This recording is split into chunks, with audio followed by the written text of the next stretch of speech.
Hello, people of the internet. It's been about a week, and I said I'd play it tomorrow, but I gave it a week. I waited a week, okay? Cause I'm not gonna play right away, okay? I don't got all day for that.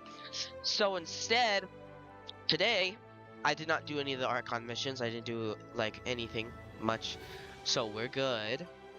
No worries. I didn't skip anything, but you're not getting anything new because it's been a fucking week. But it's not like anyone even watches this, so. But right now we're waiting for the most painful process in the entire world, and that is verifying file integrity. Now we all know that verifying file integrity is the best thing ever because it takes 5 times as fast as downloading does, for sure. Definitely. I don't even know what the fuck I'm downloading. It better be an in-game event where I can get more primos, because if it's not, I'm gonna be mad that they wasted my time. But yeah.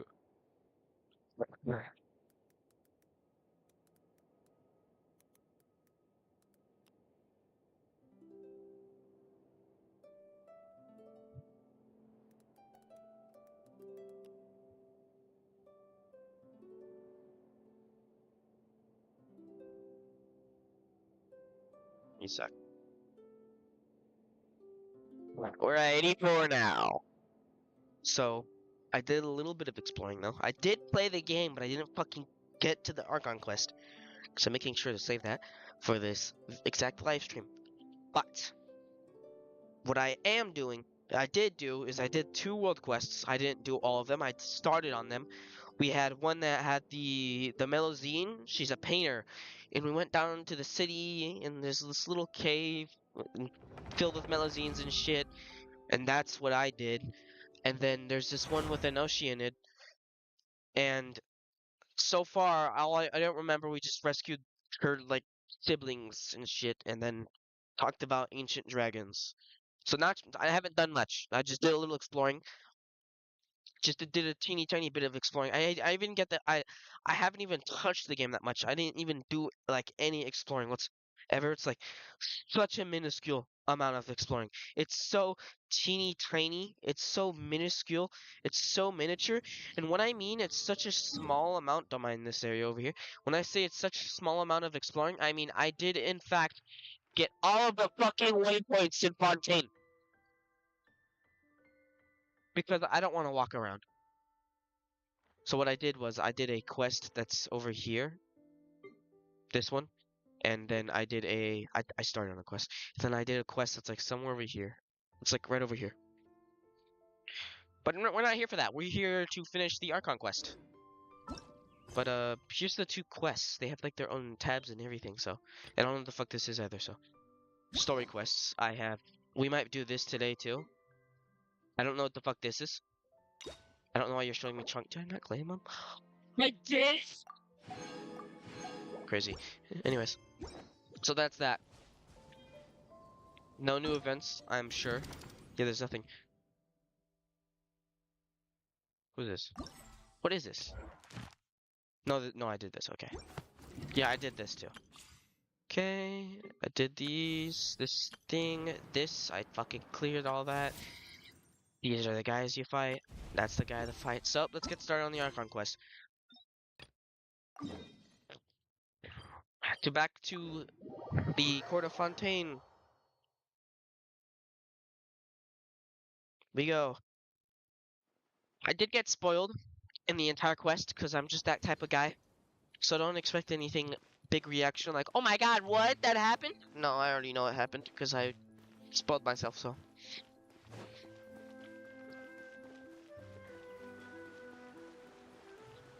But yeah, we're still on the prologue. How is that possible? We're still on the fucking prologue. Look, we're on the prelude. Like, how does that happen? What's fuck? When's the actual quest gonna start? I'm still on the fucking prelude. Like, how long is this? Okay, so yeah, we're doing the little Jesus, why'd you give me an entire fucking regards to we're doing this little thing. Huh? Hey, you! Yes, both of you! Over here! I think I I've been skipped keeping an something a eye on little you bit, for a but while it now. doesn't matter. It's not a big deal. I didn't even get to do much last time. Huh? You mean us? Just silly ass glasses. That's right. If I'm not mistaken, you're also among those who wish to cut down the thorns and pursue the truth. No? And by the looks of it, you're not from Fontaine. Well, you're right on the more about that one, but who are you? Have you never heard of the Spina di Rosula? No. From mediating disputes and providing protection to solving conundrums, you name it, Spina di Rosula does it. Don't care. And I, Navia, have the honor of being its renowned president. Geo Claymore lady. Though those who play by our rules call me boss. You know, I may call you boss, because I'm like an esteemed guest if you're like fucking kind or whatever. I'm Silver, her attendant. Pleased to meet you. That's a gay name. And The next I'm guy's gonna be Wolf? Nerus. No, never mind. Silver and Demoiselle's Wolf would be various fine. daily needs and affairs are under my purview. Huh? Boss? Mademoiselle? What gives with the names? Well, I am the second generation president. Malus and the others are still used to my previous title. My apologies, Demoiselle. Should you prefer, boss, I will endeavor to use that instead. No, no need. You don't have to call me boss. Just Navia is fine. Okay, if you say so. Not that we're members of Spina di Rosula anyway. All merely trifling details. Never mind. Now, back to the situation at hand. That's right. I've always kept an eye on the serial disappearance cases. My interest stems from a matter back from my father's time. Judging from the look of things, I find Linny an unlikely mastermind. Really? We think so too. That's why we're looking for clues now. I didn't even get to do anything. But how did you come to that conclusion? Intuition, naturally. My unparalleled intuition. Farina sure was quick to point the finger at Linny without any decisive evidence whatsoever, wasn't she? But that's not uncommon for her. If you remember, the Justice had to interrupt her and ask if she was pressing charges just to keep her from getting carried away. Anyway, a trial begins the moment someone levels charges. And, of course, there was no way Farina was going to back down in that situation. What the fuck? I don't. You don't see this because you're looking at the game, but my browser just gave me 5 different ads. We got Samsung phone, Uber, something about optimizing my PC, a virus scan, and the latest health news, and that has to do with Allah. I don't care! Sounds more like you just don't trust the Hydro Archon. I love the Hydro Archon. What's your opinion? I must admit that she can be interesting at times, but liking her doesn't mean that I'll blindly agree with her. All right, I've answered your question. Now, it's time you answer mine. Wait a minute, did that... Well, I say it does. But don't worry, you won't hear any pointless questions from me. In your opinion, do you think it's right to treat a trial like it's an opera? Well... And why would that be? See, Silver and Malus? I told you they'd be different. I was also sick.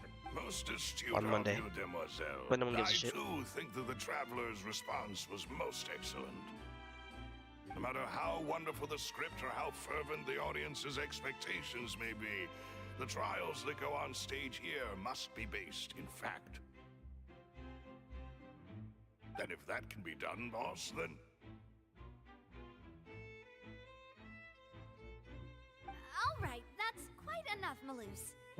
Anyway, I need to make some preparations. I want to skip the dialogue so Following much, which but our joint I'm streaming, investigation so shall commence. I gotta You listen to the shall be my dialogue, guys. assistants. Wait! Since when did we become assistants? Oh, well, I can be the assistant, sure. Or your companion, if you like. I'm really not that fussy.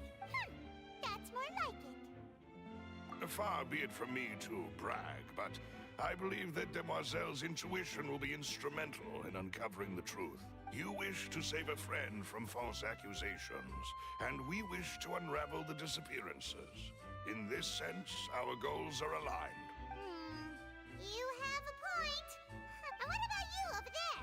What do you think? You seem like you've got something on your mind.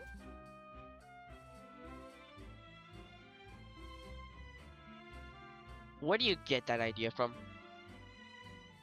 Look at this man and tell me he's currently got something on his mind.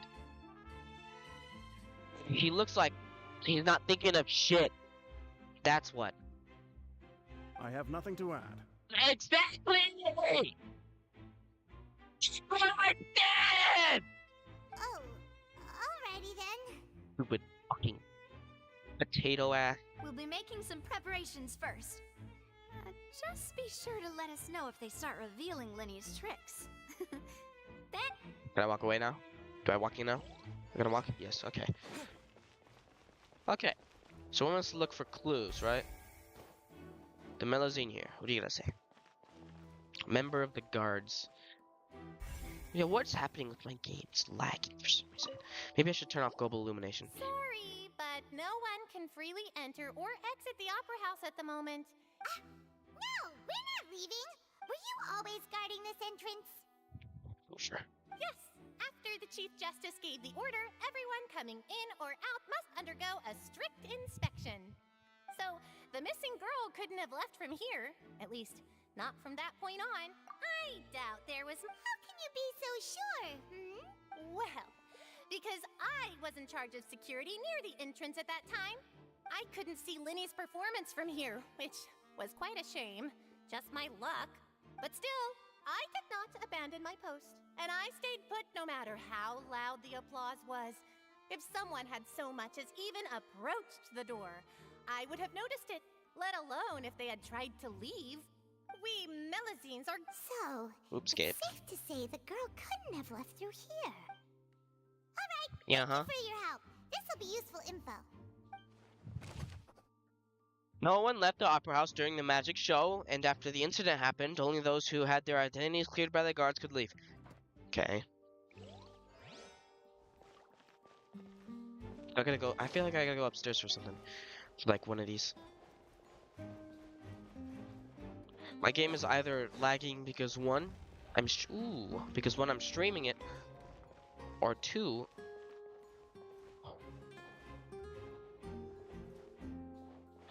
because my game is just really bad and my computer's just ass. It's not working good anymore.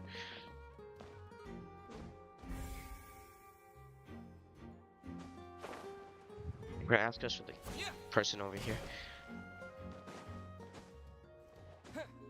No? You? Okay, no! This person. What? Would you... Okay, let's take a look here. Okay, looks like an ordinary box, but Lenny somehow moved instantly from the stage to behind... to being inside of it.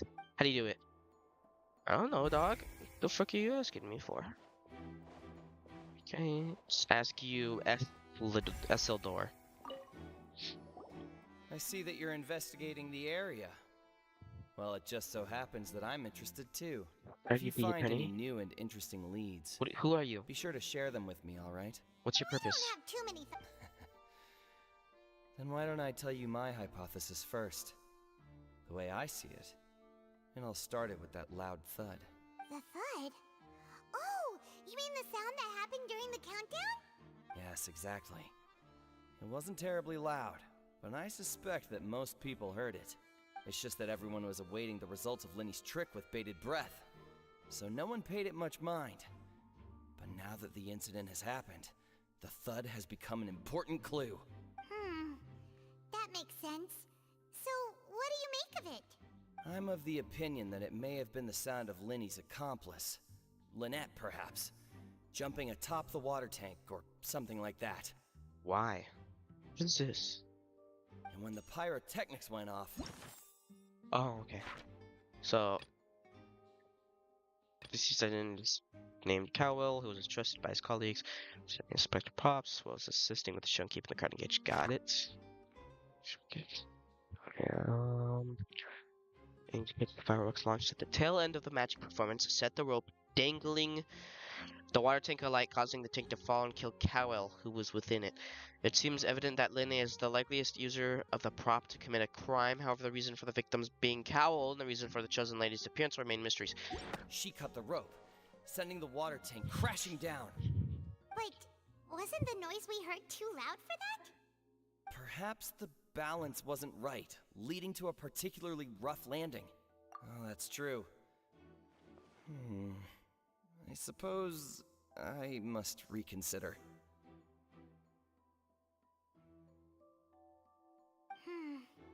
That does remind Paimon, though. What was with that sound? During the switching performance, there was an audible thump that many audience members heard. Okay, final clue. Let's go check it out. Did I check this already? Can't climb, can I? No, I have to go up.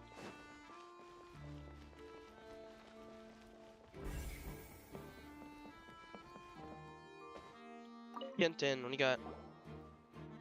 The investigation team has some new findings. Turns out there's an issue with the random number selector after all. See, I told you. What if the machine picked some big guy's seat? You think the murderer would have still made his move then? Big guy. Sorry to interrupt, but we're helping Linny and Lynette with their side of the investigation. What were you saying about the number selector? There's something wrong with it? You're trying to help them? That'll be a tall order. Linny used the machine to pick a random member of the audience during his performance, right? The lucky girl that later disappeared. Well, we thought there might be a serious problem with the machine, so we had it taken away for further inspection. Right. It turns out that the seat number it picked wasn't random at all. The machine picks that same number every time.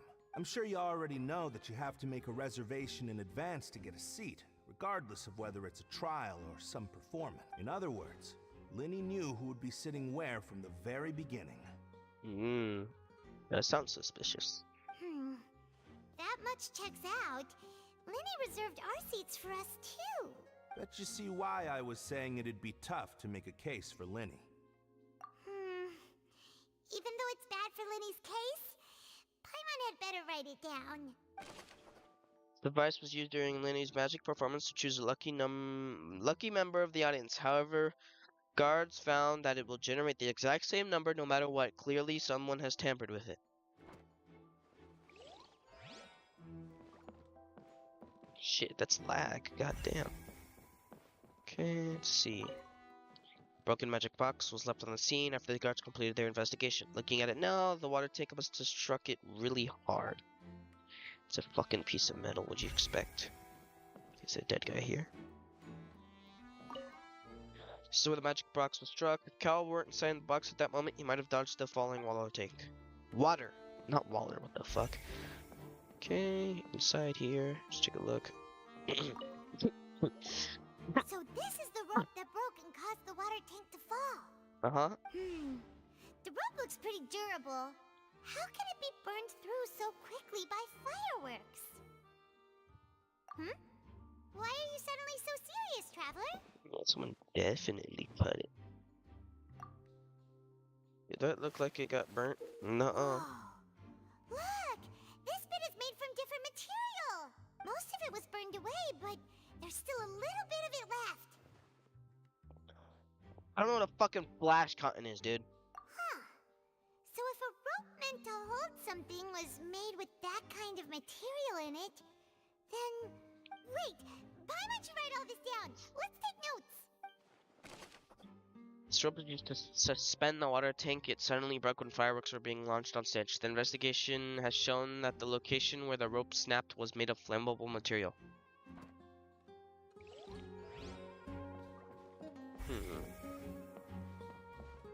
Jesus. Dumb game. Maurice. Hello there! What are you investigating? Oh, this location has also been cordoned off because the Magic Troop members are currently considered prime suspects. The investigation team is still collecting evidence. The seats were all booked in advance, so we were able to deduce the missing woman's identity by checking the guest list. Sure, it's not like this is confidential information. We will publish it later anyway when we petition the public to help us find the missing person. Her name is Halsey. She's a painter from Fontaine who's made a bit of a name for herself. From Fontaine. God, dog! Where's Steve? Apparently, she wasn't a regular at the Opera House, but she'd been feeling some pressure with her work lately, which made her decide to come see the magic That's like show. saying, you're talking to a guy in America, and you're telling him, yeah, I'm from America. The guy just looks at you, he's like, no shit, jackass! The magic troupe members all claim not to know her. We have looked into her social connections. It seems that she has no personal grievances or conflicts of interest with the suspects. You just got, like, in the crossfire? I don't know. Simply put, she wasn't related to the magic troupe at all, which matches the features of the previous serial disappearances. Were the victims of previous cases also chosen at random? That's how it seems to us, in any case. Apart from the fact that they were all young women of around the same age range, there really weren't any other connections between them. Okay then. No need to be so formal. If you do happen to see the missing girl, please be sure to contact us. It is of utmost importance that we get to the bottom of these disappearances. Information about the missing lady's identity. Halsey is a missing person. She's a famous painter and came to watch the magic show in order to take a break from her own creative work. She isn't known to have entangled in quarrels with any of the members of Lenny's magic troupe. Or troupe, I don't fucking know. That's like all the evidence, right? We've checked everything of note here at the performance venue. Paimon wonders how Lenny's discussion with the guards is going. Let's go see, shall we? Understood. Then I will be going with you. Just so you're aware, I will be monitoring your actions and making notes as necessary. Very good. Thanks for being so agreeable. I'd pull a rose out of my hat as a gift for you if I could. You may spare the pleasantries. I'm just doing my job. Zest Riz? You've arrived. Zestful Riz? Zesty Riz? Who's this? Me? I'm Spina di Rosula's guardian angel. If you've got a problem, I've got the firepower. Sorry, I got a little carried away there. Call me Navia. I'm a partner of theirs, and will be helping investigate this whole situation. And these are my companions. Would you mind if they join as well? Fine by me. Oh, new helpers? I would be most grateful. Well, let's just say we're tagging along. It's not every day you get to see the secrets behind magic performed on such a large scale. I appreciate your kind interest. Come with me. We'll be heading below stage. Below stage? Excuse me? Pardon? Huh? Below stage? That's what I'm Yes, saying. a world of secrets is hidden beneath this magic box, prepared specifically for this switcheroo trick. But before I reveal everything, you should have a look first. Notice anything strange here?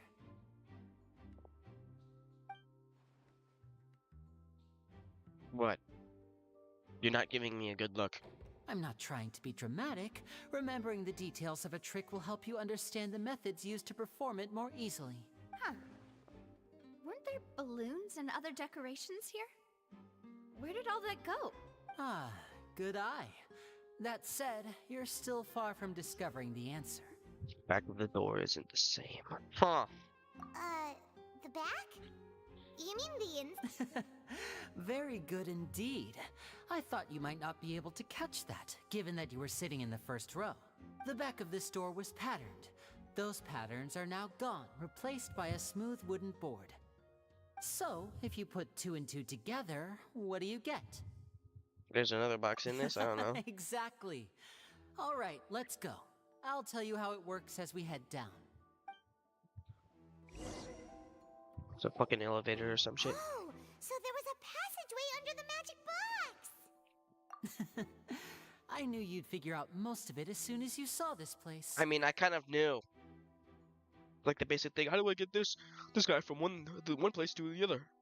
The two magic just, see it this sits on the box floor. with the lucky audience member in it would be shuttled over to the other side using the trolley. Why? This trolley can raise and lower and even rotate, ensuring never that the mind. box will face in the right direction. Guess that makes sense. I see. So that's the purpose of the box inside another box. Precisely. The inner box would descend after the audience member was put inside and be moved along the trolley, all while the outer box would remain on stage as if nothing had ever changed. So that's how you did it! Once Makes the box sense. was lowered, the trolley would store some energy through this device here, with which it would complete the rest of the steps. The audience member would only be able to feel some slight movements in the dark, and by the time she walked out, she would already be back on stage. Right! You were talking that whole time, and you even came out for a moment near the end! Ah, yes. A phonograph operated by Lynette was used to achieve that effect. My assistant and I had already scripted our conversation beforehand. When the countdown began, I had already gone to the opposite box via a tunnel using that ladder. And what about Lynette? Where was she? I was in the mezzanine space in the back of the box. Oh, interesting! That's how we were able to coordinate Linny's lines with the assistant. And by the way, I was the one who walked out of the box at the end. I mean, we are twins. All it takes is a change of clothes and no one can tell who's who. Hold on. Let me check out the cutscene. Quick, I can't fucking tell. Cutscene. Linny magic trick.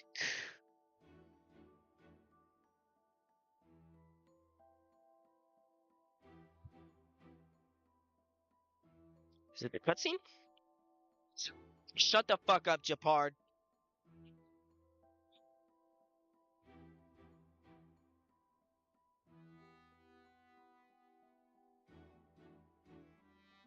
Let's see. Box.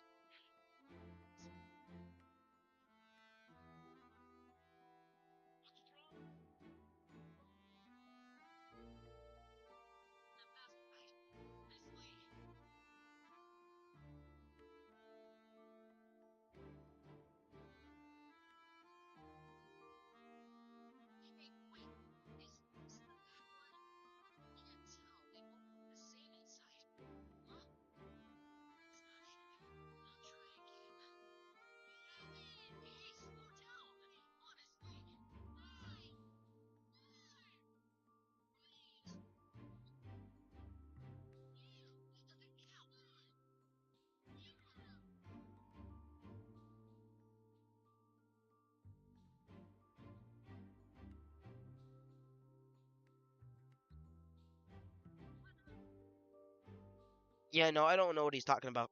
And that's my favorite part of this trick. Only Lynette and I can perform it.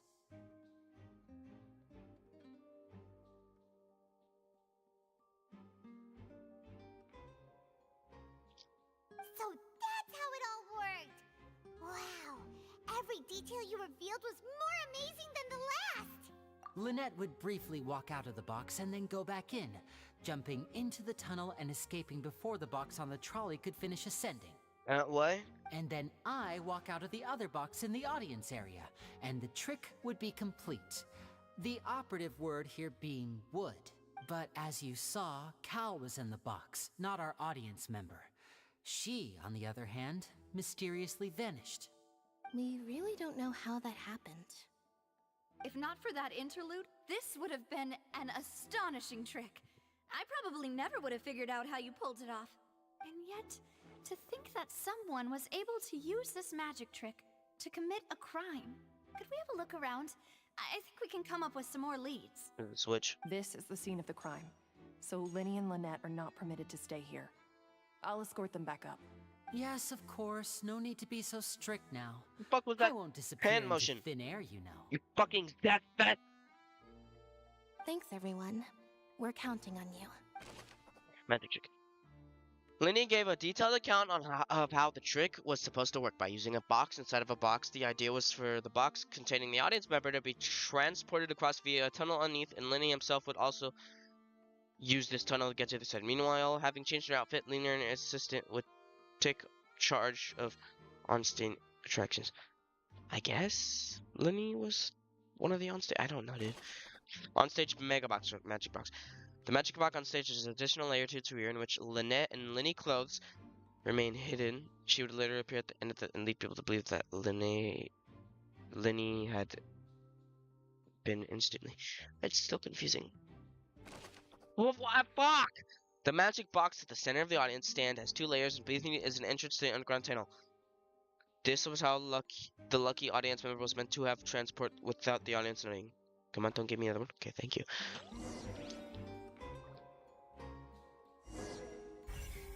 God! Okay. Ladders required in order to return the magic box above. This should be the control device for the trolley. It seems to be able to operate automatically. Fun. Fuck is that? Huh. What's this? Looks like a hook tied to the end of a rope. Huh? There's all kinds of odds and ends here. Perhaps it was a prop for a different trick. But why would it have been left here? Whatever it is, let's make a note of it first. Drop hook rope. A rope that has fallen to the ground. A metal hook has been tied to one end of this rope. Its use is unclear.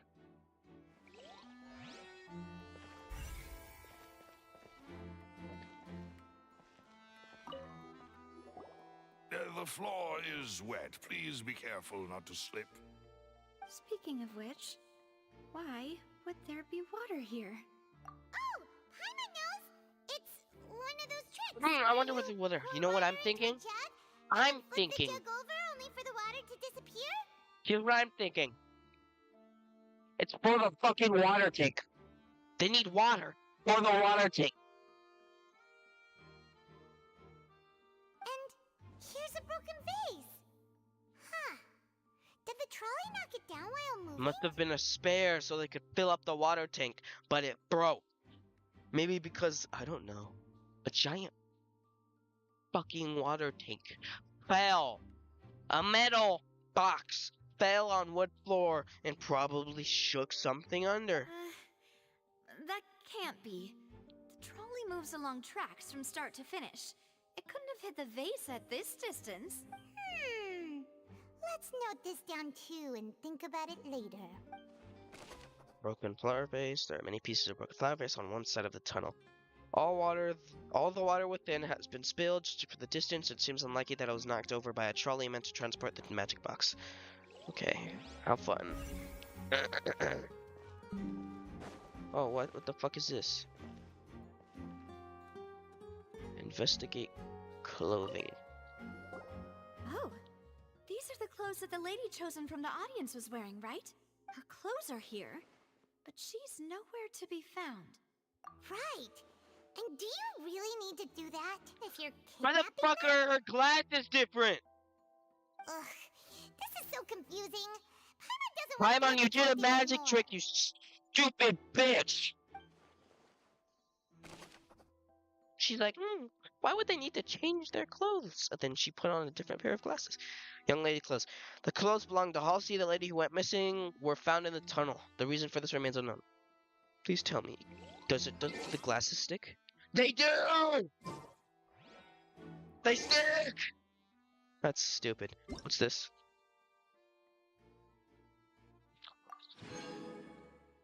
Actually, I need my UID for a second here. I'm doing a survey online. They're supposed to give me Grimo gems.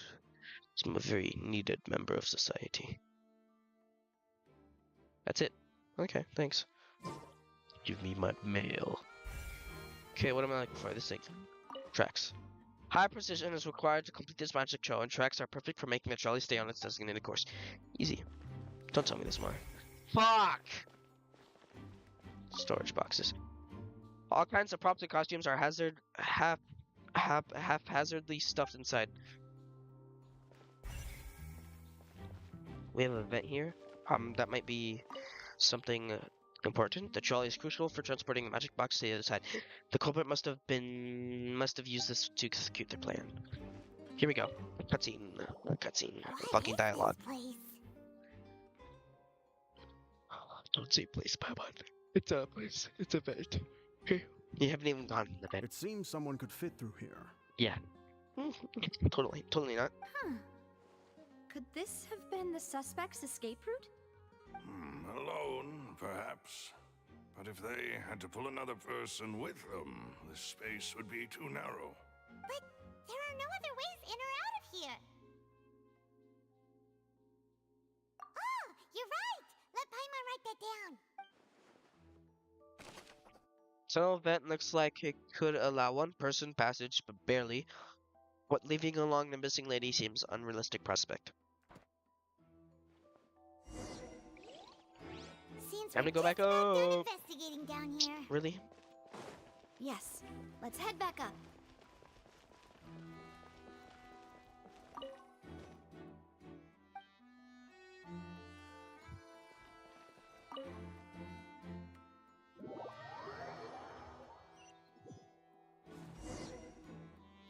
Well, we've ascertained the state of the crime scene. Let's find a place to sort out our findings once Malus returns. Seems to me that there are several things that don't add up here. Apologies for the wait, demoiselle. So, what did the guards say? Did the criminal escape through the vent? They believe the odds of that are very low, since the vent leads to the Opera House's basement. The guards have checked the area carefully. No one left through the basement during the performance or after the incident, and no one was found. So the tunnels become like a secret chamber then. You know, like the kind you usually see in novels. The plot thickens. Halsey's disappearance and Cowell's death are both quite inexplicable. Why did they do that? They never fucking voiced the last few words. It's not that hard. No wonder Farina was so confident in her accusation. All the current evidence points toward Linny and Lynette. In other words, the charges are very likely to be upheld unless we make some considerable progress. He did it properly. Charges and then trial. So if the charges are upheld, they'll announce a sentence? He didn't do That's it. right. This is how a trial goes in the Opera House. During the proceedings, the Chief Justice and the Oratrice will hear statements from both sides. Oratrice. That's right. This is how indemnitium is produced. The statements from both sides, the defenses from attorneys, witness testimonies, and even the audience's emotions will all be projected on the Oratrice. To put it simply, it's as if the Oratrice has its own will, and is a judge in its own right. This also precludes any kind of favoritism on the part of the Chief Justice. And not that this has ever happened anyway. Once both sides have finished speaking, the Chief Justice will make his final decision. This, too, will be used by the Oratrice as a reference. Then, finally, the Oratrice will be consulted by officials. The result it returns is the will of justice itself. Fun. Huh? So that machine is the one that actually decides? Paimon thought Neverlet called the shots. Neverlet. In practice, there is very little difference. Both have always come to the same judgment, which is why people have great faith in the Chief Justice. Ah, yes, the guards also asked me to convey that none of us will be allowed to leave this place before the trial. Huh? Why? Because we've chosen to act as the twins' proxies. That makes us persons related to the case. They're concerned that we might be colluding with outside parties, or that we might find outside help to disrupt the case. And even if that were not so, it could prove problematic if we happen to spread key information about the case ahead of time. I'm ready to break out at any time. Dog, shut the fuck up. There's no need for that. Paimon thinks they have a point. That said, are they providing food? Food. Paimon, that's all you ever care about. Stupid bit. Of course. I just hope you don't mind the lack of options. I'm afraid that catering to all tastes is not in the cards, nor is any guarantee of balanced nutrition. In that case, let's just sort out our findings together here. Pity. I was hoping to take you to try some of Fontaine's famous desserts, too. I mean, what better way to properly think through our findings than over some tea and sweets? Huh. But that suddenly doesn't seem like such a bad idea after all. Paimon, what the fuck? Just kidding, just kidding. Paimon will still do her best, even if there are no snacks. What do you mean, no snacks? Of course we'll have snacks. If we cannot buy some, then we'll simply make some. Huh? Here? But how? Understood, Demoiselle. Everyone, please come with me.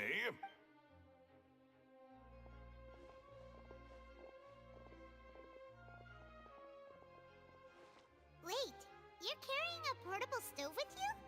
Yes, I must be prepared to meet the Demoiselle's baking needs whenever the fancy strikes her. I have eggs, sugar, and almonds at the ready. Good work, you two. Then I'll get to it. Please sit tight for a moment. You'll get to taste my awesome snacks soon enough. These three are quite the interesting group.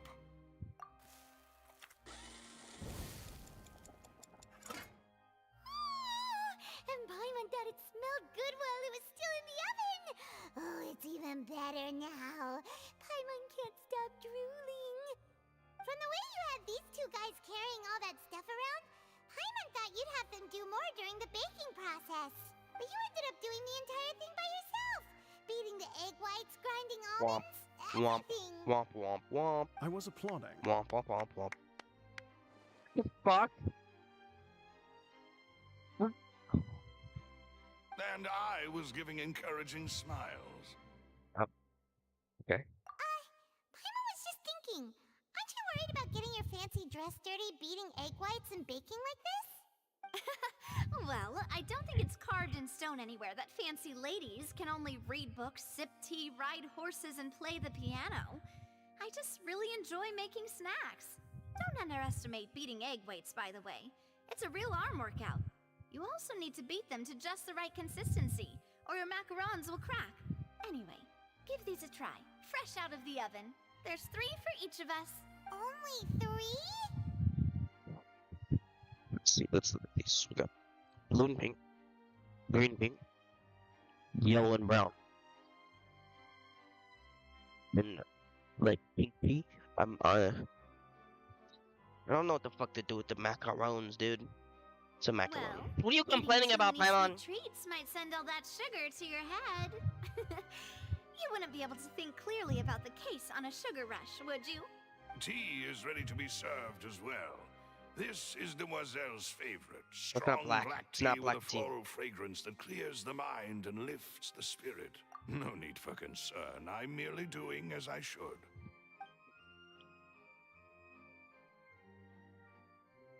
All right then. Down to business. Paimon, As eat Paimon fucking mentioned 2 previously, already. The tunnel seems to be something of a secret chamber. However, we can assume that Linny and Lynette were not alone within it. Some criminal also occupied its sealed confines. The magician twins could have committed the crimes, of course, but they lack any logical motive. Rude. Exactly! Why would they do such a thing right when everyone was watching?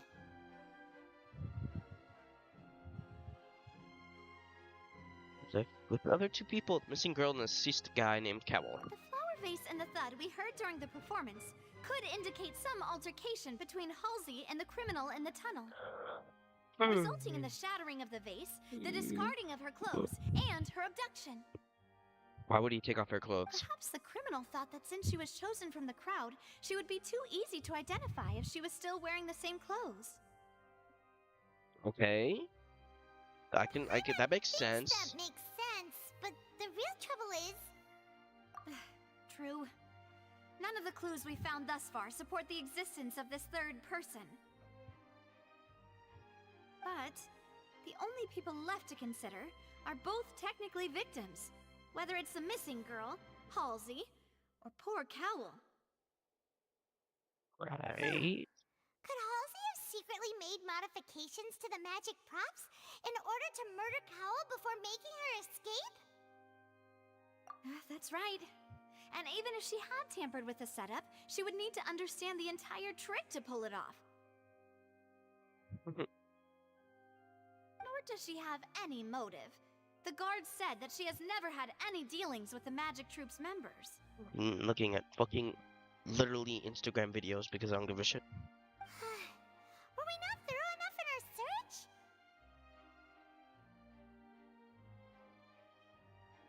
From the sound of things, this is turning into an impossible case. You macarons are amazing though, Navia. They smell great! They're nice and crisp and super sweet! They are my specialty after all.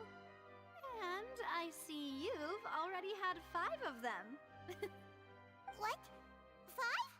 Oh, that can't be right. Paimon only counted 3, honest! Please don't worry about it. At my age, a few less sweets might actually be a good thing. No. Being greedy is one thing, but Paimon knows how to count. Besides, Paimon knows that if she ate too many, then others wouldn't have enough. Wait, even you don't believe Paimon? How could you? If Paimon ate those 2 extra macarons, then may they turn into stone in her stomach! All right, we get it. Well, I suppose one of us might have gotten too engrossed in our chat and eaten them by mistake. No big deal. Malus, set up the stove again if you would. Huh? What are you doing? Making sure everyone gets 3 macarons, of course. Exactly. We don't want to trouble you. As you wish, demoiselle. And I have the egg, sugar, and almonds. You didn't say at the ready. Wow, this really is your hobby, huh?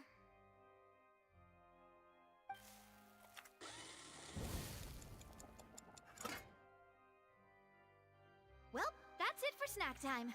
I'm going to have another look around the area. I don't know what we're looking for yet, but we've still got some time. As attorneys, I suggest the 2 of you think the case over again. It would be awkward if you got all tongue-tied on stage during the trial. All right, thanks for your help, and for the snacks. It was nothing. A small task for the Spina di Rosula. Silver, Malus, it's time to go. I'll be back if I find anything new. Ability of a third person be involved. Neither Cal nor Hosley had a motive, but after having talked to Navadia, the likelihood of a third person being involved seems very low too. I pressed. Oh, there we go. All right, it's time to put our heads together. 8 to 10.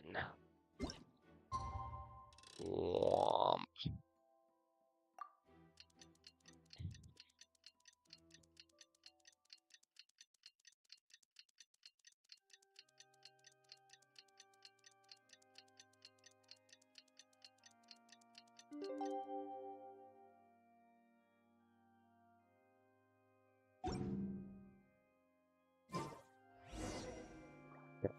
Participate in the trial. Ooh, I didn't even take a photo. Awesome. Awesome sauce. We don't get tables? There's no trial table for me? I don't get the table of the attorney? Just at the fucking stand? What do we do?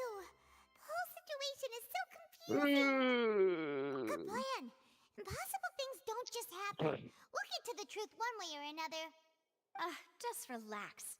Even if everyone else suspects Lenny and Lynette, at least we will be supporting them from the stands.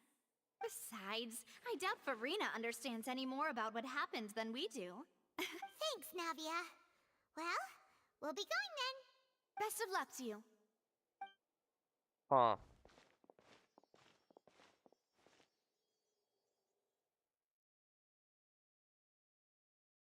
Marina? Oh, this is where we stand. Ah, finally, you're back. Well, how did your investigation go? To be honest, you might be disappointed. No. We're already very grateful that you were willing to help. Well now, don't you all look No! disappointed? Don't tell me that your investigation came up empty-handed. That was to be expected, of course. The guilty can never produce proof of their innocence. But don't let that stop you. I shall be terribly disappointed should you, my most anticipated foe, concede so easily. Since both parties are present, I I declare will that the trial regarding the magic show incident is now in session. Firstly, in order for the audience to understand the causes and results of the incident, could we please have Mr. Linney explain the trick?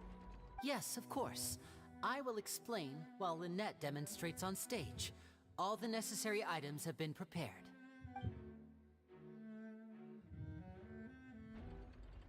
Thank you, Mr. Linney.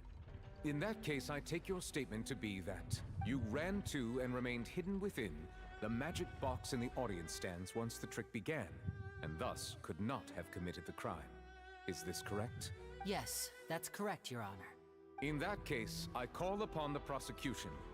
Lady Farina, do you wish to refute his statement in any way? Why, of course I do. Allow me to take the first shot and break this case wide open. Mr. Linney is clearly lying. There is no way you could have been in the box the whole time if you were to abduct Halsey and murder Cowell. In fact, I'd say you were hardly in that tunnel at all. That is simply your hypothesis based on the presumption that I'm guilty. Oh, is that so? Oh, wow, And we if got I may transitions here? ask, what did you hear while you were inside your box? The roaring countdown of the crowd, of course. That's how I kept track of the time and built anticipation for the finale. And you didn't hear anything else at all? Nothing that might leave an impression of any kind? No, nothing. I see. But when the count reached 30 seconds or so, there was a thud. One so loud that I believe practically everyone heard it. Huh? Hey, hang on. Something's not right here. Yeah, how could you fucking idiot? Yeah, I'm sure you could have heard a noise that loud from inside the box. I was right by the box, and I definitely heard the thud. Look at those scales. Could those mean... Well then, ladies and gentlemen, allow me to use the words of the magician himself. You never know what can happen in the blink of an eye. Indeed, it seems his alibi can also collapse in the blink of an eye. Of course, I have armed myself to do far more than smash your alibi. Confidence cannot go unfounded, and my foundations are rock solid. Tell me, aren't you and Lynette actually from the House of the Hearth? I don't know what that is. The House of the Hearth? Okay. Never to it. No, I definitely didn't see this coming. It's not like I wasn't spoiled on this already. Oh no! Really, how could you? Oh, great heavens, I've been so misinformed.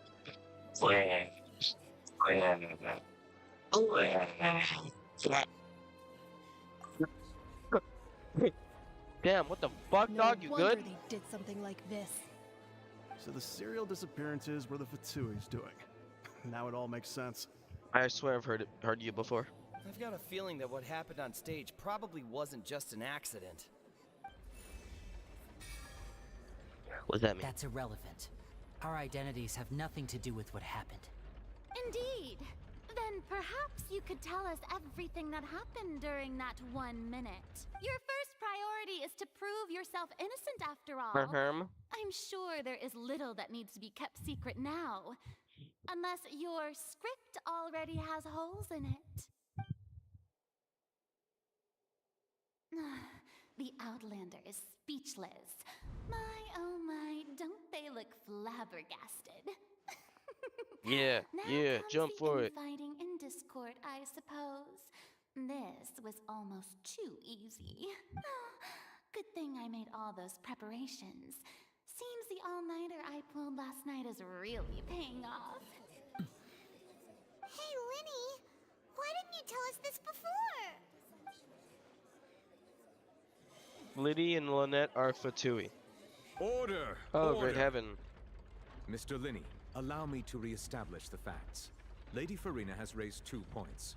First, when the thud was heard in the Opera House, you were neither in the box nor the tunnel.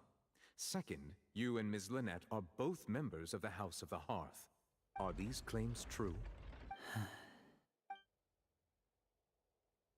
There's no doubt about a magician's ability to con others. Given how Lenny has concealed his identity, this could have all have been set up beforehand. Plus, Child is here in Fontaine with the other house operatives. There must be some scheme at work here. Been a victim of such schemes before and now. Please answer my question, Mr. Linney. I'm sorry. Yes, they're true, Your Honor. What the krill? I knew it! Well, that's it. We might as well move on to the sentencing already. What should we do now? Granted. I'll let you know, speak, Your Honor. My In client has that withheld some case, key information. What is your request? I request a brief adjournment. There are things that need to be Is discussed. that really necessary? They're already as good as guilty. The defendant deceived their own attorneys. What is there left to discuss? Order! Order, I say! Yeah, order. Kill him, Your big request man. is reasonable, and we shall adjourn. This trial will reconvene in 1 hour. So you would stick to Mr. Linney's defense even after knowing what you do now? You certainly have more professionalism than I thought. In that case, my dear audience, let's allow the joy of victory to steep for a little while longer.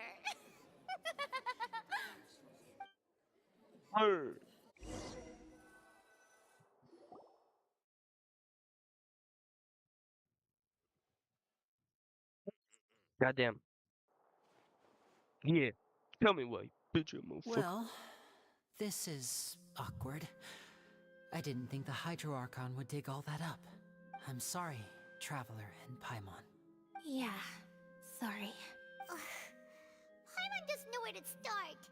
We trusted you two. We based our entire reasoning on the assumption that you weren't bad guys. Not to set the wrong tone or anything, but Paimon's really mad! I'm very sorry. I know you're angry, and reasonably so, but please, let me explain. I know you've clashed with the Vitui several times before. I wouldn't be surprised if just hearing the word is enough to make you upset. But our organization is very, very large, and the Harbingers have very different personalities and goals. Right now, we want to save people. As many as we can. That's right. I'm sure we're on the same page when it comes to this nation and the disaster that its people might face. I knew if it weren't for our respective identities, we could become good friends. That's why I didn't wish to flat out lie to you, but chose to hide some details instead. The truth is very important, but being completely transparent about everything would see us spending more effort than we need to. Right. So, you be the judge. Heck, if I were you, I fear that I'd even struggle to trust me at this point. You met a Fatus who works as a magician, a trickster by trade. All by coincidence, too. But still, I'm asking you to trust me. I am no criminal. At least, not in this case. Sorry. Please forgive us. Well, you both say that, but...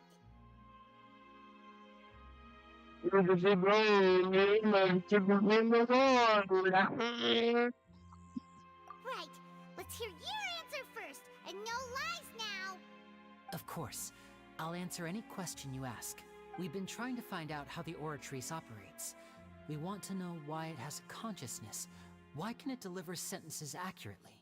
During our investigations, we learned that the machine's core is beneath it. From that moment on, Lynette and I have been designing this box swap trick, with the objective of getting close to the core.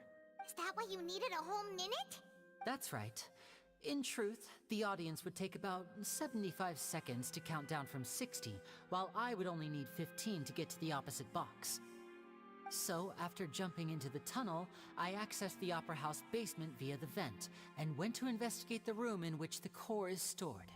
That air vent was created during the construction of the tunnel specifically to execute this step. Well, nothing.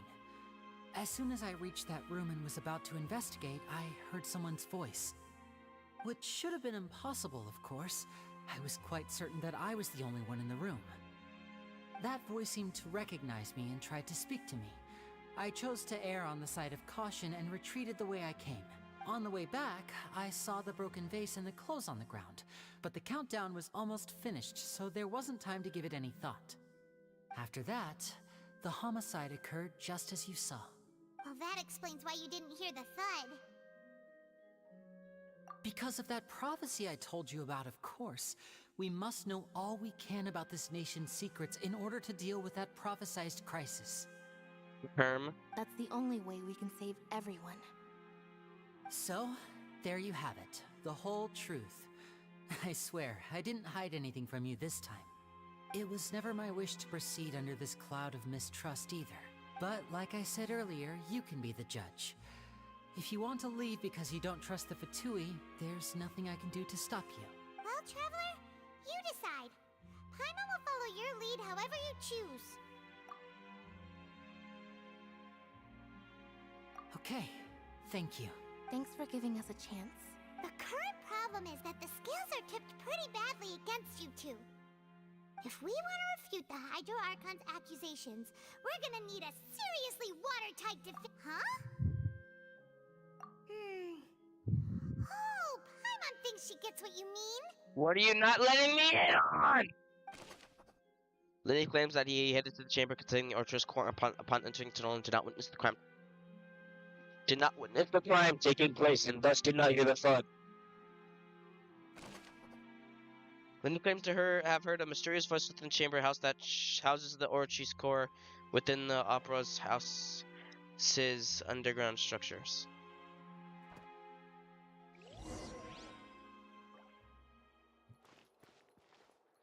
What the krill?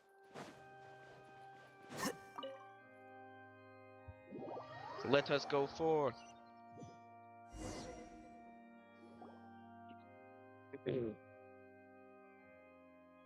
Both parties have returned to their positions. Let us continue the trial. Yes, sir. When last we left off, Mr. Linney acknowledged the new evidence presented by Lady Farina as fact. Therefore, Lady Farina may continue stating her reconstruction of the events. Ugh, that took long enough. Now then, if everyone would lend me their attention, at this stage, let's revisit that scene from Linney's perspective. Uh-huh.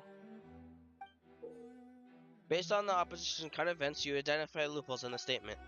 Use evidence and clues obtained during the investigation to refute any erroneous assertions of fact and replace them with new inferences. Use your refutations to convince the audience and obtain more support from the people. The Orchestra will display such shifts clearly.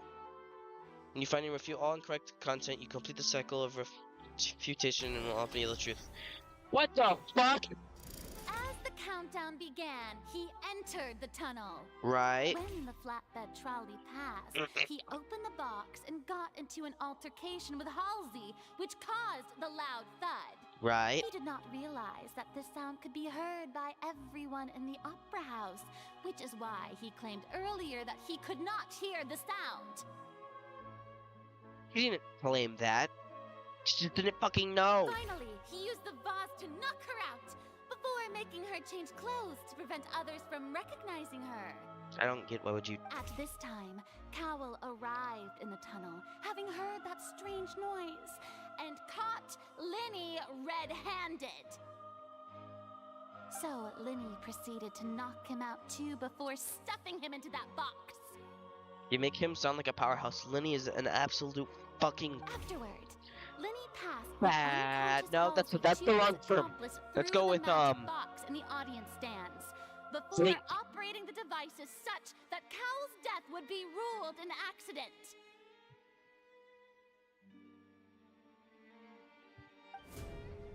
Nuh-uh, your statement's And there wrong. you have it.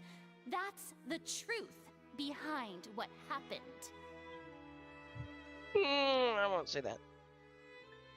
Does the defendant's side have any objections to Lady Yes, Your Farina's Honor. description of the event? The key Objection! to refuting Lady Farina Oh, shit, is he's the speaking. order of events, what Linney experienced, and what he saw.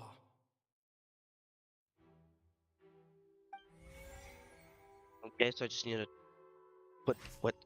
Okay. Lenny entered the tunnel as the countdown began. Okay, Lenny claims that he headed to the chamber upon entering and did not witness the crime. Lenny claims to have heard a mysterious voice.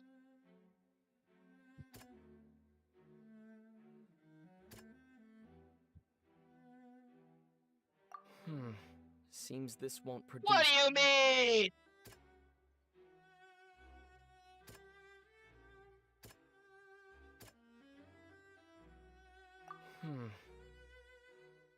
What? What the fuck? What is this gonna do?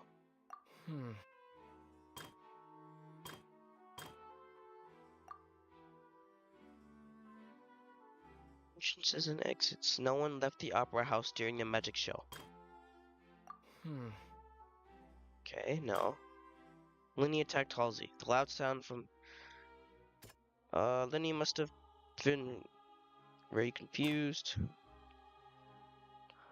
However, was Linny really in the humble tunnel that time? No, he wasn't. Linny was. Now, what the fuck do you mean? Linny went to the room that contains the Oratrice's core. This is the actual truth. Yeah, I know that. Let's see here. So, the clothes belong to Halsey. Linny must have been very confused. No. Let's use this on this one. No. Okay. Can't do shit with this. What's this one again? How will the existing evidence indicate that Linny? Linny did not take part in the underground altercation. According to Linny. Okay. Attention! Ace Detective Paimon has something to say! When the countdown started, Linny did indeed go into the tunnel. But he immediately used a vent to access the Opera House basement, which is where the underground core of the Oratrice is stored. Once he reached that area, he heard a voice in what should have been an empty room. Since he felt something was amiss, he returned immediately. The crime scene had already developed by the time he reached the tunnel again, and in order to complete the magic trick, he did not remain there for any length of time. Finally, he reached the surface, and that was when the accident happened from his point of view. Therefore, he's innocent!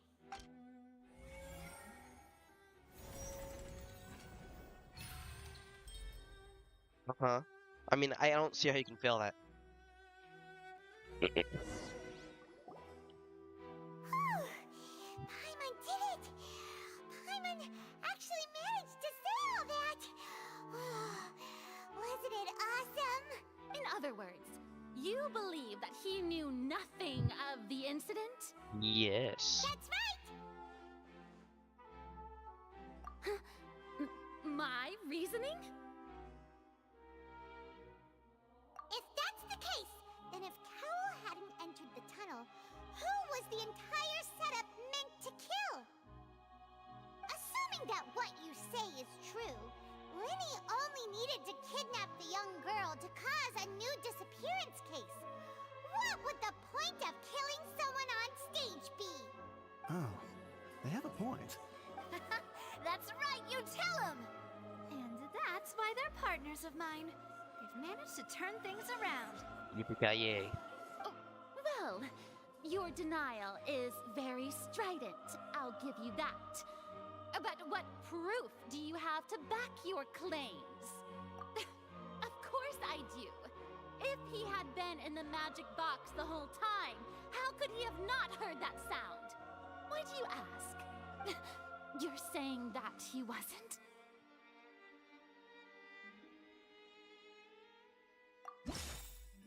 The most people.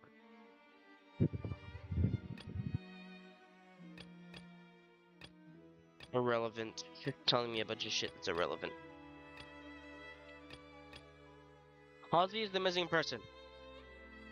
Entrances and exits. Irrelevant, irrelevant, irrelevant, irrelevant, irrelevant.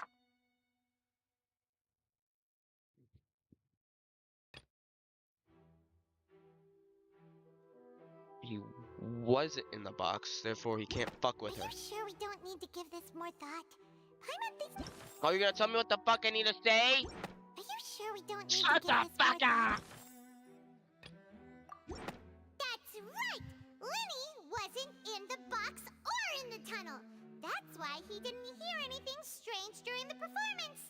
This means that when the crime happened, Linny had already entered the basement via the vent.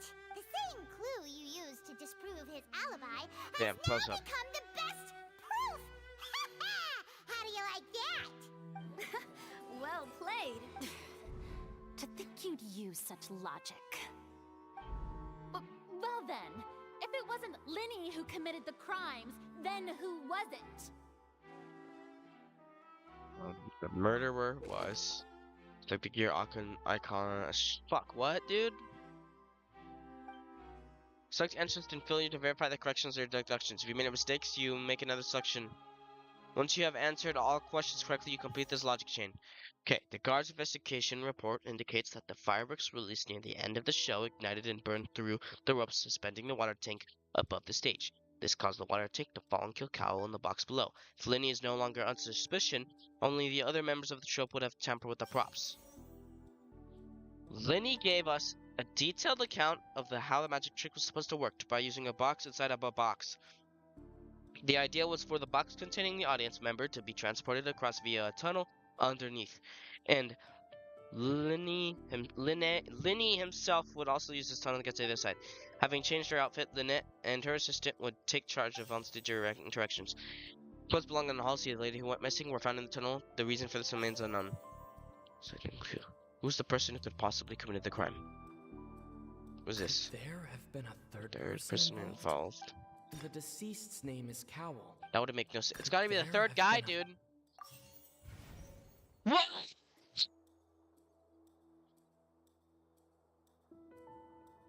Fucking Cowell? I don't know, dude. I don't know why it would be Cowell. Doesn't make any sense. Oh wait, no, that makes sense. I didn't read anything. This one said he has to be an on-stage member. Huh? That can't be right. Are you serious? The killer was, in fact, Cowell, the deceased! Oh, is that so? How interesting! Let's hear your reasoning then. Yeah, I have no idea. What I Let's must make this. do next is recreate the truth. What Cowell did, and how he went from would-be perpetrator to victim. Okay, how can we envisage Lenny as having been unable to interfere with the crime? Lenny was not in the tunnel at that moment. This one makes sense. No one entered or left the opera house through its entrance. That didn't make any It sense. would have been tough for both people to fit into that vent. The deceased's name is Cowell. Linny's. Halsey's clothing was in the tunnel, so there must. The sound we heard may have come from a clash between. What? I got you wrong. Okay. No one entered or left the opera house through its entrances. So where would have a criminal? I don't know, dog. Let's put that there. Would have been tough for both. Halsey's clothing was in. Fuck you. Halsey's clothing was in the tunnel. It would have been tough for both. Sorry? The sound we heard may have come from a. What the fuck is this? No one entered or left the opera house. What's the right option? Everyone must have understood the methods behind Linny's magic trick and must have been in a position to easily modify the equipment. Leaving aside how he died, Cal had all the means to commit the crime at his disposal. Strange noise could have likely be the son of Cal and Halsey struggling. Linny was not in the tunnel for 1 minute. This would have been given time for Cal to bring Halsey out of the magic block in the cutting stance. But according to the guard's testimony, no one entered or left the opera house, so even if he had taken her, there'd be no means of exiting. Exiting from the box would have a full view of the audience, pretty sure guaranteeing that they'd be discovered. Are you still having trouble? I see how it is. Look, since we're at a dead end, why not consider a different track? So that's supposed to happen? Just like the trick as it transpired, the end result must have been utterly different from the magician's initial design. Shut the fuck up! If only we knew how Halsey disappeared. Well, that would be nice, but the tunnel only has 3 exits, and none of them seem very likely. And it's not like this is a magic trick where you can just make a real live person disappear. You know, like you did. Excuse my interruption, dear opponents, but do you not see that the crowd is growing impatient? There is no greater sin in this opera house than an awkward delay in the performance. What the fuck up? If the defense is unable to make further effective arguments, we will move on to the next stage of the trial. Lenny was not in the tunnel at that moment, which gave our criminal ample time. The sound we heard may have come from a clash between the missing Halsey and the criminal. The deceased's name is Cowell, Lenny's assistant. He would have been able to tamper with the equipment. The vase was not broken by chance. They watch her. What the fuck does that hook have to do with anything? It all comes together if Halsey disappeared instead of being... Lynette escaped from the water tank, vanishing gradually and leaving only clothes behind. If there's a similar method where a person could be transformed into water... Oh, just a moment, please. I do hope you know how preposterous you sound at the moment. How could a person ever be transformed into water? This is reality we're talking about here, not some magic trick. Must we really? I should think that of anyone. Your friend Linny already knows this truth very well. Magic tricks are ultimately just illusions and misdirection. But Halsey's disappearance is very real. We're talking about two completely different things. Even so, I trust the Traveler's judgment. The truth must be out there somewhere. Perhaps some new line of reasoning may open if we try to gather all the focal points that don't make sense. Since Cal was the deceased, we haven't placed much attention on him. But given that we aren't making much progress with the case, it wouldn't hurt to have a look at his belongings, would it? People really do come up with all sorts of harebrained schemes when at the end of their rope. The way I see it, your suggestion that we broaden the scope of our investigation is nothing but a tactic for stalling the trial. Nevertheless, I believe that this is a reasonable request on the part of an attorney. Since the trial does indeed appear to be at an impasse, I believe that additional evidence may help us make more progress. Guards, please step into the lounge and examine the personal effects of the deceased, Cowell. We are still examining the items, but we have already made critical progress that we feel must be shared with everyone post-haste. We discovered several test tubes of fluid within Cowell's baggage, each labeled separately. The notebook in his backpack claims that these fluids are... water from the Primordial Sea. The Primordial Sea? The note's contents also indicate that Cowell belonged to an organization that sells illegal drugs and that he had an accomplice. Yeah, that's the kind of guy we're talking about, then he commits murder for sure. The notebook has many entries concerning safe usage of these fluids, in which the keyword dissolve appears many times. One of these tubes was labeled Opera Epiclese, along with yesterday's date. It is empty. The notes also state that these dissolution properties work exclusively on people from Fontaine. It's likely that Halsey was chosen as some sort of test subject. As such, we believe that the defense's hypothesis is, in fact, supported by sufficient evidence. You've got to be kidding! People dissolving into water? Could something so ridiculous actually be true? Wait a minute. This reminds me of a certain prophecy, but it's just a coincidence, isn't it? Huh. If people can become water, does that mean that the water tank's real use was as a means to hide water stains? And if Cowell was targeting that girl... Wait just a minute. Could that mean... You two, with me, quick! Demoiselle, wait! What about your partners? Is she in the fucking water tank? Is that what she is? She's in the water tank now? Let's go. Just trust me. Order! Order! Yes, sir. It is undeniable that further examination of the deceased's personal effects has yielded some surprising results. But we cannot yet verify the veracity of these clues. Still, let us assume that these clues are indeed authentic, albeit with the understanding that Ms. Halsey has yet to be found. Guards, please continue examining the items along these lines. Mr. Linney, it appears your hypothesis is supported by the evidence, so please continue speaking. Of course. Thank you, Your Honor. If we uphold this hypothesis, I believe that many of this case's seemingly unrelated clues can be connected together. Right! Like the metal hook! That one didn't make sense at all. Let's think about this. Cowell's methods must have something to do with that water from the primordial sea. Don't make me think about that. I don't know what the fuck that is, dude. The liquid the guards found in Cowell's luggage seems to have the ability to dissolve Fontanians into water. Now it seems like the hook rope was not meant for another triggering mechanism. The Okay, obviously we gotta deceased's name is keep Cowell in here. The rope that held the water tank up. The water from the primordial sea should already have been prepped before. Now it seems like the hook rope. False hypothesis. Great. Lynette was in the magic box. I remember there was something. Fuck, dude, really? Now it seems like the hook. What the fuck to do with anything? I should have listened to him speak about it, but I'm not a fucking listener.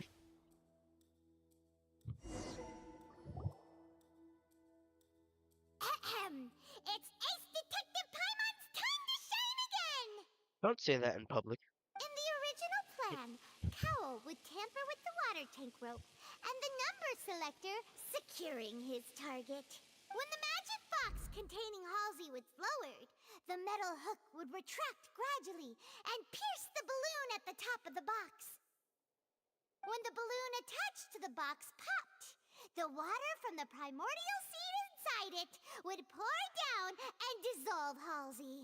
Afterward, Cowell would enter the tunnel and break the flower vase to conceal the water inside the tunnel, with the remaining evidence being covered up. But he encountered something unexpected in the tunnel and wound up being fatally hit by the same water tank he meant to use to cover his tracks.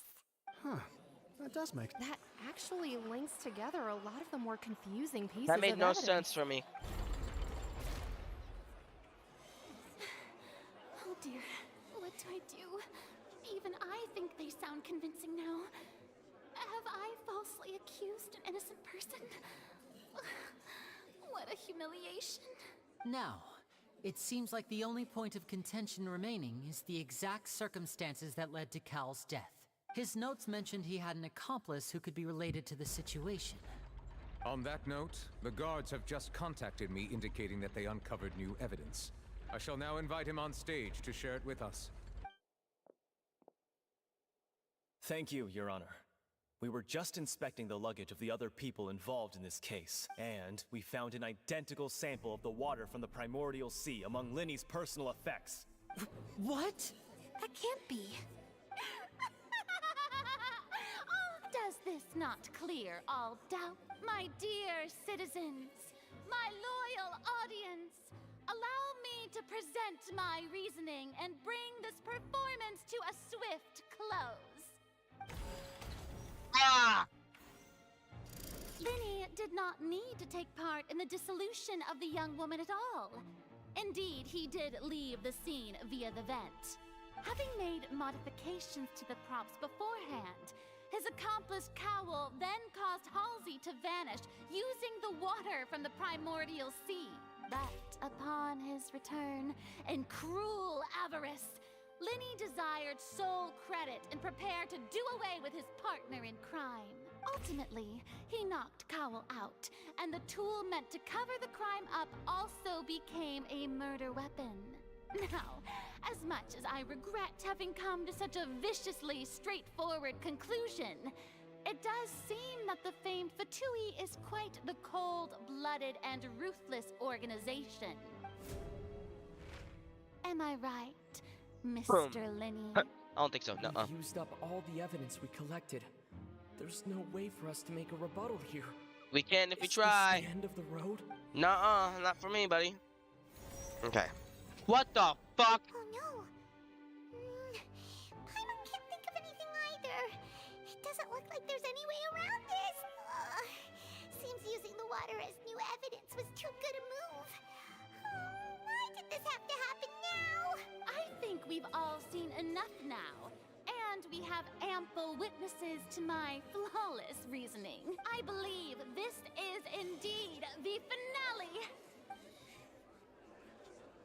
Still got one more. Now then, my good, noble Chief Justice, should we not, in your view, move... excuse me, everyone, but I must interject. Miss, I must ask you not to shout and to respect the ongoing legal proceedings. Oh, come on. Don't be hasty. I have a good reason for interrupting, you know. Now, would anyone here like to take a little break from all this debate and see a little magic? What? I'll show you an amazing trick. One that can bring a young woman who has disappeared back in the flesh, right before your very eyes. Please, do the honors, Mr. Linny, if you would be so kind. What in the world is she saying? No offense, miss, but miracles like that are beyond my scope as a magician. Come on now, don't be silly. Magic is all about misdirection, isn't it? It often conceals the truth while presenting a fascinating illusion. But once everyone believes the illusion, can't magic reveal the truth to them once again? And wouldn't such a trick be the most marvelous finale to today's performance? Word. Come on, Lenny and Lynette. Give it another go. Don't worry. Spina di Rasula has made the necessary arrangements on your behalf. What the fuck is going on? But, as the magic makers and stars of the show, I think I should leave the final performance to you. I understand. And voila. And?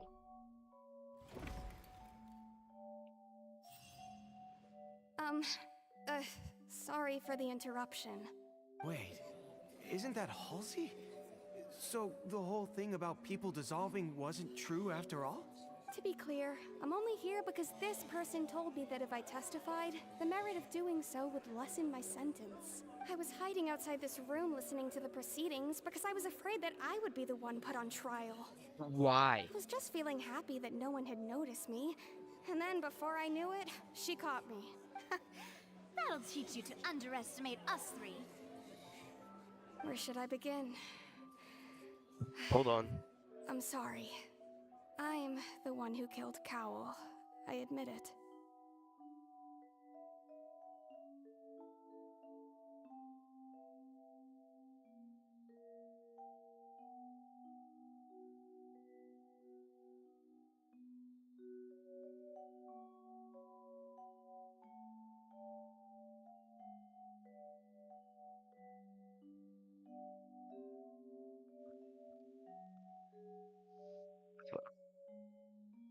Okay. Why? What? Why? Yeah, why? Firstly, my name isn't Halsey. It's Lillian, and I'm originally from Mondstadt. That would have been Lillian. I heard that Linny's show was gonna be a real thriller, but I missed the chance to buy a ticket, so I stole one. That's how I make a living. I steal stuff here and there. And I'd never been caught before. But I was noticed at the harbor a few days ago, and I barely got away. Lenny was the one who caught me in the act. That's the same girl. You look familiar. I'm fucking So you were done. the thief. Liddy even mentioned that you were pretty skilled. Well, and I thought that would have been the end of it, but then the number selector chose me. Congrats. He even mentioned the Fortress of Meripede. That's a prison, isn't it? So you can imagine how shocked I was. I thought he was onto me for sure. So I played along with the show while looking for an opening to flee. But then I got water poured on me for no reason, and then someone jumped into the tunnel to nab me. I wasn't going to take that lying down, so I knocked him out and stuffed him into the box. Yeah, dude. There was nowhere to run from there, though, so I had to change my clothes and hide in a box containing performance costumes. I slipped out after the first guard arrived at the scene and continued hiding inside the opera. Can a person even hide in there? But I swear, I didn't know that the water tank would fall down. Really, I swear it. Had I known that, I wouldn't have put him in the magic box. I may be a thief, but I'm no killer. Well, that makes everything pretty clear now, doesn't it? This time, we need to... Okay, so I don't need to identify my loophole here.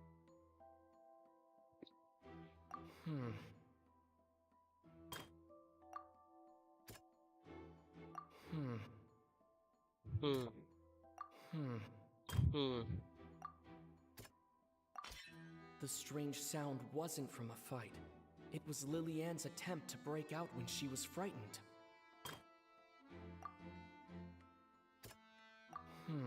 No. No. The flower vase was not broken to cover anything up, but it was smashed during the struggle between Lillian and Cowell.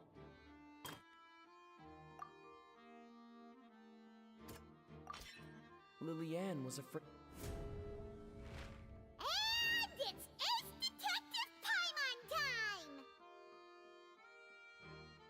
Why are they so drawn well?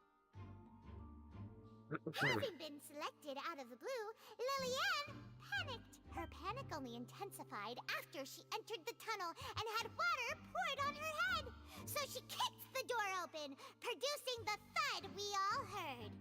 Hearing the commotion, Cowell leapt into the tunnel, only to discover that Lillian had not dissolved. He did not know that Lillian was not from Fontaine, but was a thief who made her way in by stealing a ticket. Mistakenly believing that the water from the primordial sea needed time to take effect, he tried to force Lillian back into the box. Hey. The two broke the flower vase during the struggle, but Lillian came out on top, knocking Cowell out and putting him in the box.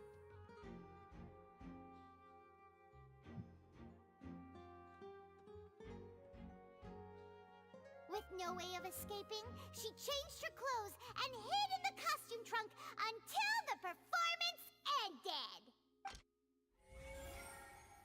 Ciao.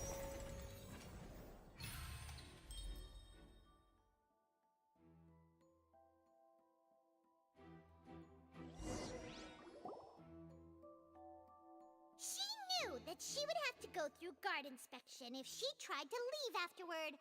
So, she has been trapped in the Opera House these last 2 days! She had already become desperately hungry by the time we were chatting over macarons.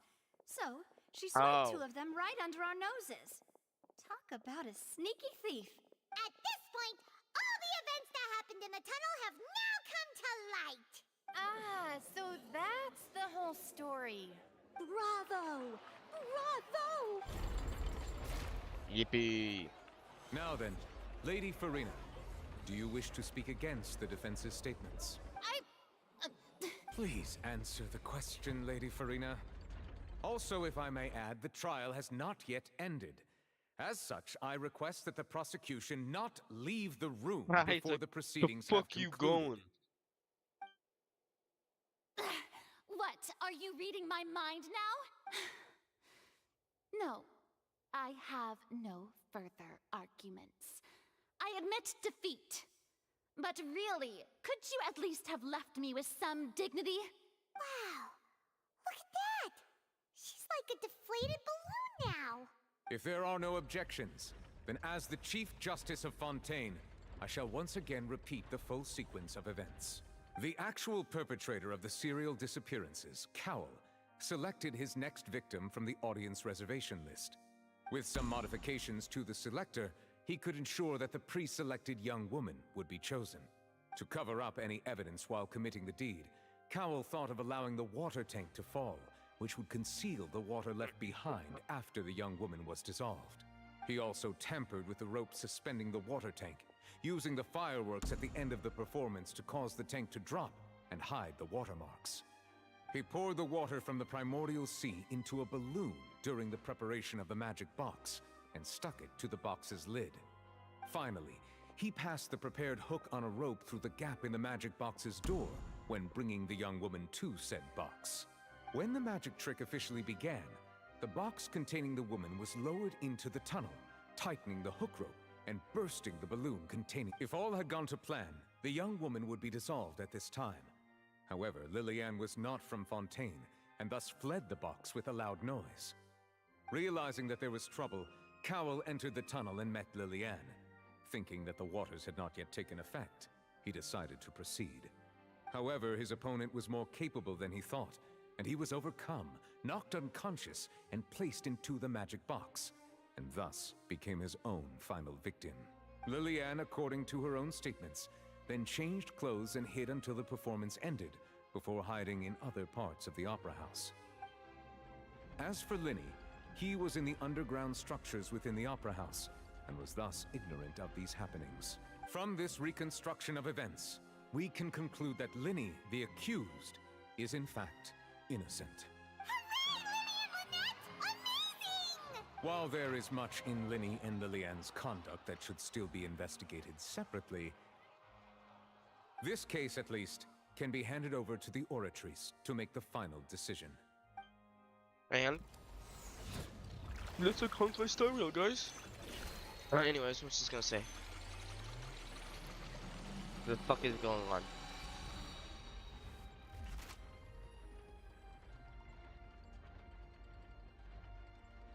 As such, Linny and Lynette are officially declared not guilty.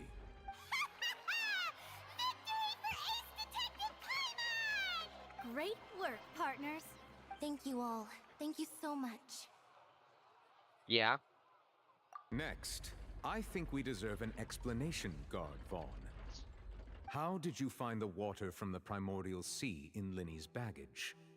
Right! Your discovery caused me to make a serious mistake, you know. Or was that not a discovery, but false evidence that you dare to bring before this court? I suspect that the accomplice mentioned in Cowell's notes was not Linny, but you, yes?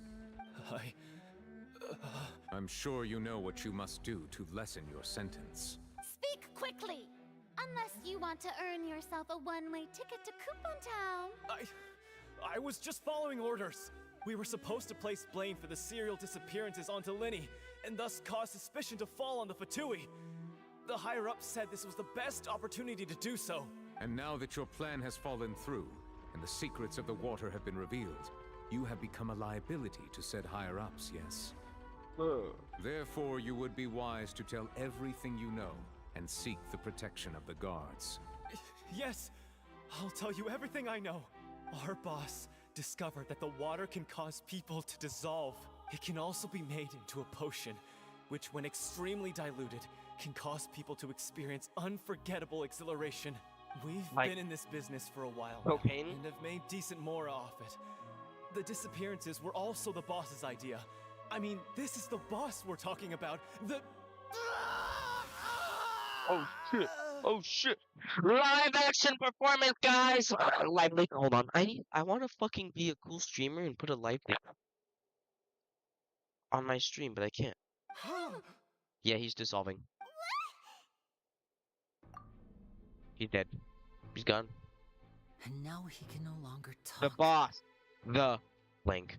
It's probably like Arcolino, even though she's a Fatui character. They're probably still all together. I shouldn't have expected any less of them. An outrageous act.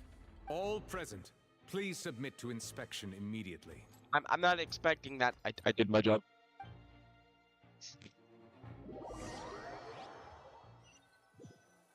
Vaughn.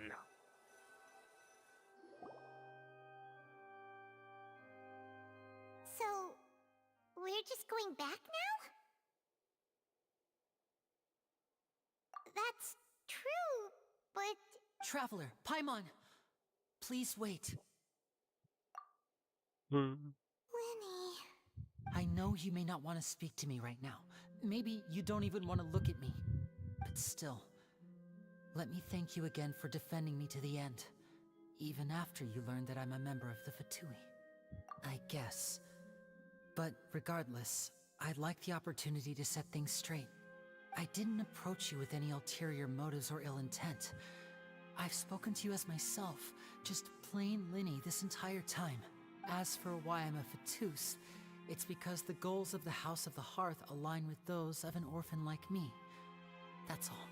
That was how Father, who you might know as the Knave, approached recruiting us back then too. The Knave? The one who controls the House of the Hearth? What the fuck is the House of the Hearth, dude? I just search that up. The House of the Hearth. House of the Hearth is an orphanage in Snezhnaya run by the Knave.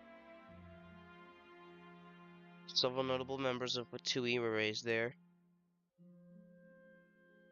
2 characters. I don't know any of these. Katarina. What the fuck is this? Isn't that the girl at the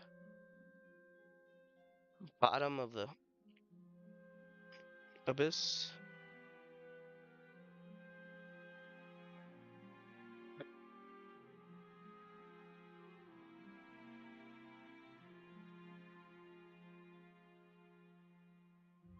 It's an orphanage. That's right. And since we're here, I was wondering, would you mind hearing a story? It's about my past. Her, I guess? Back when our parents first died, Lynette and I were left wandering the streets. To survive, I took to surreptitiously observing an older street performer who did magic. It took me several days to figure out how he pulled off his amazing tricks. I took my sister through several streets until we found a crowded corner, and we began to perform magic tricks there.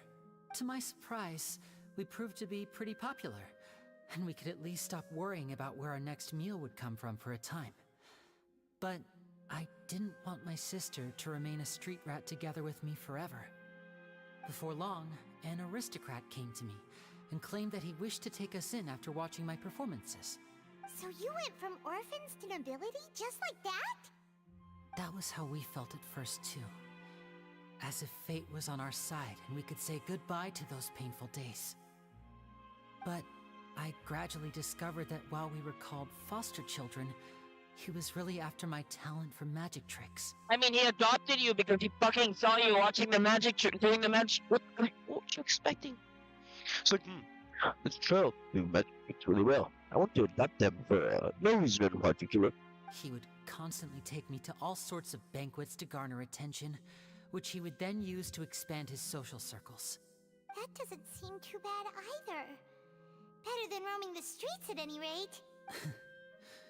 It took a while for me to realize just how dark his heart really was. After one particular performance at a banquet, I discovered that Lynette was not on the same return vehicle as me. Oh, look where this, I like where this is going now. I waited a long time after we returned home, but she did not come back. I went to that noble's bedroom and asked him about her whereabouts. I don't like where this The is answer he gave me was, she caught the eye of the most eminent person at the banquet, so I sent her over as a gift. I don't like what she's doing. I mean, you'll be able to perform your magic regardless of who your assistant is, yes? Oh no. So he was gonna... But what if Japan's laws deal with such people? As far as outsiders are concerned, this is a relationship akin to adoption or foster care, and they have their ways of escaping the eye of the law. I managed to ferret out the location of the mansion of that so-called eminent person, and hurried through the night.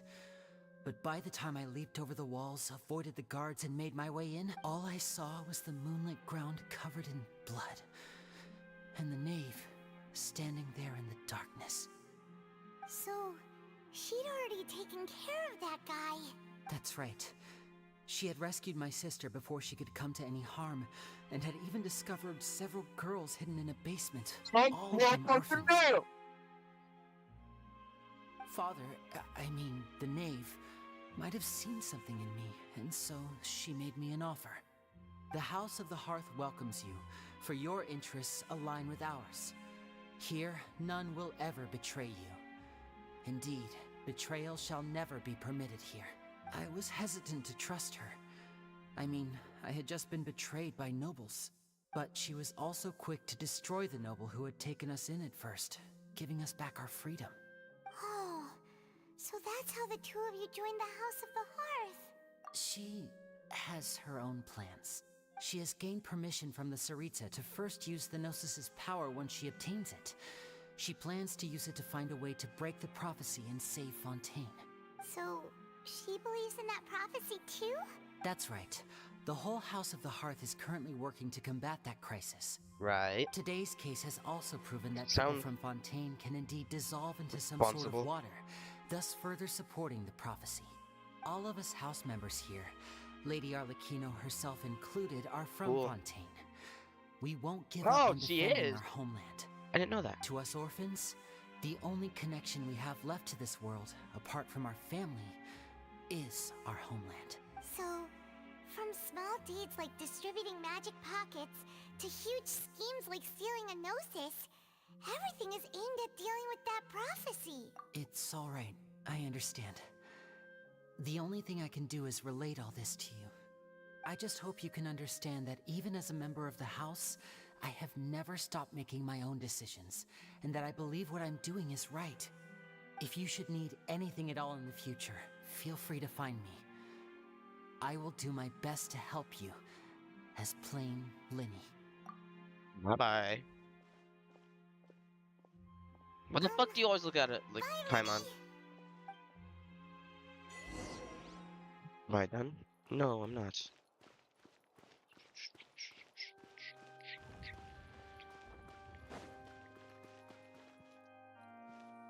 I'm not gonna have to talk to you now.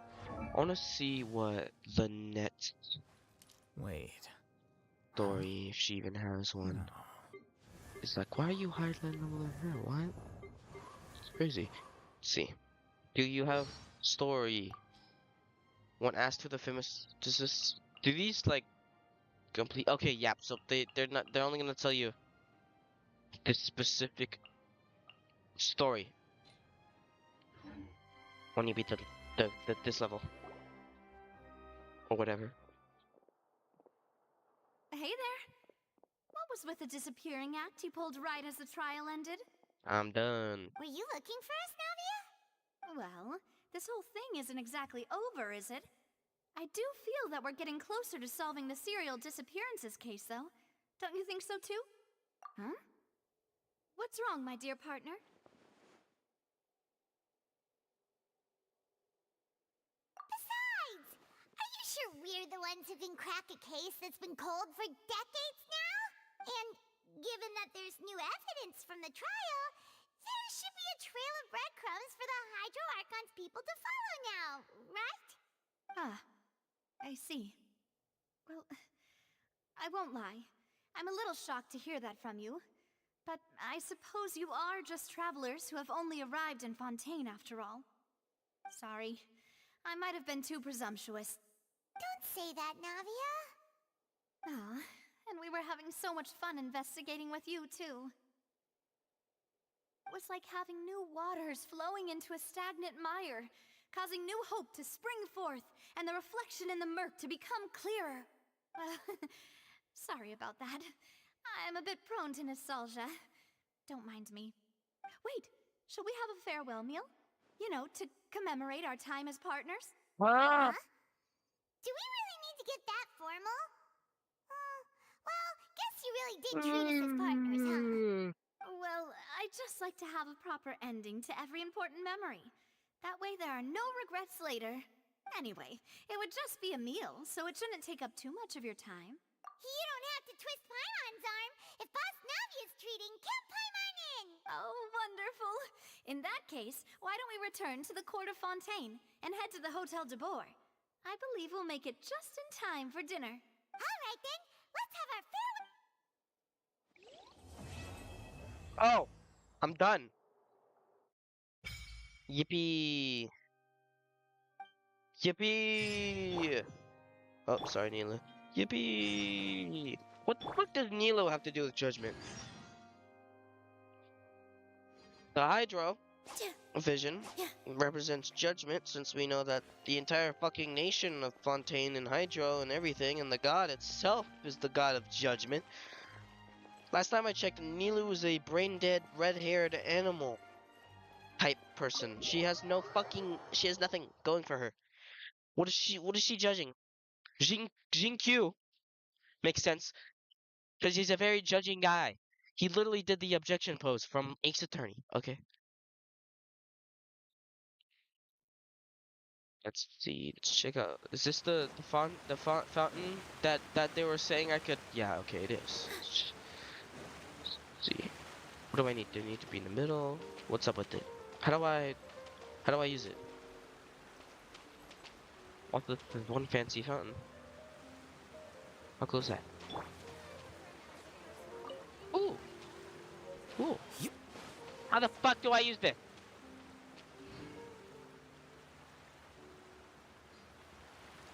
Oh, okay. Let's see what I can get. Yeah? Uh-huh. Right. Offer, let's see.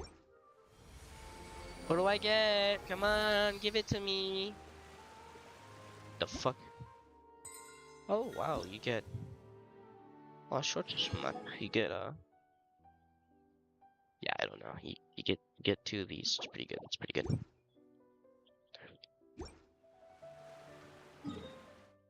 I forgot how the fuck you get, sigils and shit.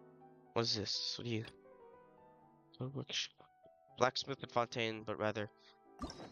Anyways, can I unlock the new story? I can't, okay.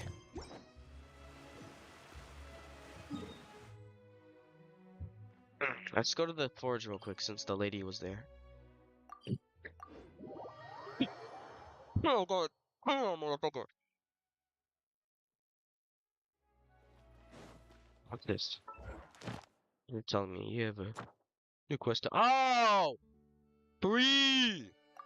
Awesome. Get another one for it too. Never mind, that's not worth my, that's not worth, that's worth my time. It's not worth my time. I'm using these for folklores. Be patient. Where am I going? I'm supposed to be going this way. Love to hear it. This is the music. It's lagging a lot, but that's okay. I don't really give a shit. One of these. Use this. Yeah. Sigils. These. I'm gonna use it after I fucking head to this. This is it. This is it.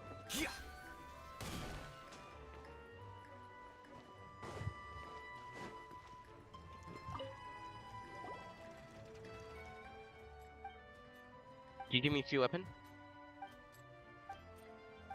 I hear a robot walking by. Do you have a commission? I don't know. Then I gotta show you what I got. That's right. I wear both hats, wield both hammers. You want a surprise? Blah blah blah blah blah.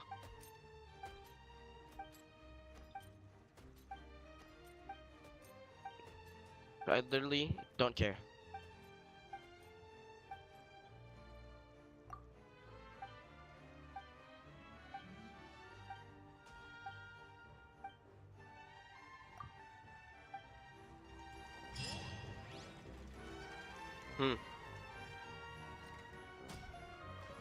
Seeking, do I have the plants for this though? No, that's the wrong one. It's the other one.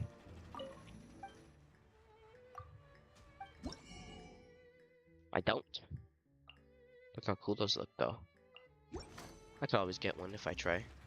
Okay, let's check out. I need to go to my Siratina pot real quick. Do I need to go to my Siratina pot? Or am I fucking stupid? Let's go up here. I know there's a chamber and I have a key. There's a chamber and I have a key somewhere. That's gonna get unlocked later. That area with the blue things. What the fuck is this? What does this genuinely do? Can I hop on and it goes? Hi guys, can I get on? Thanks. I need to pick up the Osea, this thing. Okay, it is Osea. I don't know the difference of the name, dude. I'm not a talking type of guy. Move, you animals! Fuck. Does it fly? It do! Well, here we go, boys. Yeah, y'all, can you give me some health? Ooh, I sure do love gravity. Dun-dun-dun-dun. Where you taking me? Where am I going? Where the fuck am I going? Well, I get the full view now, so I can find out where this spire is, I guess. Let's see. Where am I going?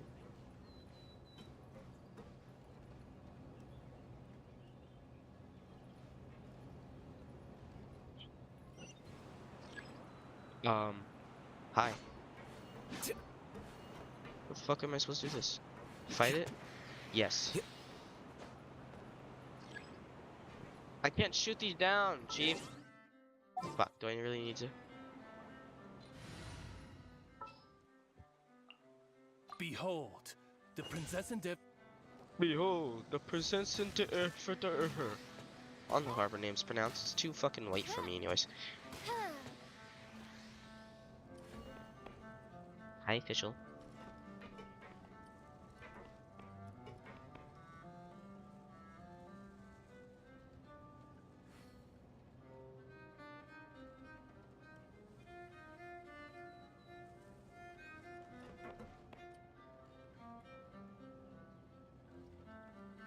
Where are we going?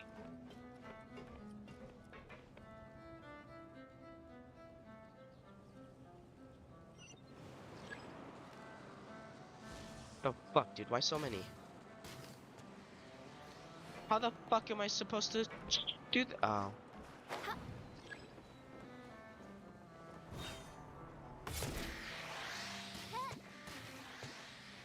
Get off my fucking ship! That was all of them.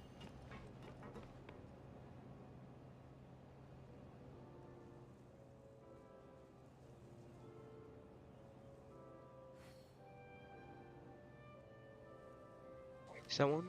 Is that one over there? Oh shit! Pass. Pass me that. Oh shit! Precious too. I think we're going there anyways. First comes, first serve, buddy.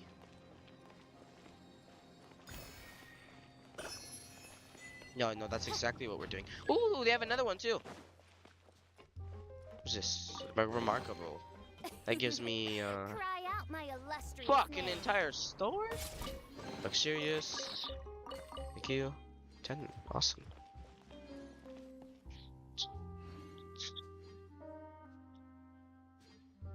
Yeah, that's definitely one.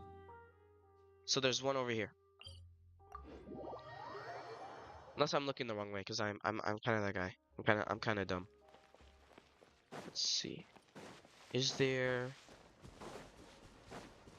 a thing here, or am I just stupid as shit?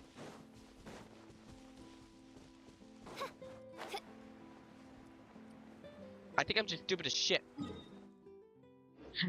No, hold on. Fuck, why isn't there one up here?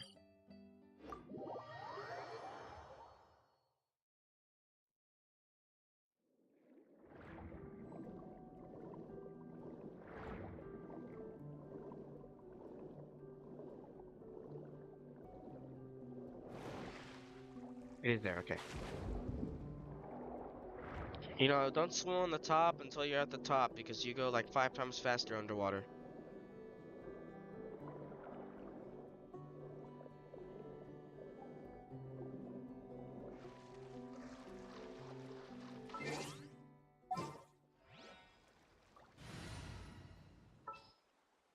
Oh yeah, also, while I was Yes. playing, I reached level 10 friendship with Nilu, so...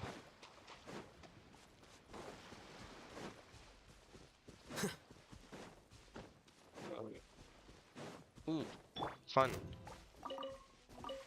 Positions.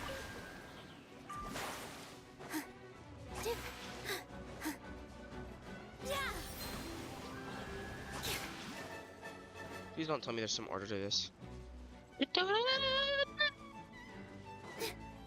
Okay, there's some order, I'm not fucking with it, I don't give a damn. Where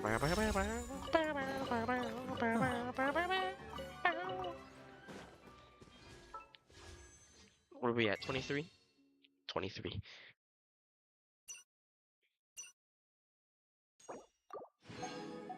And now I can get 2 more, therefore I'm at 25 right now.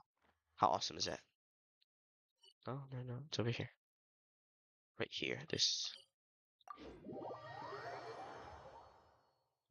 I gotta go AFK after this for a few milliseconds.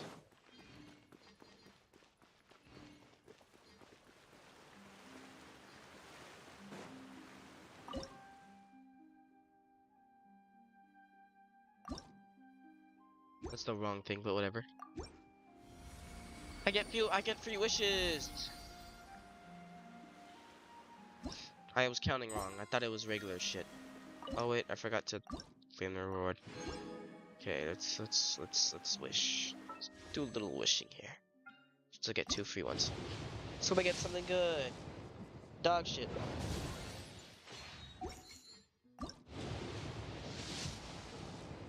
Dog shit. Now what's my time? Okay, time to go do my thing.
Okay.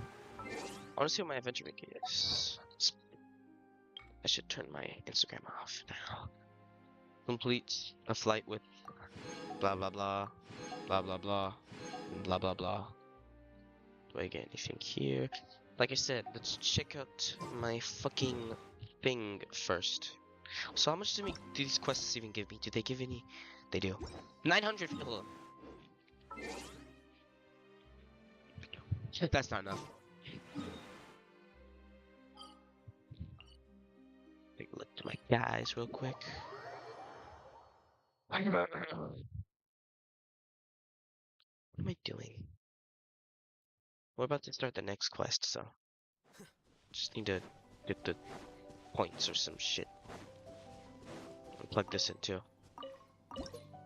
What is it? New song. Let's check it. What are you? Not worth my time.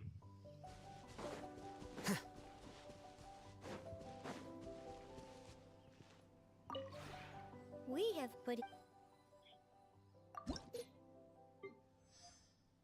Till 9.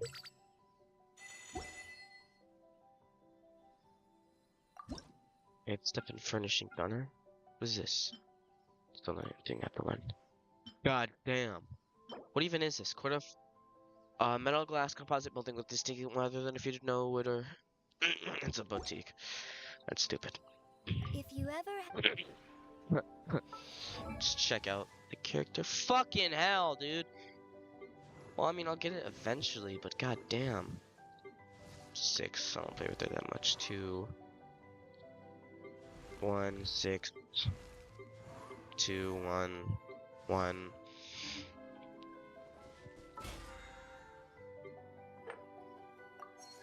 Awesome. Yeah, level 4. What is it? You're acting like I've never seen a fucking Hydroculus before. Oh! I need to quest item. How cool is that? Do I get to read this? I do. This is the gold quest. I mean, we'll be getting it back. Anyways. No. Food and whatnot. Delicious crab. Kuyuraki. Is that not Inazuma? Peva charred egg.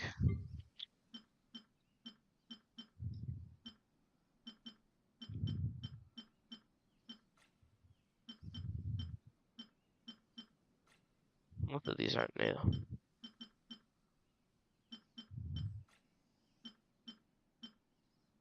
What are these from? Black serpents. What the fuck are black serpents? That's a black serpent. Okay.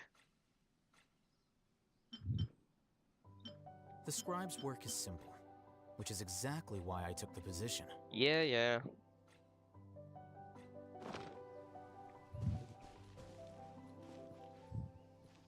What am I?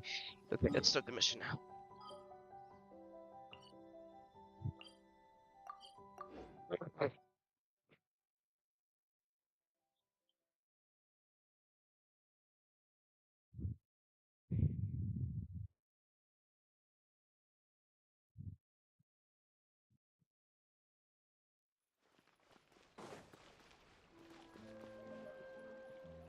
Adventure sport.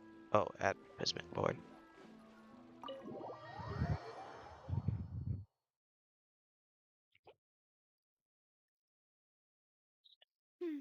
I came here several times with my father when I was little, but stopped eating here as often after growing up. I hope the food here will be to your taste. Oh, don't worry. We haven't eaten at a hotel like this in a while. Paimon's getting excited already. In that case, I'll go order for us first. Please wait here a moment.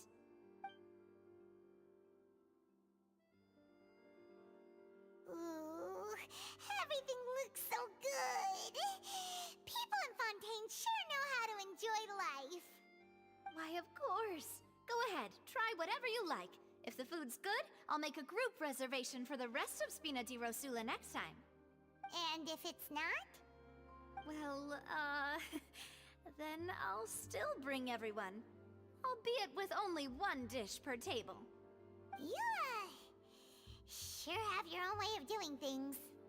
Oh, we called this a farewell meal, but we could also treat it like a victory feast, right? We did just win that case after all. Yeah, I'm like not paying attention whatsoever. Oh, true. Too Very bored true. for that shit. In that case, boss, we'll have another 2 dishes. Hold on, something funny just showed up and I need volume on it. Sorry. Speaking of cases, do you think that the mastermind behind the serial disappearances will get caught soon now that this has all happened? Well, we've certainly taken a big step forward, but Okay, I'm done. I feel that's about it. We know that there's an organization that means to dissolve these young women, but we still don't know what they are really after. If it hadn't happened right in front of us, Paimon wouldn't have ever believed that a person could be dissolved like that. Right? Yet it was because this was such a preposterous notion that the investigation could never really move forward before. Ugh. If only that guy could have finished speaking! We were so close to hearing who was behind it. In such investigations, even the smallest step can seem like a yawning chasm if the trail of clues is cut off. To be honest, I don't have high hopes for any follow-up that the authorities might conduct. It's not that I don't have faith in their ability, it's just that a different perspective is required in some matters. It's easy to guard against and deceive a single narrow perspective. A shift in thinking is required at such times in order to produce a breakthrough, which is exactly why the Spina di Rosula exist. Those highfalutin folk are not all-knowing. That's why we exist, to seep into the cracks where filth falls through, where their watch fails them. That's the kind of problems we solve. Seems Paimon thought things were simpler than they actually are. It's all right. Well, this was supposed to be a farewell meal, so I doubt you have further interest in this business, right? Let's talk about something else. Like, what are your future plans?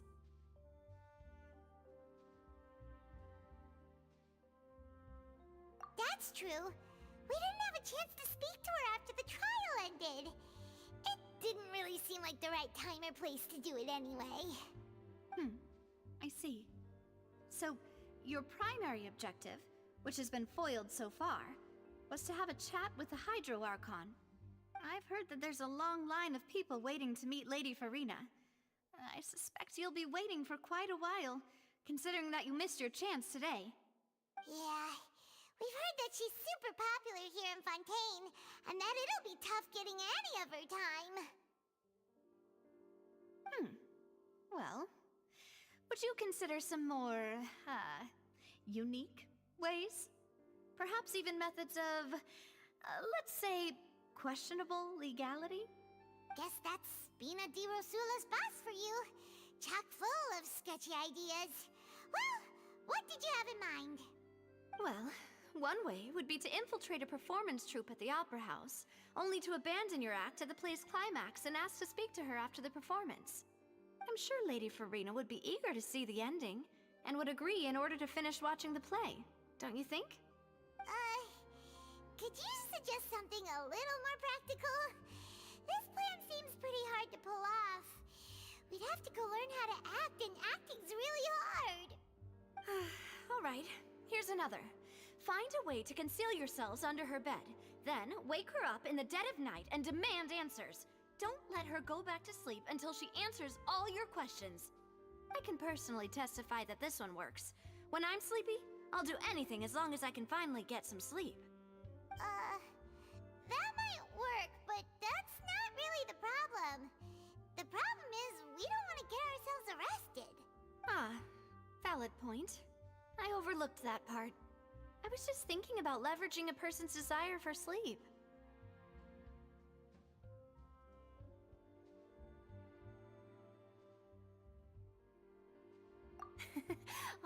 All right, no more joking around. Perhaps you could... you did defeat her in court, clearing citizens of hers from false accusations. False accusations she had nearly upheld personally. I imagine that she feels quite ashamed about the whole thing. You mean that if we catch her while she's on a break, she might be too embarrassed to refuse? Oh, that does make some sense. Why don't we give it a try after this meal? You know, strike while the iron is hot and all. Huh? Paimon, did you drink my Fanta? Was this your drink?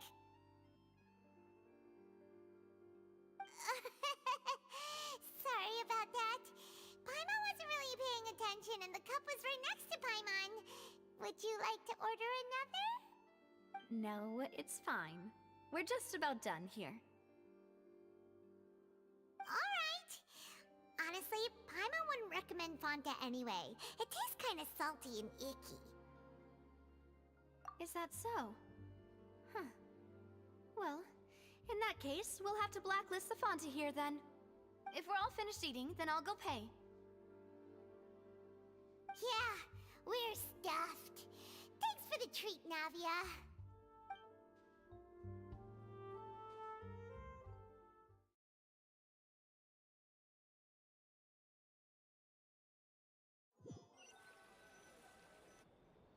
Oh, so full. Paimon can barely float anymore. Nah, that would be so...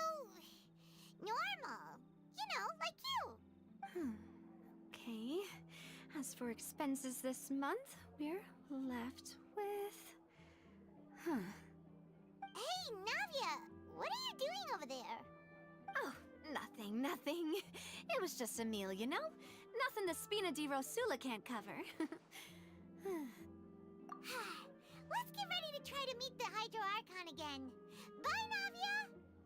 I was paying no attention to that. I just knew they were eating food and If you talking. do encounter any other trouble I in literally Fontaine, didn't care. you're always welcome to contact the Spina di Rosula. I'll give your requests the highest priority. Oh, thanks a bunch. In any case, I wish you smooth sailing. I'll see you again, partner. See ya! Thanks a bunch. You're such a kind-hearted person, and oh, there we go. Light rain falls without reason. The main quest.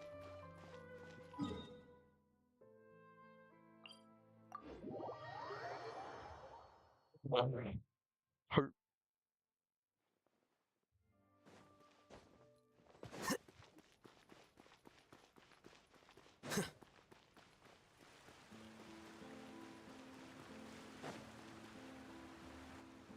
There aren't many people around anymore. Looks like that boat we took to Araneas might have been the last one. Looks like we're back here again. Huh? Traveler? Are you hearing voices again? Ugh. That's kinda spooky. Are you sure we don't want to come back in the morning? Vache? Vache! Hey, why are you still walking towards it? There might be something nasty in the water. Huh? Hang on. Paimon can kinda hear a voice. It's calling for Vache, right? Hey, Traveler? Stop walking! Come on, wake up! I'm drugged. I'm drugged now. Fun. High on that coke. Hi, Oceanid. Vache! Are you... my dear Vache? No, wait. You seem to be someone else. Do you know Vache? Do you know where my love is? Wait. Who am I? I'm very sorry. I fear I do not know. My memories feel like they have been washed away like a flood. So many fragments dissolved amidst the tide, never to be recovered. How much have I lost? How many things that I once held dear while on land have I since forgotten? Yes, that is what I was once. But now, I am but the consciousness of one who is lost, therefore. I do not know how I came to be like this either. I only vaguely remember being covered in light blue water, and then all grew dim. I also remember going to many places. I loved adventure, loved exploring places of peril. No matter where I went, Vache would go with me. I knew how dearly he loved me, and I also loved him equally as much. But now, we can no longer go back. The pain of such parting. I never knew how heavy it could be. No, our reunion no longer has any meaning.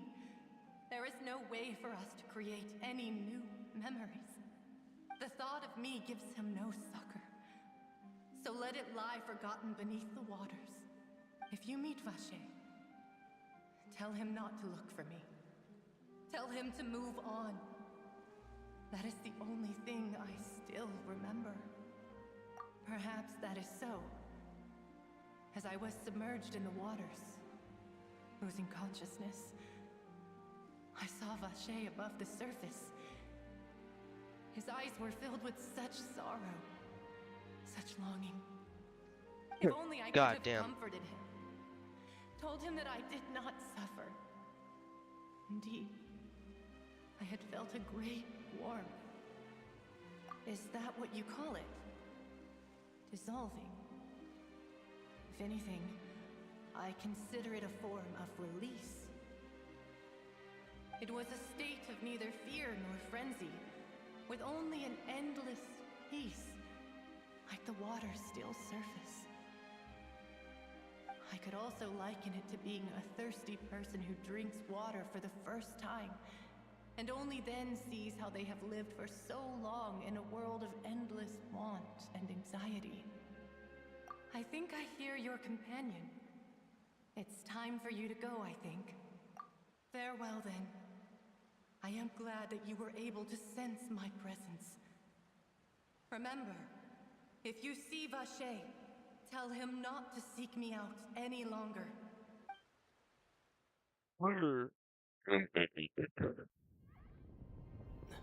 Huh? What the fuck? What? What? What? What happened? Huh? Cutscene.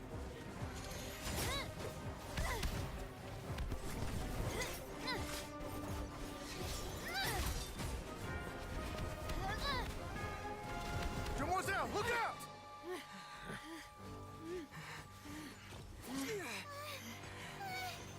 Dear God, it's a whole army of Gardamex.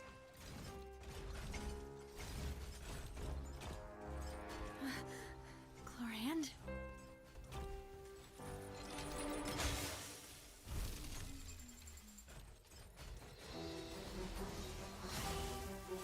I'm gonna get her for sure. She's second for Farina. She's the second person I want next to Farina. Quick, now's our chance! Oh no, my cutscene. Stupid ads on the internet. God damn! Fast ass. Eat 'em. Lose the music. Done.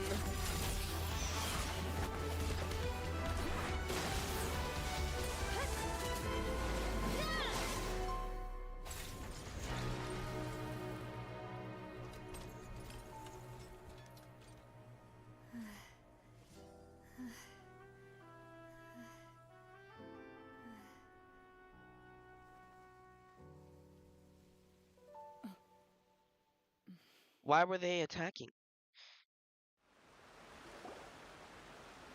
I should thank you for lending us your sword there, Chlorand. But before I do so, could you explain how you managed to show up here? I followed you. It seemed to me that danger has followed you more closely as of late. Never mind, I like her voice. Following someone without their knowledge is actually called stalking, is it not? Mr. Callus's last wish was for me to ensure your safety, and I will not betray his trust. He would do the same, were he alive today. Do not speak of my father! Oh, they're relationships. I was not strong enough. Thank you for your aid, Miss Clorand, but do keep an eye out for your manner of speech. I believe we all wish to avoid unnecessary emotional harm. Sorry, I did not consider your feelings. Whatever. What else do you know? How did you come to the conclusion that I'd be in grave danger? I doubt I know much more than you, but I believe that the mastermind behind the serial disappearances is very powerful. Your performance tonight will almost certainly attract their attention. What the fuck are you talking about? I'm sure they've known about me. To be honest, I'm shocked it's taken them this long to act against me. I went to sleep. And what about these Gardamex? I thought only those associated with the Maison Gardiennage could control them. None of these mecha have serial numbers. I was sure to check a moment ago. But why? They are not the ones used by the authorities to enforce the law. I can only conclude that some powerful or wealthy party must have obtained them via illegal means, deploying them as a private force of sorts. What? Your point being that they're out of Spina di Rosula's league, then? Yes. Be careful, and do not act rashly. I will continue investigating no matter what. We will bring the truth to light. That's my father's true last wish. Regardless, thank you for your help today, Clorand. But if you get any ideas, tell me first. I don't much appreciate being followed. I do not think that they'll strike again anytime soon. So I shall stop following you. Good day, all. Yeah, I think she's a cool character. I mean, I liked her design, and that's why I wanted her first one, but I think she's a cool character. I suppose that's the best news we've gotten today. and gun. Mademoiselle, So I believe that Miss Clorand was being sincere with you. If we tried, we could attempt to thaw relations a little. I know, she's... Oh, thank goodness! Paimon thought we were done for! Those Gardamex came out of nowhere while you were unconscious, and Nadia and her gang saved us! Oh, and there was that champion duelist named Clorand who came out to save us too! We got lucky there. Paimon probably couldn't have fought them off otherwise. Oh, come now. Forget all that polite talk. That wasn't really a farewell meal we had back there. Not for me, anyway. In truth, I hope that every meal we have together shall be a victory feast. As such, we're still partners. There's no need to thank me. It will take 50 years for me to match Demoiselle's magnanimity. If it were me, I would have joined the Spina di Rosula on account of her goodwill long ago. All right. Actually, Navia, how did you know that we were in danger? You sure did show up in the nick of time. Well, I'm to be still honest, confused. you're the one who tipped us off, Paimon. Huh? Really? Paimon contributed somehow? Ooh, Paimon's even more amazing than she thought! Yes, all thanks to you grabbing my drink by mistake. How did that help? After we parted ways, I was on the way back to one of our bases when I suddenly thought of what you said. That the Fanta tasted kind of salty and icky. Fanta only comes in sweet flavors, so how could it have tasted salty? The color of the drink, if I recall, had also been a bit off. So the Fanta had been spiked with water from the primordial sea? Yes. So, if you hadn't drunk that cup for me... So, like, you're telling me Spina di Rosula we're gonna be is preparing assassinated? the grandest of awards for you as we speak for saving the boss. Not me. I sent people to Hotel de Boer to investigate, but whoever did this left no trace at all. That's when I figured out that you might be in danger, and hurried here as quickly as I could. What? Why would they go after us too? All we did was defend Linny in court and help clear his name. Ugh, now we're caught up in this mess too, aren't we? Well, you did foil a plan that they were probably pretty proud of, and almost got their name in the process. Speaking of which, did anything strange happen when you drank the primordial seawater? Well, it can't be a coincidence that the traveler fainted just now. He said that he heard that voice calling for Vache again. Oh, and this time Paimon heard it too, but it was real faint. Does this situation have to do with the primordial seawater then? Does that mean the primordial seawater raises someone's sensitivity to hydro when it's used on people who are not from Fontaine? That doesn't sound like too much of a bad thing, to be honest. New intel? While you... Well, let's hear it, shall we? Oh, that is important. Vache. That name doesn't ring a bell. I suppose he hasn't stepped forward as a witness in court lately. Since he saw that young woman dissolve, he was at least at the crime scene. But he never gave testimony or any information regarding people dissolving in the primordial seawater. Could he have been threatened? Yes, thank you. This is very important information indeed. We will continue to investigate. Oh, you mean you'll help us investigate? Well, you did say that our farewell meal didn't really count. That means we're still partners, right? And besides, we're in this now whether we like it or not. You're not gonna let those people who targeted us get off the hook so easily, are you, Traveler? Demoiselle, do try not to look quite so pleased. You are the face of Spina di Rosula, after all. This is scary ass You talk face. too much. Well, in that case, let's head back to one of our bases, shall we? I'll arrange accommodations for you. Yippee! We also have some plans to go over, and hopefully we can deepen our bonds as partners. But we'll take that one step at a time, I guess. Don't worry, you two. With us around, our base is definitely secure. What the fuck is that? The neck. Fuck. Oh, it's okay. Just whatever.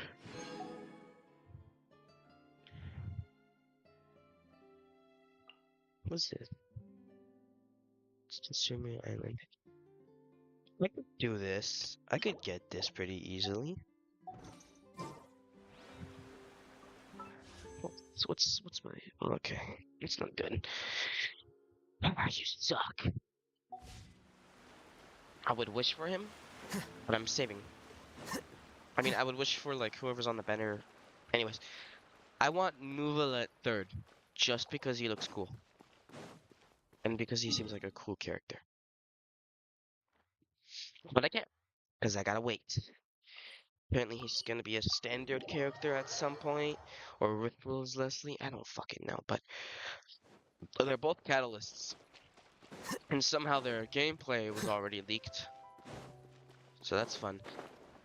Are you telling me their base is the sewers? It's right up ahead, but let's make sure we weren't followed first. I've been keeping watch, Demoiselle. I haven't spotted anyone suspicious thus far. Huh, very good. But let's not let our guard down for now. I shall find rooms for our respected guests. Thank you, Malus. Now, let's continue, traveler.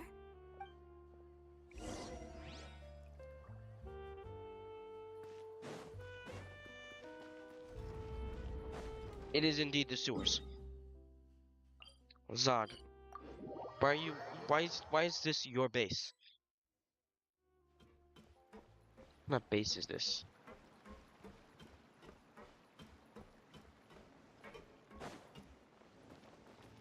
I guess that's nice accommodations, but whatever. Well, I mean, this would be a good spot to have a base. So, this is your base? Yep. It's not quite what Paimon imagined. Your accommodations have been arranged. Under the present circumstances, I can confidently say it's the best we have. Well, after all, we don't Oopsie. allow illegal or unethical profiteering. In fact, our funds often come from citizenry who support us. Seems like it's tough times for everyone. But if you have the support of the people, that does sound like it's worth it. To be honest, our financial situation was a lot better back when my father was in charge a few years ago. I'm afraid I'm not quite his equal. Your father... He was the previous boss of Spina di Rosula, right? How did he... Demoiselle, if you'll allow me to explain. No. I'll explain it myself. I suppose I couldn't run from this topic forever. And as partners, this is something I hope they can understand. My father's name is Callus. Yes, the same one they call Callus the Unfaithful. I've never heard in of the that streets. name on the streets. 3 years ago, he was accused of murdering his own friend. But he chose a duel to defend his honor instead of standing trial. He died in the duelist's ring. Oh no. But I do not believe my father was a murderer. I'm sure he was set up. At the time, I believed that if he only stood trial and was duly investigated, something amiss would crop up and prove his innocence. But strangely, he not only requested the duel himself, but rumor has it that even after being seriously injured, to the point where he could be deemed as having lost the duel, he refused to surrender, determined to die in the arena. 3 years later, I still don't understand why he did that. How could he protect his honor if he's dead? If anything, he gave up his chance to defend himself. The closest piece of info I have is that my father had been investigating the serial disappearances case at the time of his death. Ah, so that's why you're so determined to get to the bottom of that case. That's right. I've also tried to investigate the murder my father was implicated in, but I haven't found a single new clue in my countless reviews of the investigation records. However, I believe that if the murder case is related to those behind the disappearances, they must know something. I must I'm gonna go know look what at something really on the happened. internet. Was my father coerced? Framed? Even if he really did kill his friend, I must get to the truth. If only he'd been more open with me when he was still alive. He even hid the fact that my mother died due to complications when giving birth to me. That's crazy. And now, here I am I'm investigating like not his even death. paying attention right now. You really are a handful, aren't you, Papa?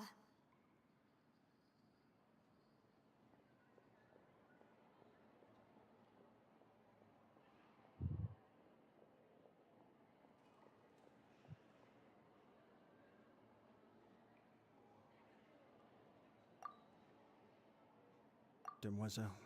Please, if there is anything I can do... It sounds so fucking anything stupid. at I all. don't like his voice. I also will never believe that Master Callus murdered anyone. There are none whom I respect more than the two of you, demoiselle. Master Callus did so much good in life, yet all it took was one murder case for him to be dubbed Callus the Unfaithful.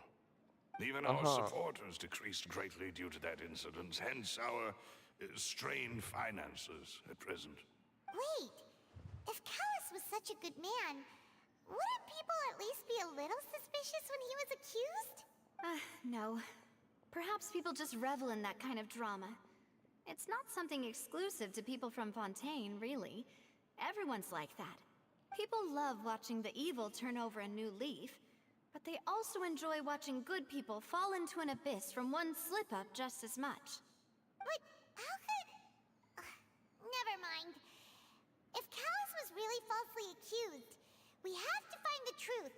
He didn't deserve to have that happen to him. There is one other thing. Master Callus's opponent in the duel was Ms. Clorand. Oh, her? Well, then, isn't that as good as saying that she was the one who killed him? Yeah, that's not the sort of thing that you can just let go and move on from. Ms. Clorand has always placed great emphasis on the honorable nature of the duel. If her opponent doesn't yield, she will not stop either. She knew Master Callus beforehand and greatly respected him, but seeing how he was resolute in the arena, there was only ever one choice she could have made. It's not that I don't understand her at all, but I just can't deal with this yet. Don't worry, Navia. Paimon knows how you feel. You don't have to force yourself to do that. Afterward, Ms. Clorand told us that at the start of the duel, Master Callus requested that she ensure Demoiselle Navia's safety. Yes, that is our understanding as well. Oh, Papa. What madness drove you to ask the person who killed you to take care of me? All right, anyway, that's the information I wanted to share with you. Even if it did sound like I was just complaining towards the end. Thanks. You two should go and rest. This was quite a day after all. Yeah, Paimon's beat. Please, relax and get some sleep. We will ensure you rest soundly.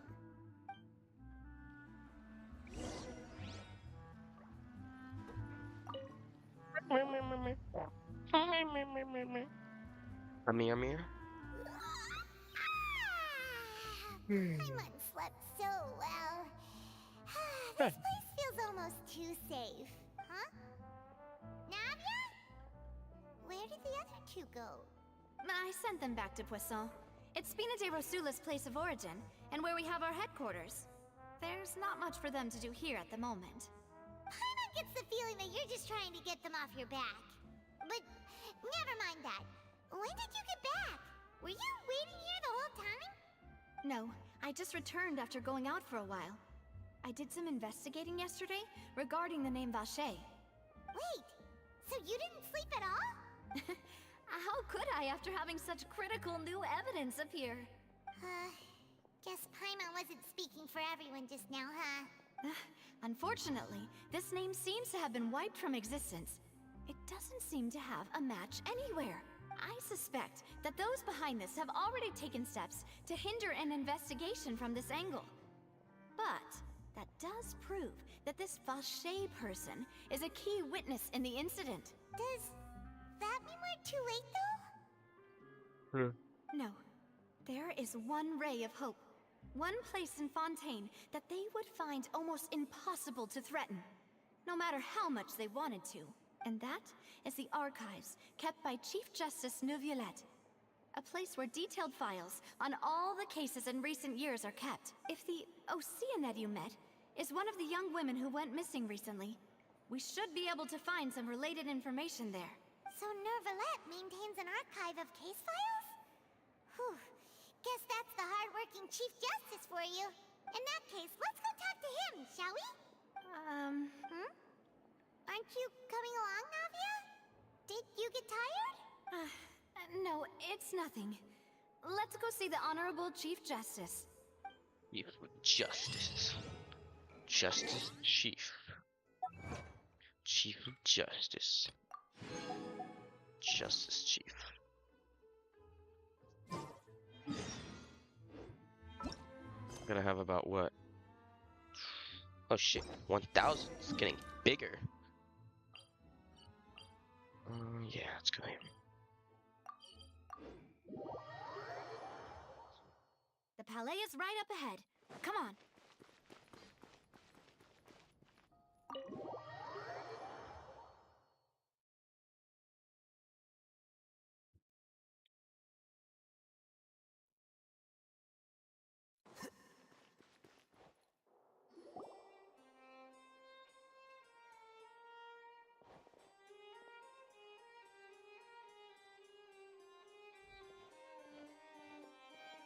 How do you know where he State is? your business here. The Chief Justice is presently occupied with official matters.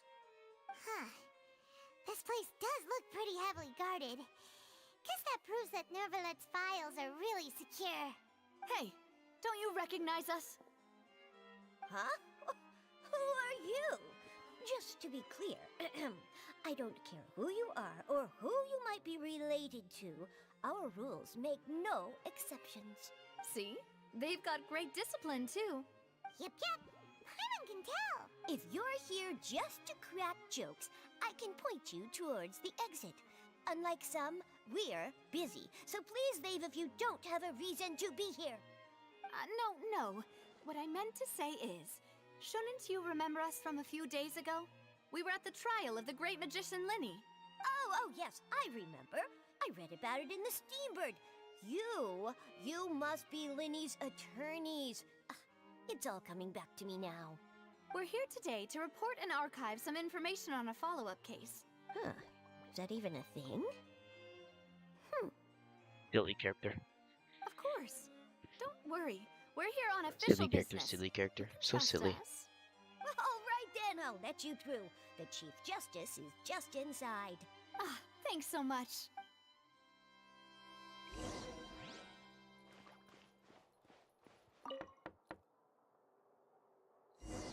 Please come in.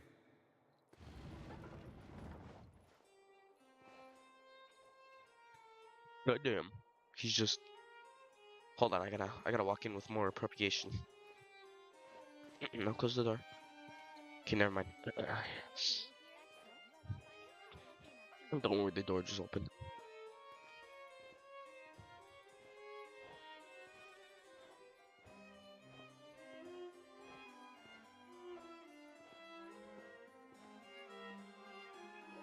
Oh.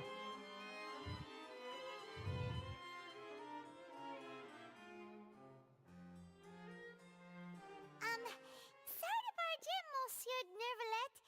We only lied to get in because we didn't know any other way. It's all right. Please let me know how I may be of assistance to you. So you're not mad at us? He's We were such looking for a a man nice, called Vache. big He guy. may have been an eyewitness in That's the why I serial want him. He's disappearances case. so If we can find him, good. we may be able to unearth some key information Good on the boy. case. Ah, I see. In that case, please wait here a moment while I browse through the files.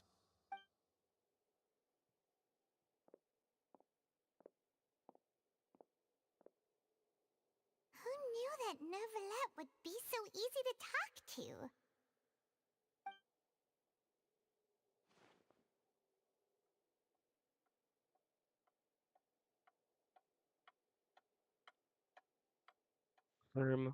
What?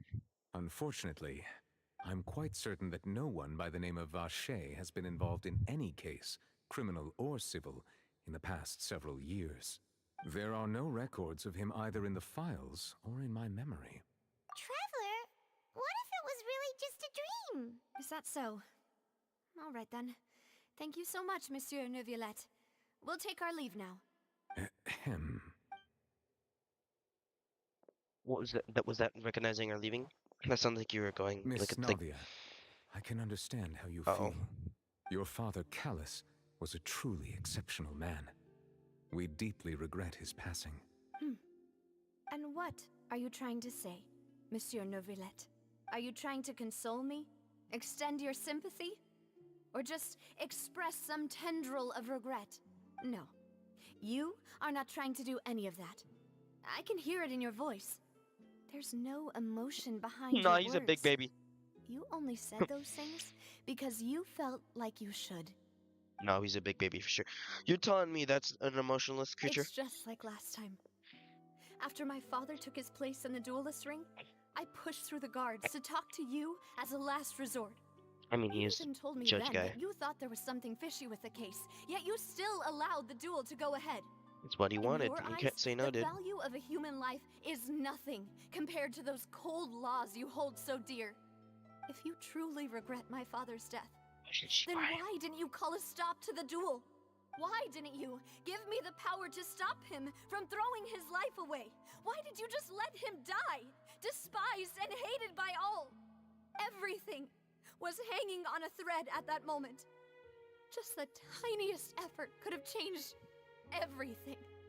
There are still so many things I never got to tell him. So many questions he still owes me answers to.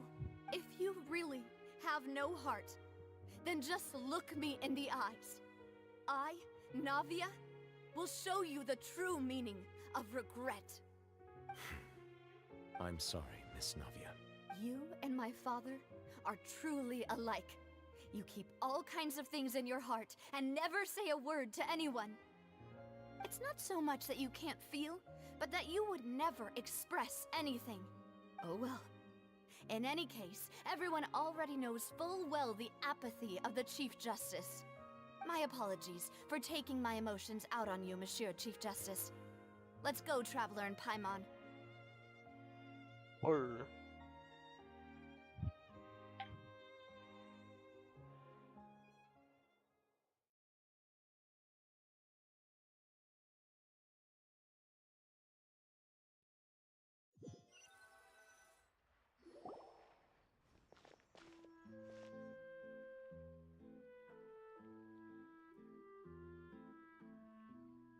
Navia, are you okay?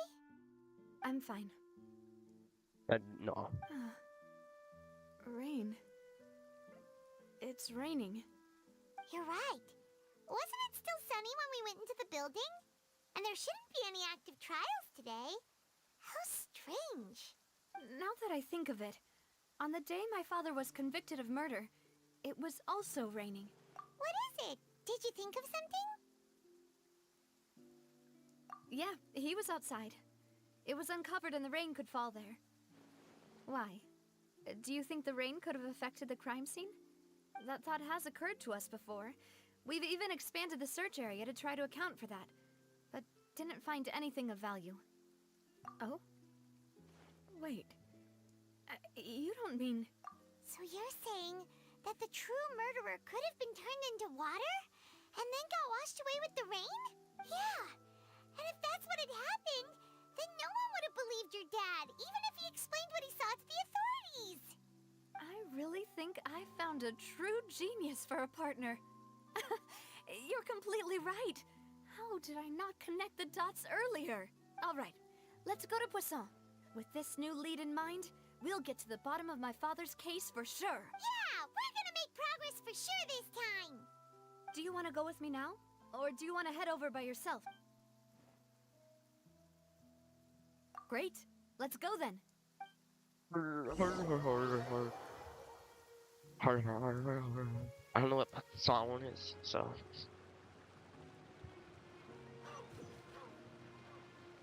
Your dogs. What the fuck is this? The ship? This is the ship. This is the ship I uncovered a few days ago. There's a ship underwater, it's pretty cool. Not underwater, under all this rubble. Ouch.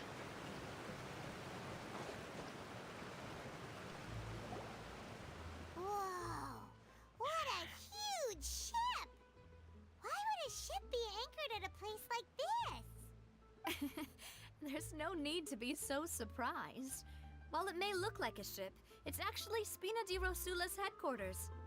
Thought you were My father rich. was the one who asked for it to be built like this. Perhaps our taste in exterior design is the only thing we occasionally had in common. A gigantic and glamorous ship embodies discovery, opportunity, ambition, and conquest. It symbolizes Spina di Rosula's bright and limitless future. And Paimon thought you were bluffing when you said Spina di Rosula had a glorious past. I'm not really Paimon feeling was it. confused why a group with such a history would live in the sewers. But now that Paimon has seen this ship for herself, she's been convinced. I'm not. Well, Poisson is where Spina di Rosula began, after all. It's our main base, our home. Don't make sense why you would still live in sewage. Where's the Hydro Oculus? Oh, you can't hide from me. Come here. Ooh, what's this? What's this? Hold on. What's this area?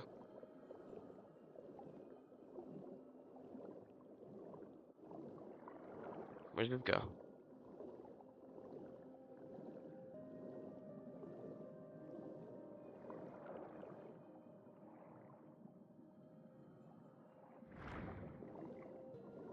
Is that leading back out to the... No, it's not. Where does this go? Elton Trench. Weird.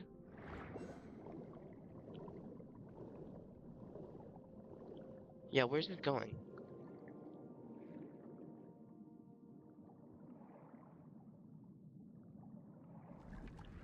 Oh, okay, it's the okay, we've been here before.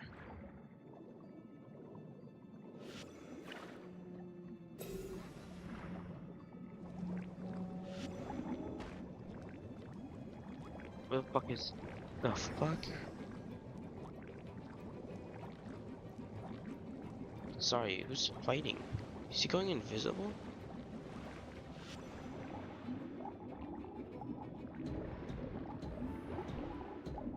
You're not going anywhere, bastard.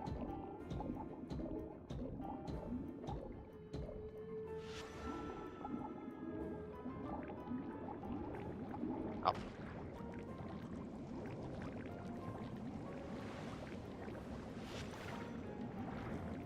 Need better moves, dude. This move sucks.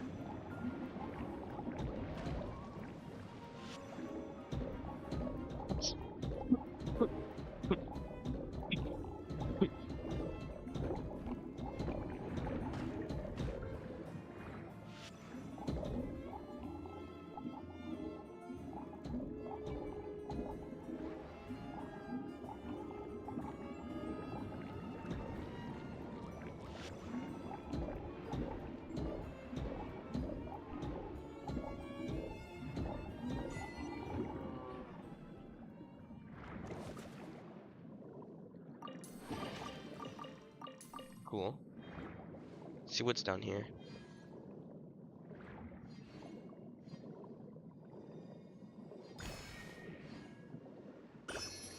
Have I been here before? Have I? What is this? Where is this?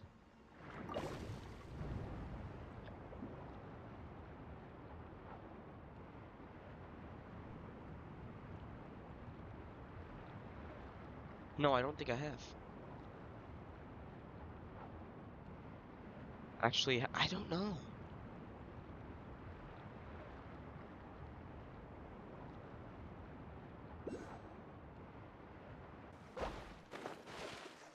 Yeah, no, I definitely haven't.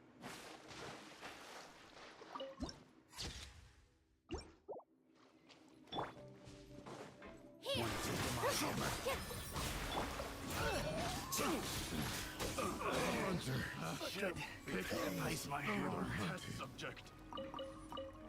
Orange.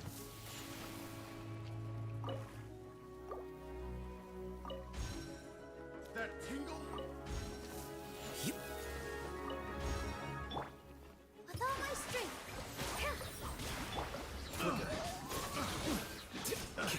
Content music is great. The wrong test subject. 4.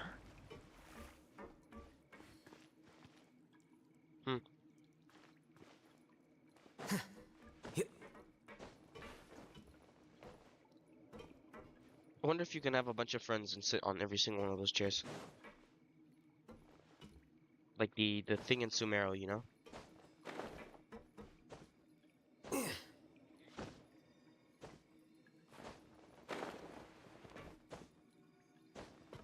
We went on a little bit of a little exploration. Don't mind it.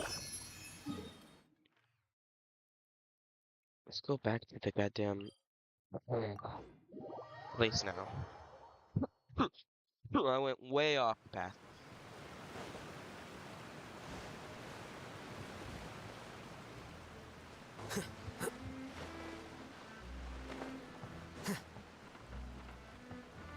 Hey there, fishman.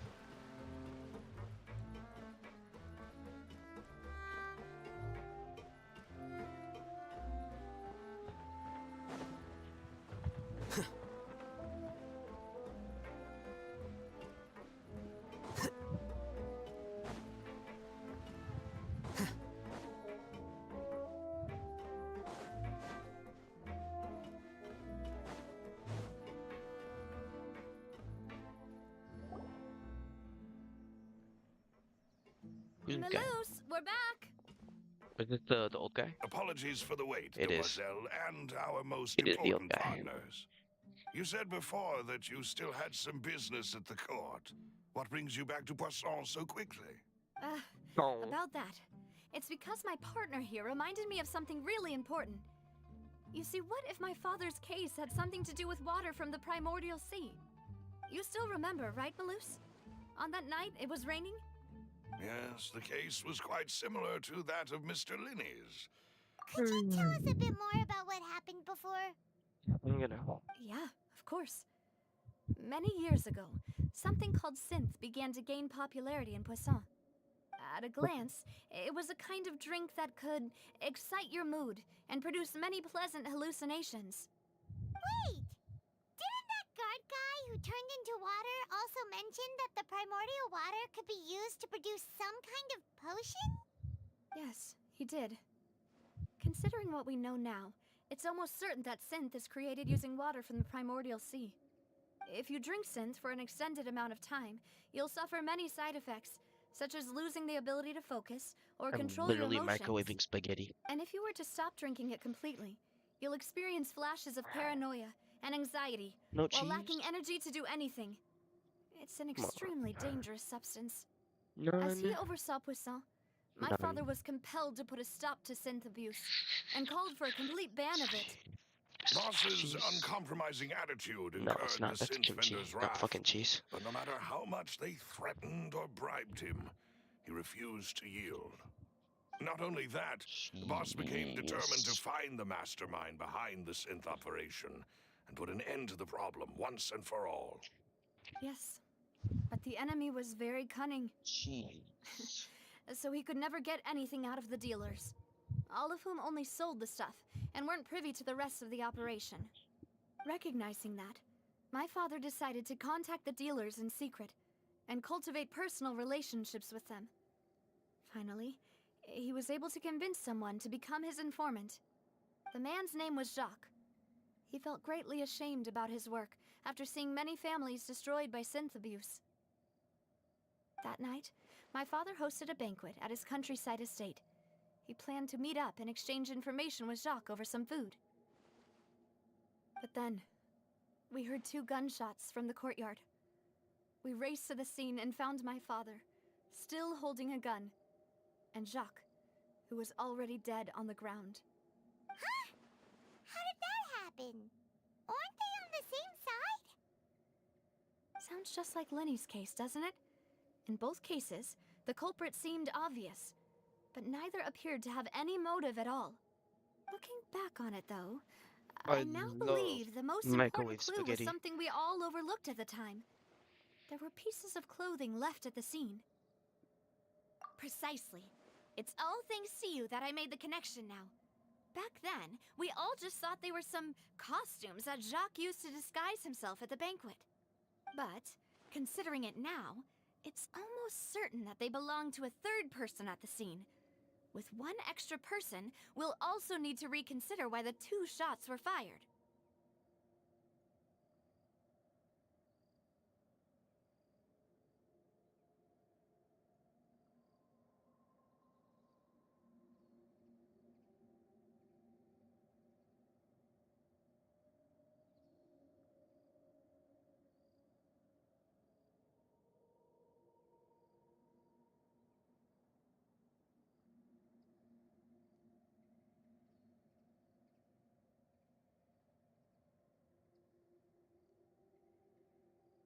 You're right. We still don't know what happened. But my intuition tells me that we're on the right track to figuring it all out. I'm finally headed towards the truth. Jacques was an empathetic man who was infinitely remorseful for his past actions. It's unlikely that he turned on Boss with zero warning. I think this third person is probably the key to the full truth. On that note, however, even though this will not please you, demoiselle, as your and your father's butler, I must still offer a word of warning. Our opponent is insidious and cruel. They are extremely difficult to deal with, and Boss has already lost his life trying to bring them to justice. Even though Spina de Rosula has lost most of its former glory, Poisson has welcomed a new time of peace, and we have been allowed to live out our lives. There is no need to follow your father's path. It would be both wise and in line with Boss's wishes to step back and give up on the case. If that's indeed what he wished for, then he should have told me that himself. Was I not the closest person to him? And yet, I was the one most kept in the dark. What was the point of him dying without sharing any of the secrets he knew? Did he manage to protect anything in the end? Synth is still here.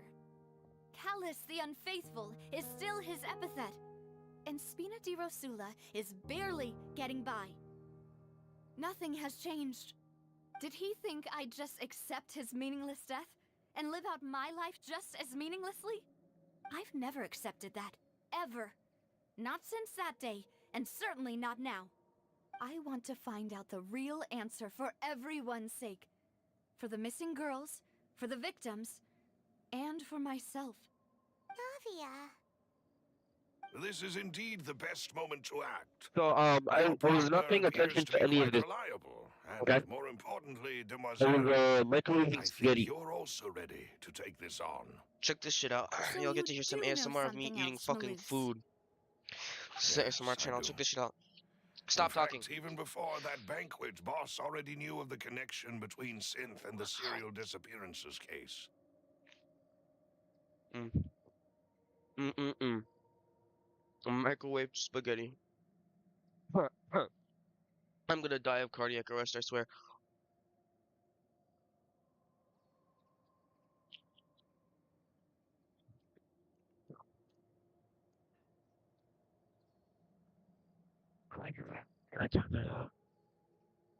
Lee, you like all that noise? Fuck. Ow. Hot. Steamy.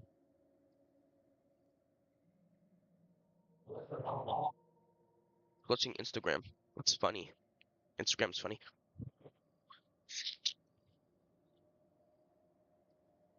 Mm, mm, mm.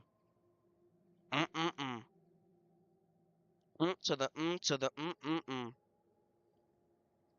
Shit is crazy.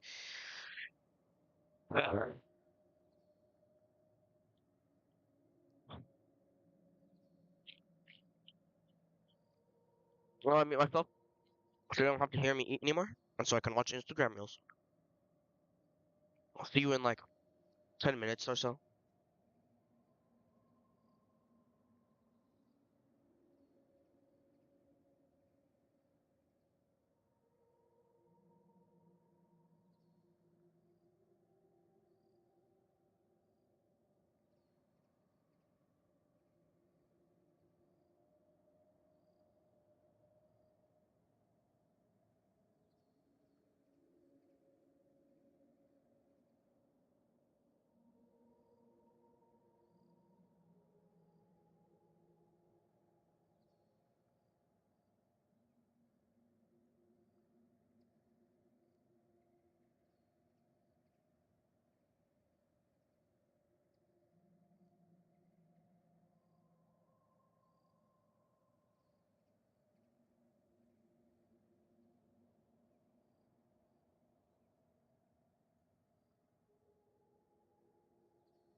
I have just finished my microwaved dinner. Such a beauty of a meal. Okay, let's continue. But what drove all the I'm gonna tensions to the continue to like boiling not listen point to was this the guy. revelation that you, Demoiselle, had been selected as the next target to disappear. What? Boss also didn't tell you that he had been diagnosed with a rare illness. The doctors told him that he had no more than 5 years left to live. And the serial disappearances case caused him great anxiety. 5 years was nowhere near enough time to resolve this long-standing conflict. But once he passed away, all the danger would pass on to you. Knowing all of this, he decided to use one final intimidation tactic before his death. He claimed to have already gotten his hands on some key incriminating evidence for the other side, and even told some members of Spina di Rosula about the details. But as long as you remained safe, he would not share the evidence with the public. If something were to happen to you, then he and all those he told would immediately expose all they knew about Synth and the disappeared victims. Right, so nobody would be able to get off scot-free. As we've seen, Boss's tactic has worked.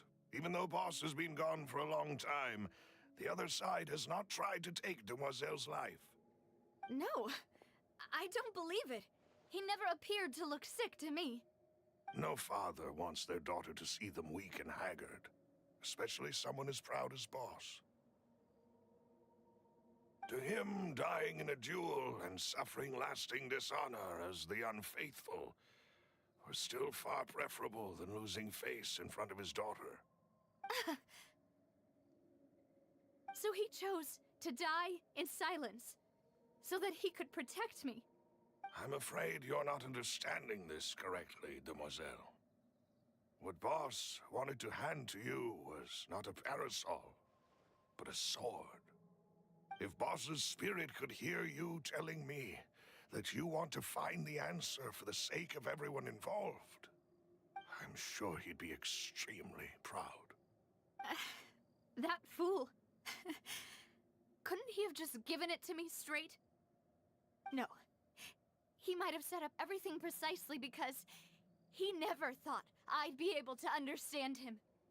Is that the amount of confidence he had in me? And what if I was never able to make it to where I am now? Yeah. I suppose that's true. With the way he'd set things up, if I had wanted, I could have just lived out my life without a care in the world. But thankfully, he rarely talked to me about complex matters, and thus understood little of me as a person. In this case, he really didn't need to give me an easy way out. Malus, what was the key evidence that he shared with you? It's the location where Synth is produced. Essentially, it's the enemy's headquarters. When he was threatening the enemy, Boss didn't share the specifics of the incriminating evidence he found. But if you want to use it against the enemy, you'll still have to take several things into consideration.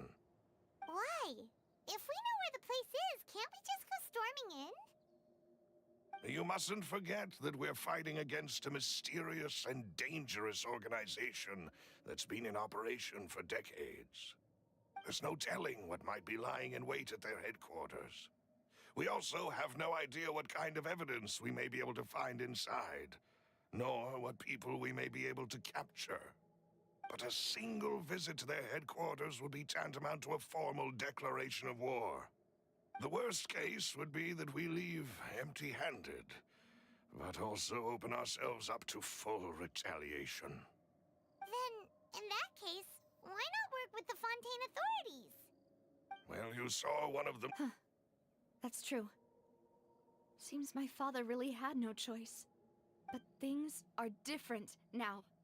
It should be a lot easier to prove the other side's guilt, now that we've connected Synth with the disappearances case. You sound like you've put a lot of thought into this, Malus. I am the butler, after all. I've always been willing to take on any kind of risk for your sake.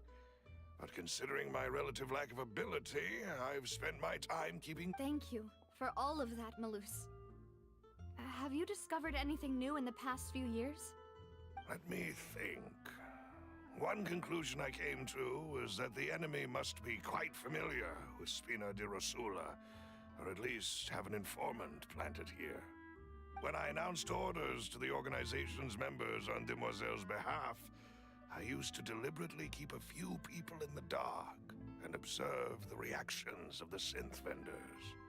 If the vendors didn't change their plans, then the individuals informed of our orders must be innocent. If the vendors packed up and fled, however, then someone must have given them the news.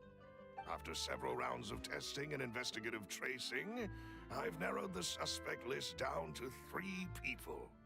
The first is Florent, Spina di Rosula's senior advisor. Huh? Florent? Yes, surprising, isn't it? He was one of the people Boss trusted the most, which also means that he was someone who understood Boss really well. Thanks to his position within Boss's innermost circle, he always knew our upcoming plans and could thus avoid capture this whole time. There's someone else like him too. Marcel, the head of Confrérie of Cabrières. Uncle Marcel.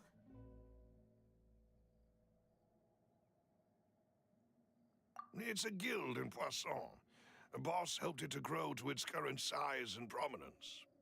In the beginning, they were only reselling some daily goods, but now they're one of the richest guilds around, with a lot of business connections in the city. So, they're like a sister organization of Spina di Rosula? Yes, you can say that. When we were fighting against the synth dealers, they provided us with plenty of support. It's a bit difficult to imagine someone using their own money to hunt down themselves. The final suspect is Thierry, the man responsible for coordinating information between Spina di Rosula and the guards. Although the guards mostly leave us to our own devices, there are still many activities we have to report to the local authorities. Since Thierry is always in the know about our current activities, he could theoretically always plan one step ahead. I see. These are all people who I communicate with quite regularly. To think that the enemy we've been fighting against has been right next to me all along, among those I trust the most. It's almost too hard to believe. If you want to investigate them, please take every precaution to not alert the quarry. Judging from our experience, the enemy is extremely cautious. Of course. And thank you, Malus.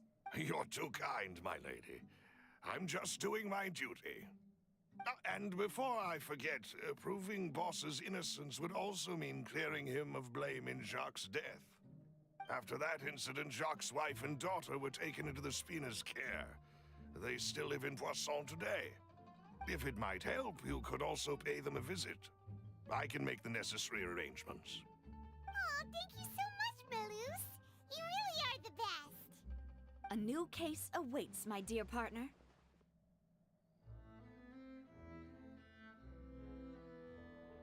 I hope we can work together to uncover the truth and end this case once and for all.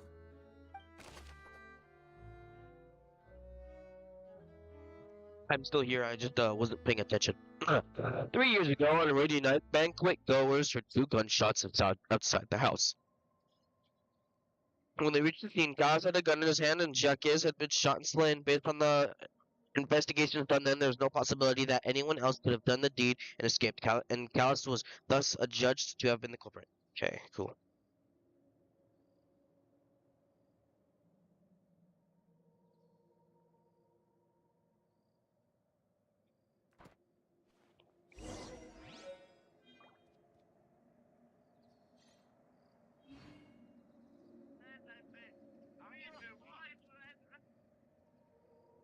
Wait. How far is this? Okay, it's not far. Wait. I fucking hate talking. And waiting and conversation and God It damn is it. settled then. Please excuse me and enjoy your conversation at your leisure. Thank you for arranging everything for us, Malus. Fuck the people. Excuse me, miss. Do you need anything from us? Oh, Hey, Navia's all quiet. This isn't like her at all. I'm sorry that I only came to visit after all this time. After what happened, I didn't know how I was supposed to face the two of you. Ah, if it's about that, there's no need to apologize. After my husband died, Spina di Rosula sent us a lot of mora and support. I understood your guilt and apology to be genuine.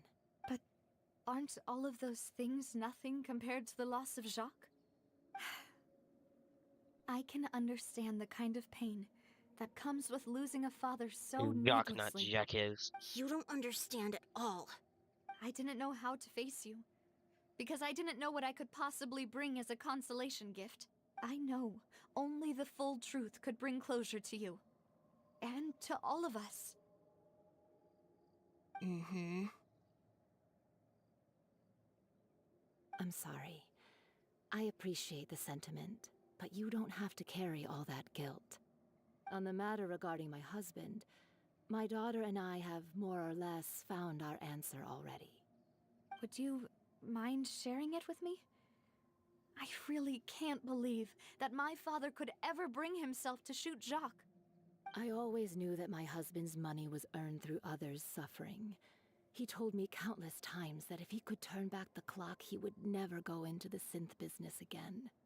He had many regrets, and felt that he took the idea of providing for his family too literally. For the longest time, he thought Mora was everything. So when Mr. Callis came to him with a proposal, he accepted it almost immediately.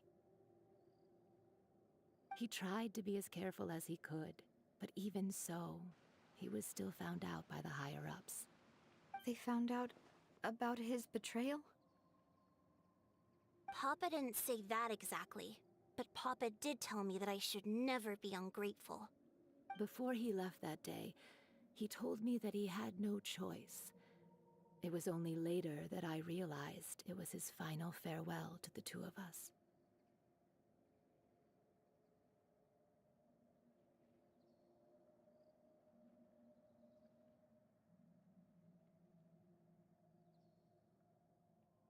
I don't know that for sure, but you could say that's the conclusion I eventually came to. Which is why I'm the one who should feel guilty. Callis had always taken great care of us, both when he was still alive and after he passed away. Even if he fired the shot that killed my husband, it was likely in self-defense. It is impossible for me to hate him for what he had done. But Mama, why is Papa still the bad guy if he did the right thing? Papa always wanted to be a good man, so why did he have to do a bad thing in the end?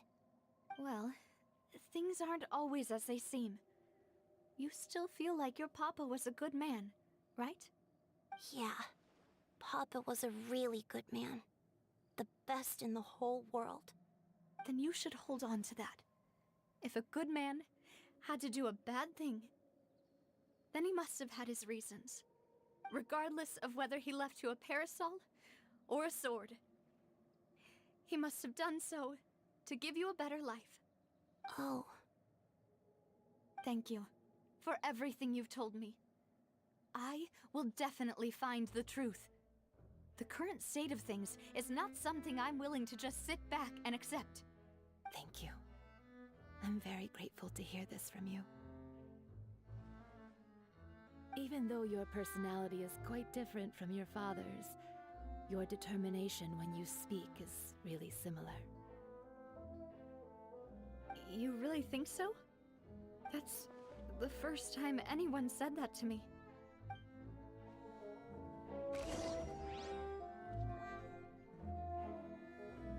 That to me from the... Fuck, Jake. I don't figure out his pronunciation. Jahez. Jock family. Jock's, I think it's Jock. I think it's Jock. Jock's family believes that he had struggled greatly with the order to kill Callus. Callus acted in self-defense, or was there more to the incident? Okay. Great. The fuck's Florent? Okay. Are you okay, Navia? I'm fine. Don't worry. Let's investigate the 3 suspects next. Florent should be nearby, and we should be able to find Thierry and Uncle Marcel in the city. Florent. Goddamn.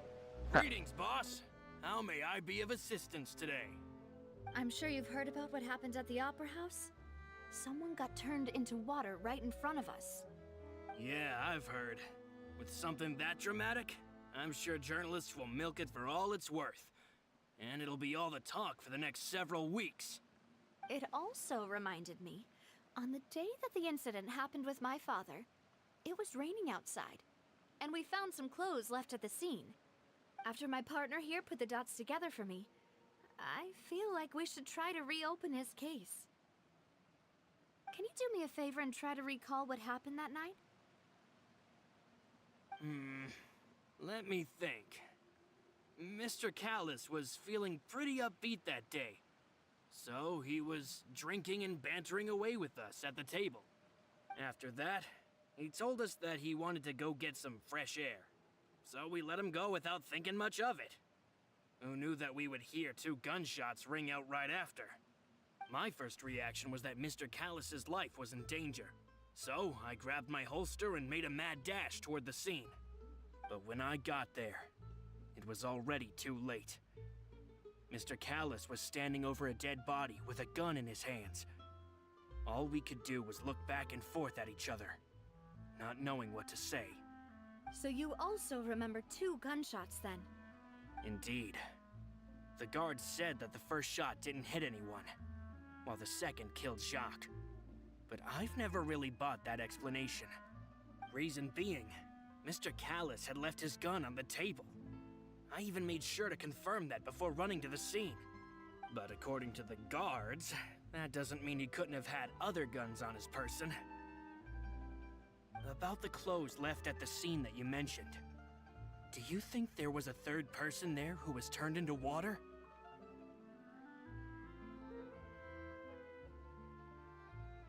At least from our perspective, my father had no reason to kill. So he would also have no reason to bring an extra gun with him. The gun he was holding probably belonged to Jacques, or a 3rd person on the scene. Yeah, that makes a lot of sense. So you're saying Mr. Callus ended up with the gun, but hold on. If that's what had happened, then why didn't he share the truth with any of us? He didn't even want to face the Oratrice machine, and chose instead to prove his honor in a duel. Did he lose all faith in the courts after seeing someone dissolve right in front of his eyes? About that, Malus told me a thing or two. So, I'll tell you everything once the whole truth has been revealed. I understand. Then, I'll leave Mr. Callus's honor in your hands, boss. And if I may just say one more thing. The whole Callus the Unfaithful epithet has been a thorn in my side since the day it was invented. Many people have laughed at me for still calling him Mr. Callus, even after so many years have passed. But it was Mr. Callus's trust that allowed me to rise through the ranks of Spina di Rosula and live the life I lead today. No matter what others might say, he'll always be the man I respect the most. And he'll always be my boss. Don't worry. I will definitely find the truth. You and all our other comrades at the Spina deserve to know the truth as well.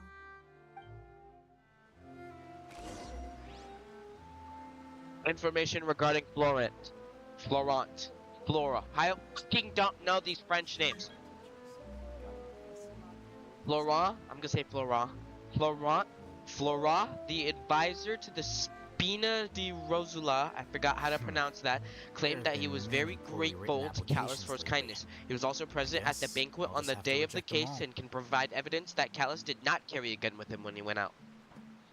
Awesome. Go to the Court of Fontaine and speak to Thierry. Thierry. Wait. Huh? No. Thierry. What the fuck is Thierry?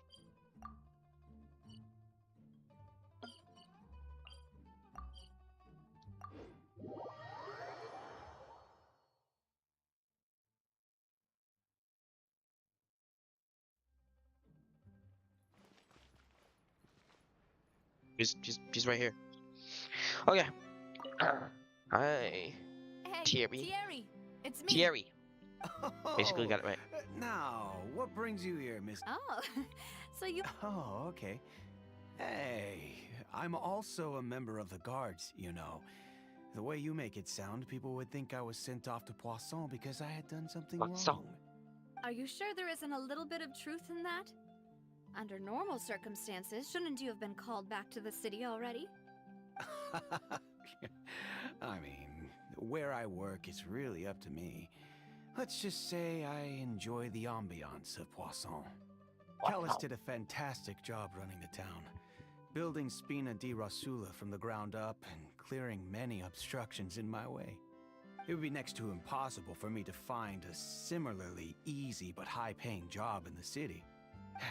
Anyway, enough chit-chat. Are these two friends of yours? You, here for some formal business? Yes. These two are my partners. What happened at the Opera House made us realize that Linny's case and my father's may be related. We're trying to reinvestigate the details of my father's old case. Ah, I get it. You think there might be more to the case now that we know people can be dissolved into water, right? I was also flabbergasted when I first heard of it. If you want to go through the original files from your father's case, I can help you look for them. That'd be much appreciated. Thank you. Actually, I have another question. Do you have the authority to dispatch Gardamex? Of course. Without them, I couldn't possibly handle Poisson on my own. Why do you ask? We definitely can't use them to forcefully get more evidence for your father's case. Well, you see, just recently, we were attacked by a horde of unnumbered Gardamex in the city. So, if you hypothetically wanted to do something against me, all you would need to do is get rid of the mecha serial numbers and send them after me. Then you think too highly of my abilities. Dispatching mecha is very different from controlling them. If I had to make an analogy, when you order a dish, the chef will make it for you. You can ask the chef to cook, but not to massage your shoulders or carry your baggage. If you try to make unreasonable demands, the chef would just think you're out of your mind and ignore you completely. The same goes for me and my Gardamex. Removing a serial number is also not as easy as you might think. There are a lot of complex steps to it, and it's almost impossible to keep it a secret. So I can promise you, those mecha were definitely private units. They're certainly not cheap. So, whoever their owner is must be super rich, powerful, or both. Now that you mention it, though, being in the synth business would definitely be profitable enough to afford this. I don't know what the fucking synth business is. I haven't been paying attention. Oh, then you're officially in the clear, Thierry. Oh, well, thank you for the vote of confidence, Navia. Jokes aside, I'd like to wish you all the best with your investigation. I'll be staying in the city for a little while, so just come find me if you need any support from the guards. Or information regarding Thierry. Thierry is the person responsible for official contact between Spina di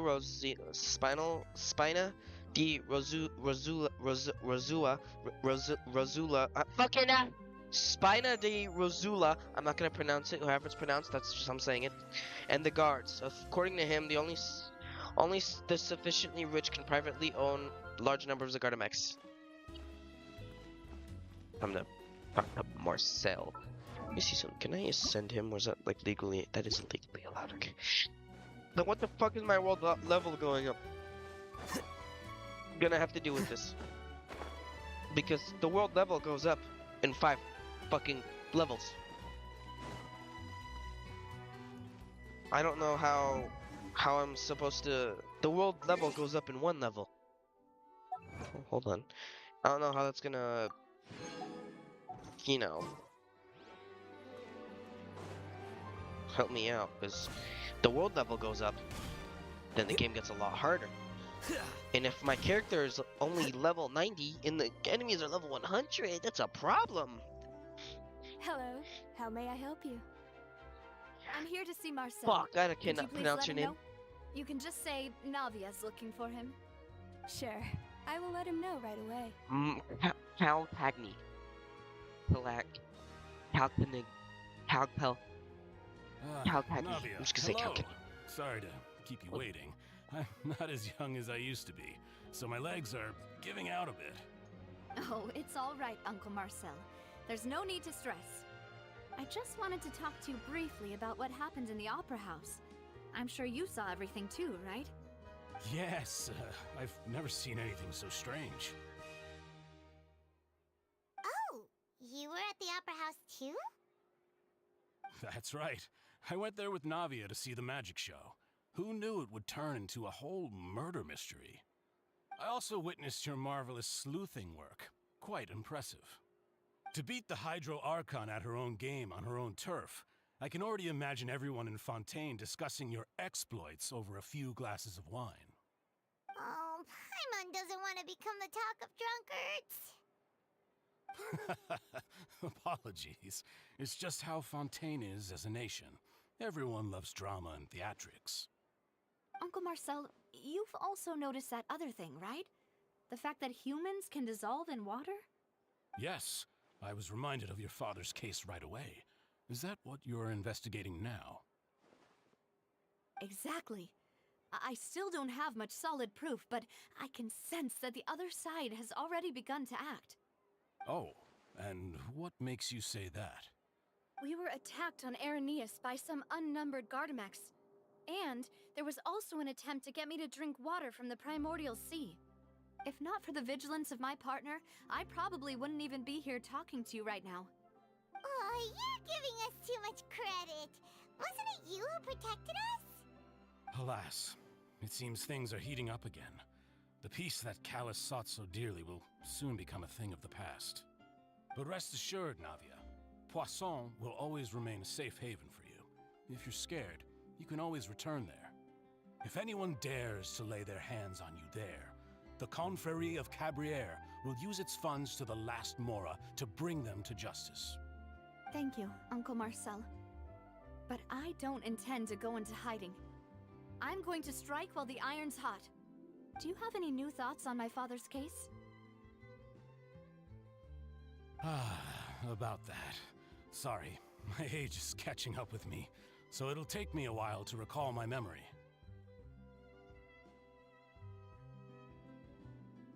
The Confrérie was responsible for that banquet, so I was out and about the whole time making sure things were running smoothly. I didn't even have the time to drink with the guests. Then I heard the sound of a gunshot, and the rest was history. Oh, it's okay. No need to push yourself. We'll ask around some more, see if there are any valuable clues elsewhere. Sounds good. Just let me know if you ever need Mora. All my wealth comes from Callus's patronage and support. I'll spend however much it takes to clear his name.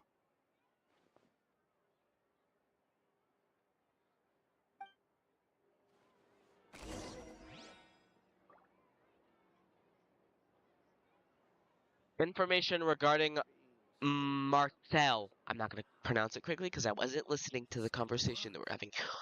They'll give me the information right here. Marcel's the leader of the Confrérie of Cabrières and was the organizer of the banquet years prior. The Confrérie, the Confrérie and the Spina di Rosella have always maintained a close working relationship, though his recollection of the events of the case is quite foggy. He is willing to defend Navia.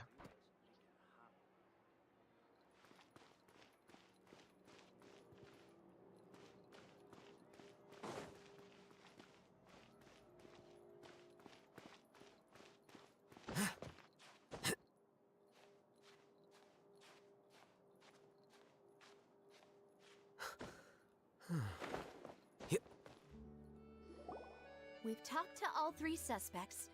None of them sounded particularly suspicious.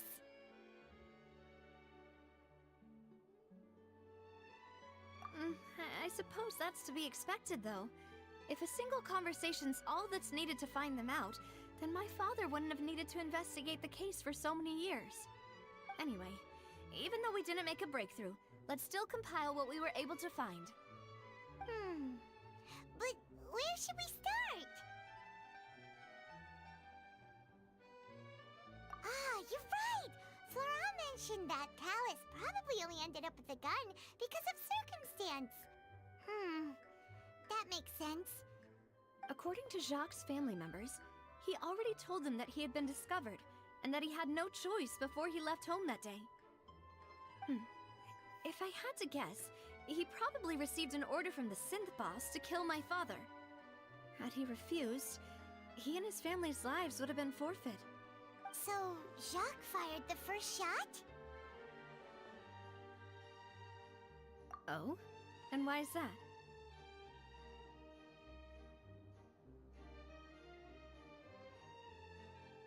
Ooh, that's a good point. Jacques probably already knew that he was just being used as a tool for murder. So, what would make more sense from his perspective would be to turn his back on the order and seek protection from my father. Makes sense. But without evidence, that's still just a theory. Besides Jacques, the attack from the Gardamex has been bothering me quite a bit as well. It's obvious that our enemy has become more antsy after the secret of the primordial seawater was revealed. Do you think he knew, even then, that we'd follow this lead to the end? Given everything that's happened since, it's quite possible. But who among the 3 suspects would have the ability to control privately owned Gardamex?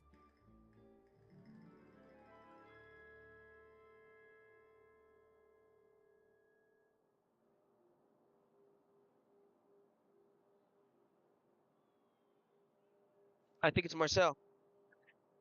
He's the rich guy. They know he worked closely, but obviously not theory. I forgot who Florent is. Probably Marcel. He said no. I forgot who you are. But you don't seem rich, Uncle Marcel. Marcel? And with funds from the Confrérie, he could also afford a large number of Gardamex. That's what I'm saying! Still really hard for me to imagine, though. After all, Uncle Marcel has been around since I was just a child. Also, wouldn't this mean he has been spending a whole lot of mora and energy to fight his own synth business? Okay, never mind, I'm wrong. It's gotta be Florent then. Florent? It is true that he was closest to my father, and thus had the best chance of learning about his dealings with Jacques. But as Spina di Rosula's advisor, his work mostly deals with personnel and security, so he shouldn't have much means when it comes to finances. So you're saying he's too broke to afford a mecha army? Exactly. He can't. God damn it. And it's not theory! I know it's not theory, dude! I don't think he would be able to dispatch a whole group so quickly. It's not fucking theory! It's not him! He said no! Theory, you say? Huh. It is possible that he's figured out a way to convert the Gardamex for personal use, but I didn't feel like he was lying when he was talking to us about the mecha. I also don't think he'd be able to keep that kind of tampering under wraps. Yeah. Had he actually tampered with the mecha, we'd be able to prove it with a simple check of the guard's inventory. If the mecha were taken from the guards, it should be pretty easy to find out when and how that happened. Who could it be?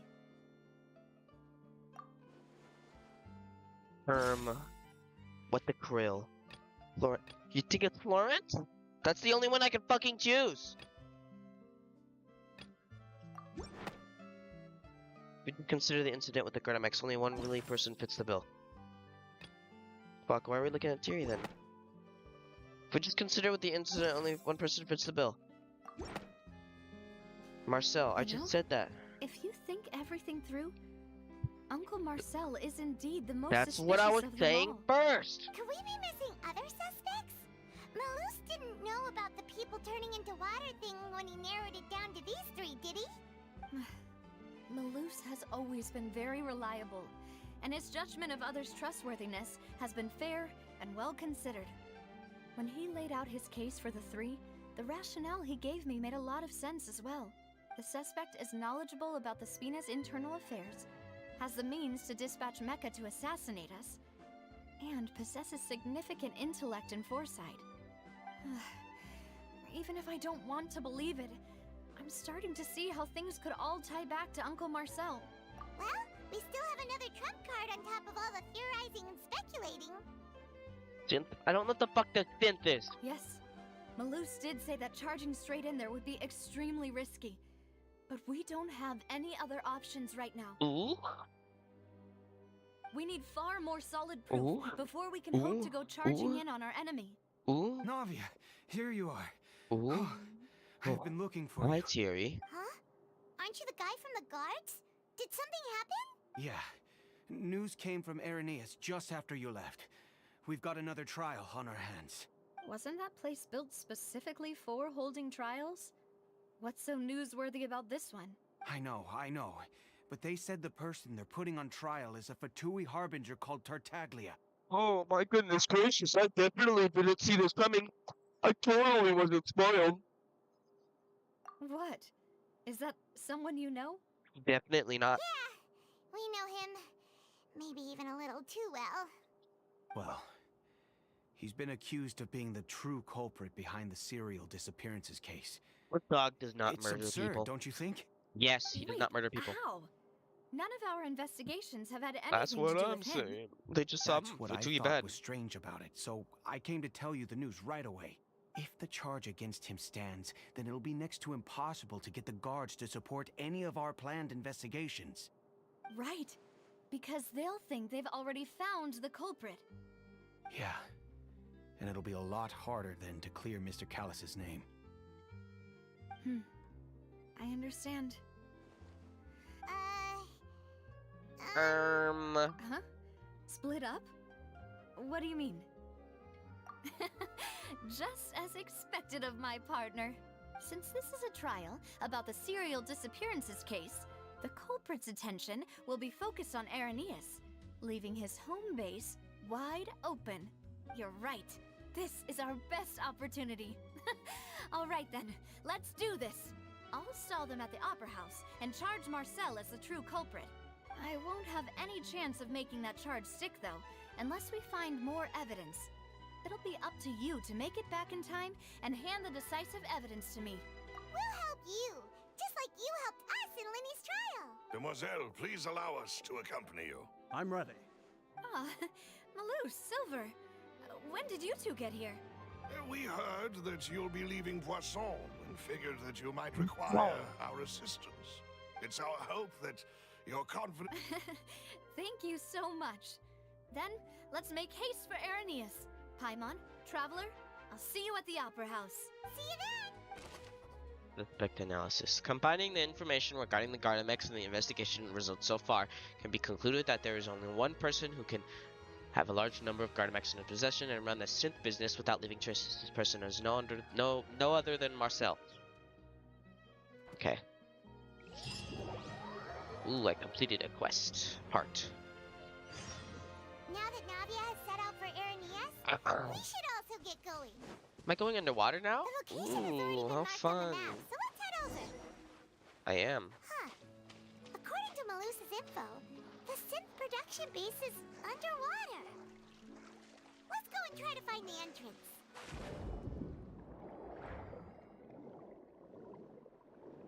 I've been here already. Who's this? Lawyer. Nope.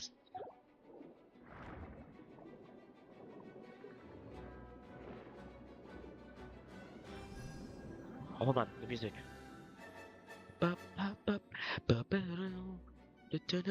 Oh no, don't go away, that music's so good. Is that the entrance? That's the entrance. That's definitely the entrance. Dog. Finally found it. Huh. How are you So talking? This is the entrance that leads to the synth production base. It sure doesn't seem out of the ordinary at all. Ah, you're right. An important place like this is bound to have a ton of protective measures and mechanisms. Navia's probably arguing up a storm right now to stall for us. What the hell is that? The opera? What? Where? Why am I all the way? What? The fuck's going on? Right. It would appear that I must repeat my question again, Mr. Tartaglia. Ooh, child, do you accept trial. the charge that you are the true culprit behind the serial disappearances case? Goofy ass motherfucker. He doesn't To even be have an attorney, perfectly dog. honest, That's not fair. I don't understand your country's complicated court system, or the reason why I'm being charged with something I've never even heard of. However, I did hear that people who have been charged can choose to participate in a duel to clear their name. Is that right? In which case, as long as I accept the charge, I can have an all-out fight with that champion duelist Clorend, right? I've got to admit, that's one of the most enticing offers I've ever received. Dog, you're fucking suicidal. When I privately sparred with her last time, she was obviously holding back. Real disappointing. Hey! Don't you understand? You're currently the prime suspect for a major case. This isn't the place for you to be looking for fights. Oh? Sounds like the Hydro Archon wants to lecture me on the ways of the Opera House. Also, then okay, why don't well, no. you duel me Wait, too? maybe? I'm the kind Yeah, of student that probably. learns best in the heat of battle. I think Folklores gave him a Hydro Vision. I don't know, dude. That's not what I meant. Because Alas, she's not it that would new, appear is that she? communication with the defendant is going poorly, and we have made very little progress. In that case, let me explain everything from the very beginning again. The goal of this trial is to determine the culprit behind the serial disappearances case. That case had nothing to do with him. You've got the wrong man. Huh? What's going on? Hey, girly. Why is she interjecting again? I told you it couldn't be one of the Fatui Harbingers. Miss Navia, this is the second time you've interrupted the court proceedings. I only tolerated your behavior last time because you were able to provide the court with a key eyewitness. But that was an exception rather than standard court protocol. I can very well charge you with contempt of court for your interjections. Oh, please. Did you ever think I had any respect for this place's pointless theatrics? We can put that discussion aside for now. I'm not here to argue with you. I'm here to charge the true culprit behind the serial disappearances case. And if my charges prove true, then Tartaglia here will be proven innocent by default. Correct? Oh, a young lady has charged in and offered to clear my name. How fascinating. Well, I'd gotten half bored to death by all these rules and procedures anyway, so I'll take you up on that offer. So, Your Honor, is there nothing else for me to do now?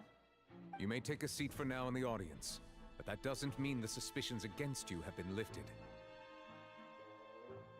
Now then, Miss Navia. That person is... Why am I doing this? Already read that.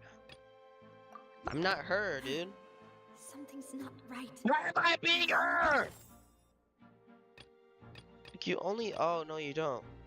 That person is... Fuck, where is it? Here we go, this one. Marcel, the head of Confrérie of Cabriere. Huh? What confrérie? Never heard of them in my life. I've heard of them, but weren't they Spina di Rosula's sister organization? Oh, is this going to be a friends to enemies type situation? Please let me remind you, Miss Navia, that charging someone is an incredibly serious matter. Committing to the charge also means taking on the legal responsibilities associated with it. And if the charge fails, depending on the circumstances, you may also be charged with the crime of making a false accusation.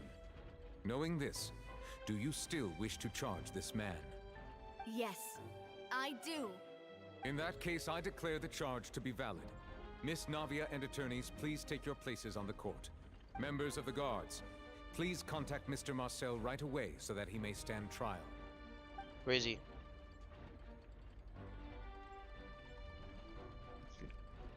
Mr. Marcel, you will not require an attorney. Is that correct? Apologies, sir. It all just happened so quickly. I still haven't figured out what's going on. I think an attorney won't be necessary. This is probably just a misunderstanding between me and Navia. Very well. In that case, since both sides have now arrived, Miss Navia, please present your charges. I would like to take everyone back to 3 years ago, to the case of Callus the Unfaithful. Only through elucidating what really happened in that case can we connect all the dots for the serial disappearances case. Navia, do you really think that I was the one who killed your father? Come on, why would I do that? Callus was my benefactor, and remember both you and I only ran to the scene when we heard the sound of a gun. If that's enough to make me a suspect, wouldn't that make everyone at that banquet a suspect as well? I think there's no point in getting into the specifics right now. The audience doesn't even have the big picture yet. Even I'm struggling to remember some details of that case. Exactly correct, Your Honor. I must Lord. refresh everyone's memory about that case before I can explain my charge and reasoning. Okay. I see. In which case, I will recount the findings about that case as originally recorded by Maison Gardiennage. Maison Gardiennage. Fuck, why am I playing as her? On the day of the murder, Spina di Rosula hosted a large banquet in a countryside estate owned by the Confrérie of Cabrières. Uh-huh. During the banquet, all attending guests heard 2 gunshots from the courtyard. When the guests arrived at the scene, they found the primary suspect, Callus, holding a gun, while his acquaintance, Jacques, lay dead from a gunshot wound. The guards' investigation did not recover any other firearms from the scene. As a result, they concluded that the suspect's first shot must have missed, while the second must have taken Jacques' life. The suspect did not dispute this conclusion, and also declined to defend himself in court. Instead, he chose to prove that's her his dad, innocence that's through a Callus? duel. Callus was defeated by champion duelist Clarand in the ensuing duel, and soon succumbed to the injuries. These are the known facts about the case. Okay. Seems... No, I don't think I can refute that. The one with the motive to kill was Jacques, not my father. And even so, Jacques... in truth, the third person shot Jacques first, and was shot in turn by my father when my father seized the gun from him. After that, the true culprit turned the third person into water, erasing all traces of him from the scene. Thank you for the summary, Your Honor. Okay, I'm getting it. However, we should revisit the case now that we've gained new information about the abilities of water from the primordial sea. My turn. Let's see. Banquet on the day. Got it. 2 shots. Callus. Okay, let's change this, because Callus didn't have the motive to kill. The testimony of the victim's family confirms that Jacques had thoughts of assassinating Callus when he set out for the banquet. How unfortunately for Jacques, the true culprit had already considered this possibility and had sent out another assassin. I didn't get to read that all.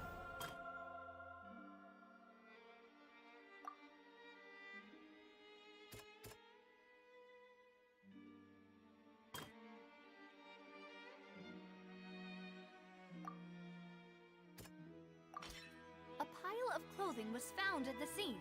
The guards once believed they were used by Jacques as a costume to disguise himself. But now, it is clear that the clothes were proof that there was a third person at the scene, and that they were turned into water after committing the murder. Since it was raining that day, the culprit was confident that they could use the rain to wash away all traces of their dissolved accomplice.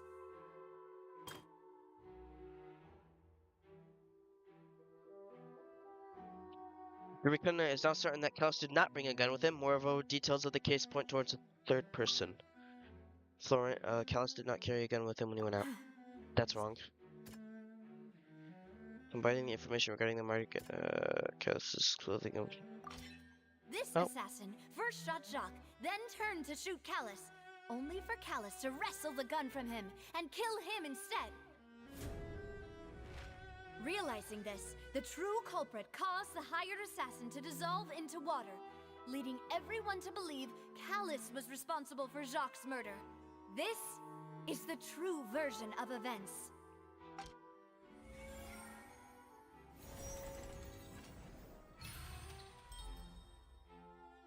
Right.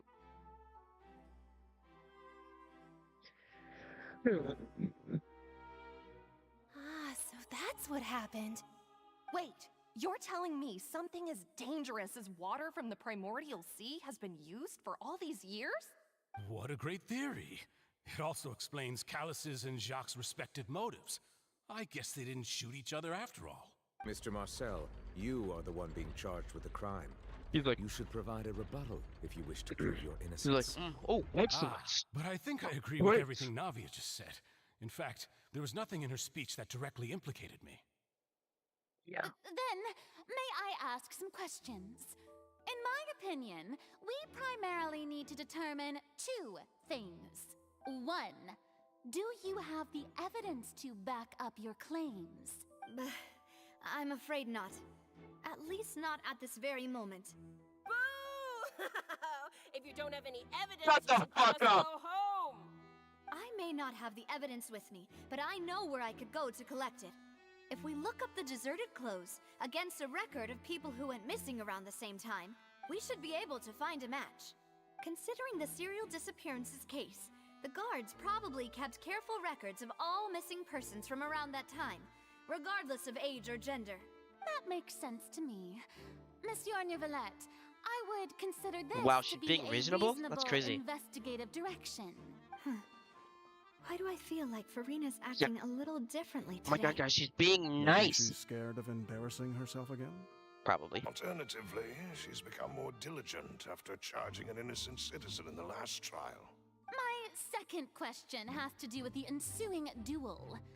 If the truth is indeed as you described, then why didn't Mr. Callus explain himself in court? If he had testified that a person had been dissolved, he could have at least mounted a defense. I've thought about this too, and the answer is actually pretty simple. He felt there were things that were more important to him. The dissolving power of water from the primordial sea is an important secret for the true culprit of the serial disappearances case. My father could have exposed it for all to see, but he chose to take it to the grave. At that time, Spina di Rosula was in dire straits, and his reputation had already been shattered. He had no guarantee that going forward with the truth would allow the culprit to be brought to justice. What was certain, however, was that it would paint a gigantic target on my back. Boss once told me that Demoiselle had already been selected as the next target of the serial disappearances case. What? If the secret had gotten out, the culprit would have fought an all-out war with Espina right there and then. I wouldn't have been the only one in danger. Okay, makes sense. All of us would have stood to lose our lives. Of course, the guards might eventually figure out the truth of the matter and determine that we were in the right. But what good would that do? How can a hollow verdict protect anyone? Had this opera house ever given my father any kind of confidence in its brand of justice, Spina di Rosula would have had no reason to exist. But by staying silent, we retained the ability to deter our opponents and continue the stalemate. I was able to become Spina di Rosula's president, which made me harder to target, as well as giving me more time to grow and learn. And once I have figured out the truth and stepped up to the challenge, I will do what this opera house cannot, and restore my father's truth and honor back to him. So, you mean to say, your father intended to die in the duelist's ring? That's right. Do you have any proof? Of course. All you need is to ask his opponent, Clarand. Clarand. I don't need your apology, your guilt, or your support from the shadows. You don't have to do anything for my sake. But since he entrusted his will to you, Clarand, you should tell us the truth about his sacrifice. So, during the duel, did you believe that Callus was intending to die? Yes, I did. As a champion duelist, I've fought many battles and taken a countless number of dishonored lives. In my line of work, I've seen all kinds of people give their all for the faintest hope to continue living. Some were determined, others passionate, and some even manic and twisted. Just one look and I can tell if a duelist is hoping to live or if they're looking to die, I hereby swear on my name and honor as a champion duelist that Mr. Callus never intended to leave the ring alive. Since that's your testimony, I have no more questions. It appears there really are good grounds to reopen this case. I concur. However, Miss Navia, you still have not explained the link between your father's case and the serial disappearances case. Right? What she said was fascinating, but kind of beside the point. Wait, weren't they just talking about the serial disappearances case? Of course, Your Honor. The two cases are connected via a matter of timing. In my father's case, the culprit intended to kill both Jacques and Callus. As a result, they planned to act after hearing 2 gunshots. And at the end of Linny's trial, the culprit also only dissolved the victim in front of everyone because they realized they were at risk of being identified. The culprit could only time their actions so precisely if they were already at the scene. Coincidentally, Marcel attended both the banquet and the trial. So that's why you suspected me. Even after hearing your reasoning, I still can't help but find it a little preposterous. I'm used to it, though. You've always been an impulsive and sentimental child. No one said that. It's like, you've always been like this. You've always been like, it's who you are. No. That's some evil character type shit. No need to appeal to pathos. I won't try to refute your points one by one, but even if everything you just said was true, can you prove that I was the only person present at both events? On top of that, does a person have to be physically present to control the timing? Can't someone remotely monitor the place? Don't know what she can say to that. I know that even with that, you might still think you can reduce the list of suspects with some further investigations, until I'm the only one left on the list. Alas, who won't feel at least a little hurt by an accusation of murder from a girl you see as your own daughter? But if I were to dismiss this completely, you'd also think I'm not being considerate of your feelings. Ah well, let Uncle Marcel teach you another lesson. Do you know what the biggest flaw in your reasoning is? I don't like that. I don't like the way he's looking at me. I don't like the way he's looking in general. And I don't like the suspenseful music. I suppose you're gonna tell me anyways. It's timing again. He brought on like a new voice. It's timing again. I'm a businessman by trade. From that standpoint, there's no reason for me to kidnap young women. It's a high-risk action with nothing to gain. You know who else kidnapped young women? Know what you can remind me of? The guy who bought Lynette, you know? And I'm sure he had no reason for those women, you know? He didn't really, there's nothing to gain from it, but you know, it's possible. In addition, I left my home in Snezhnaya when I was young to come to Poisson and work in some trade. My business only thrived when I received Callus's patronage. Right, but you wouldn't kill them. You would kill him. Then you would be the top. You would be the top. You'd be the best guy. You'd be better. You wanted to be good children. I bet you wanted to be on the top. I bet you wanted that. But the disappearances began before I ever stepped foot in Fontaine. Right. Sure. Oh no, actually he's got a point. I do apologize, Demoiselle. This was my mistake. No, it's not your fault. I'm sure he had come prepared. Is there anything else you'd like to say? Would you like to check the date of my first business license against the first known case of the serial disappearances? You can also take a look at my border entry records, or ask my friends and family when I left Snezhnaya for the first time. Could those records and testimonies do something to appease the unspeakable anguish in your heart? Seems like she got the wrong guy. I guess. At this rate, Navia will be convicted for falsely accusing him.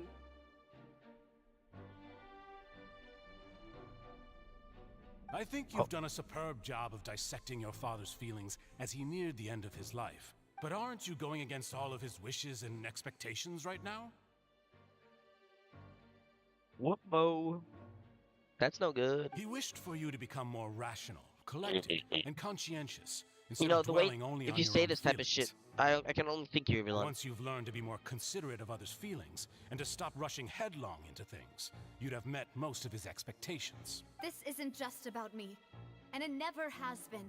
The biggest difference between me and the rest of the victims is that I still have the ability to search for the truth, while that same agency has long been taken from them.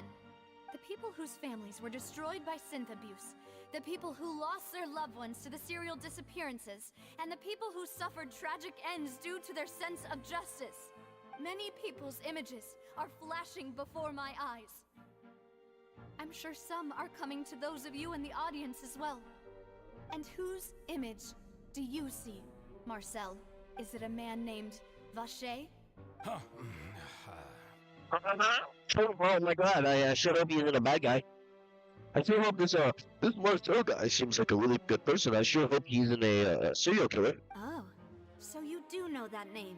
I'm merely surprised you'd suddenly say the name of someone I've never even heard of. I was waiting for you to say that. Vacher. Okay, fucking finally, I gotta finally get some movement going on. Jeez Louise. Are we in it now? We're in it now. Can I go out? I cannot. Oh, that's lame. Okay, let's check it out. That is indeed above the sea. What the fuck is that? Party setup. Ooh, I can set up my party.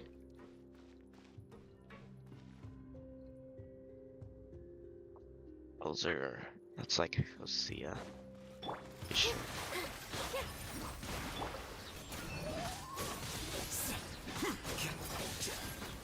The other game was like, let's add this new combat system, and you guys can be like, oh wow, these attacks release Osea? Yeah, but no, I don't really give a shit. This is an elevator, right? Yep. The floor is going up!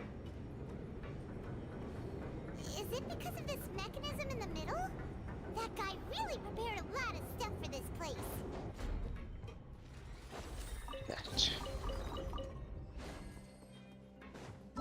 What's this one maybe? 1,300. Oh, and a water constellation. Sick. Paimon thinks we need to go up, but Paimon doesn't see a way. Let's take a look around. Rise the water. Find a hidden mechanism that'll show us the way up.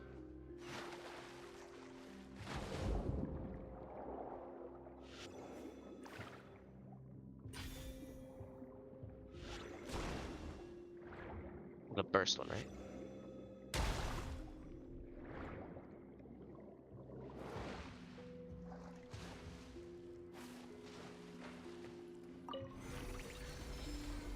What is it doing? Lifting the water, opening the gate? Which one is this? Unclogging the water? What is this doing? Okay, no, it's rising the water levels. And I'm over there. I don't think that's high enough, is it? No, it's definitely not. The water level is rising. That can't be high enough. Ooh, look at this. I can still reach this though. This is still a ways away from where we need to go. Exactly. Oh, here. We can go here.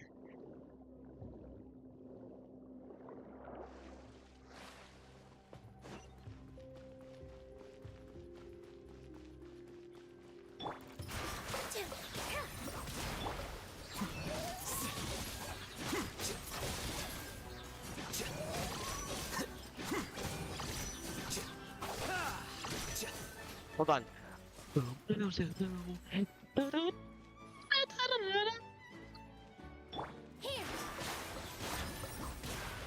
Go get it, you Gwen. Stay put. Hold on. Something is giving me information. It keeps on giving me. Like ads for like Jesus shit. I don't know why it keeps on doing that. I don't know if my computer's infected with a virus, but it needs to shut up.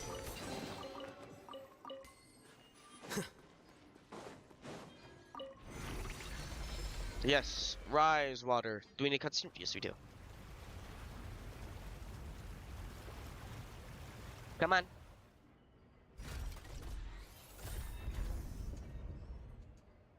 It's gonna. I don't know if that does. Now the path is clear. Let's go.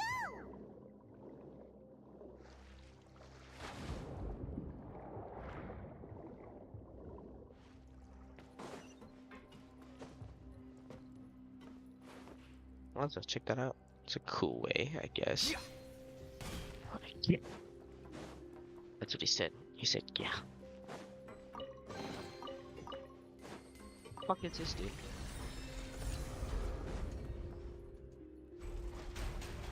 Oh, okay. I perfect 2 Gardamek. Both Ozias. Ozia, I don't know how it's pronounced. Come on, fight me, boys. We got a gunner, and then we got some other thing. Know my sword. Witness the power. Here you are. Boys may not know this, but I'm actually an expert in explosive devices.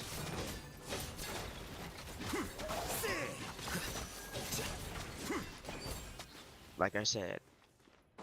Ooh, artifact. Probably like something ass. I don't know what that is anymore. Why are we at the dirt now? What's this? After all that, we finally made it to the innermost sanctum. Though, as expected, the mastermind isn't here. That's right. Then let's hurry up and find some evidence so we can get back to the Opera House and help Navia.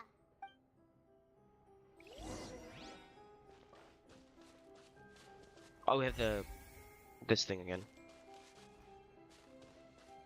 What's this? What's all this?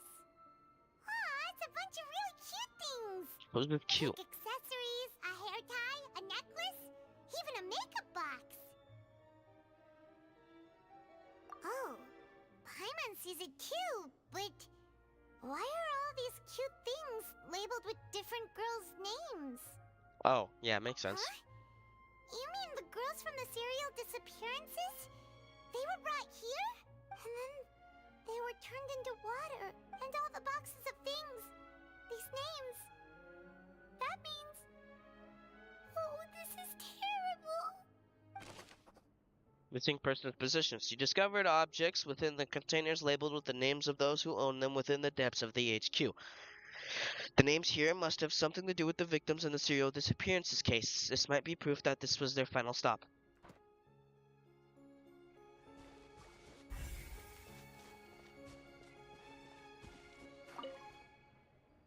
Oh, look! There's an important-looking basin over here, and it's full of water. That means this is where they make all the sin. If you dilute it with normal water, Paimon will take note. I skipped it all, but she's talking about primordial seawater. So, the pool found within HQ is filled with water from the primordial sea. The mastermind can use this to create this synth and directly use it to... Is synth the juice they were talking about? Is the drug? What's this over here? Looks like some kind of place for research. Experiment number 16 aims to verify Jacob Ingold's research conclusions on the primordial sea and use his theory as a foundation to achieve a breakthrough. Yeah. The experiment was a failure. No individual managed to resurface from the water from the primordial sea. Female specimens 22, 23, and 24 were dissolved. Why is she so sad? She's making me sad. Sorry, Traveler. Well, maybe it's because... Paimon will try her best. It's just that Paimon's never read something so scary before. Well, I mean, it's her first murder case, so... How can someone write something that terrible in such a matter-of-fact tone? You read the rest. Paimon's too scared to keep going. Both the researchers to save his lover, a woman named Vignerier, who was dissolved. That's why he did all of these experiments. Wait, did he really think he'd be able to find a way just by dissolving people over and over? That's just insane! There's another name here, Vacher. Huh? Isn't that the name you heard by the fountain? Paimon thought he was an eyewitness in the serial disappearances case. He is the researcher? You mean Vache is the one who did all of these... Oh, Vache. Experiments? Yes, he signed off a bunch of experiments. Reports, the voice I heard, is probably Veneer. So that's it! Vache was no victim, but personally took his lover and... No, that's not it either! If that's the case, why would he want people to resurface from the water? Must be more than meets the eye. Paimon will write it all down. Vache's experimental records. Experiment number 16 aims to verify Jacob Ingold's research conclusions on the primordial sea and use his theory as a foundation to achieve a breakthrough. The experiment was a failure. No individual managed to resurface from the water from the primordial sea. Female specimens 22, 23, and 24 were dissolved. Great. But now, what else do I got? This thing.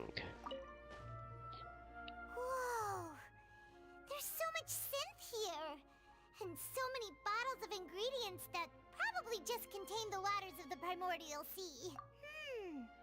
Mixing in progress. Ready to drink? Stock sample? Huh. They've also got all the synth pretty clearly labeled. Whoa, there's even fruit-flavored synth? Yep, it's super obvious. Synth, a popular potion circulating quite widely. It gives the drinker a pleasant experience for a short time, but its side effects are equally stunning. The producer uses these special characteristics to earn a massive profit from its trade. So it's primordial water drugs? Confused.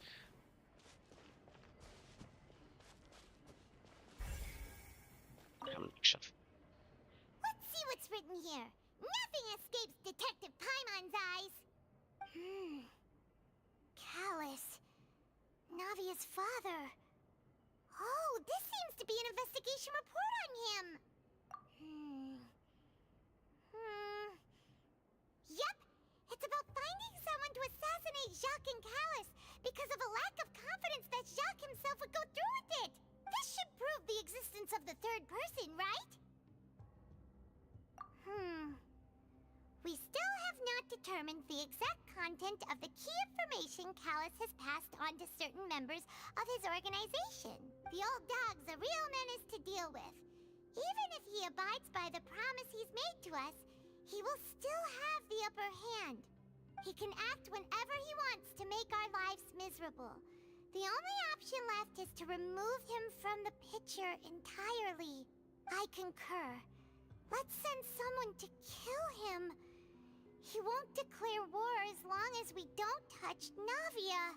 Oh, seems like we've got a bunch of correspondence between the higher-ups. They plan this shit well in advance. They're all just so evil. Callus's investigation report. Clues concerning Callus's case that were found inside the bookshelf. The mastermind did not believe that Jacques would do the deed and thus sent a third party to ensure Callus's death. Content that followed also defined the culprit's motive to some extent. We've looked at almost everything here, and it seems like our theories were spot on. But, yeah, we haven't found anything that reveals his true... No wonder even Neuvillette wasn't able to find anything. Whoever it is probably destroyed everything to do with that name a long time ago. That way, even if we bring all this back to the opera, we won't be able to identify the true culprit. Sure thing. Paimon won't admit defeat to this guy either. But what am I looking for?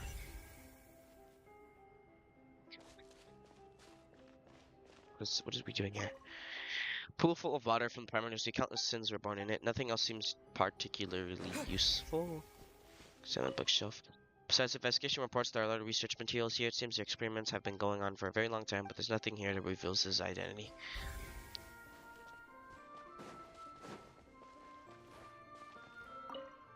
According to records, Vasher did not care how many victims he had to solve in his quest to bring his lover back to life, but there's nothing here on his identity. Bottles full of synth and water from the primordial sea. These can be used as evidence to prove some blah blah blah. Nothing here is worthy. Is that it? That's all I can prove? What this? No, that's the pool again. What the fuck? I can't prove anything else. It's just back here. You take that side and Paimon will take this side. Check everything carefully. We'll find something for sure. Okay. Nothing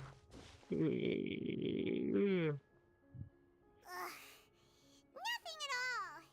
And Paimon can't even find snacks either.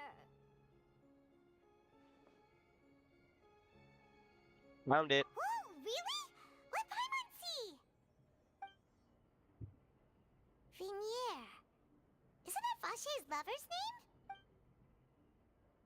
Then you found her diary. Why is it blocking off?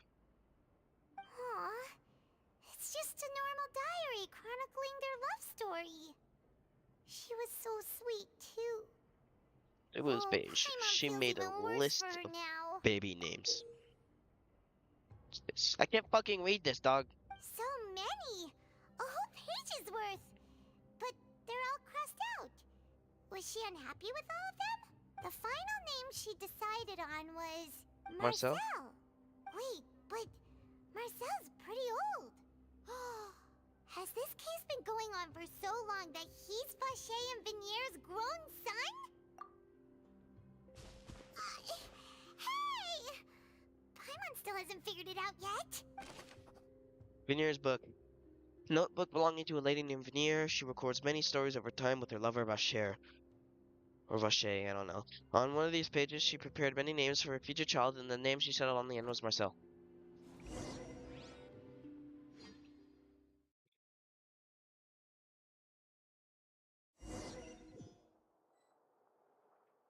And whose image do you see, Marcel? Is it a man named Vache? Vache. Oh, so you do know that name. I'm merely surprised you'd suddenly say the name of someone I've never even heard of. I was waiting for you to say that. Navia! We're back! As expected of my partner. I just knew you'd return in the nick of time. Just how often do you intend to flout the rules of this court? It's all right, Monsieur Nervalette. Given their confidence, I expect they've found the crucial evidence.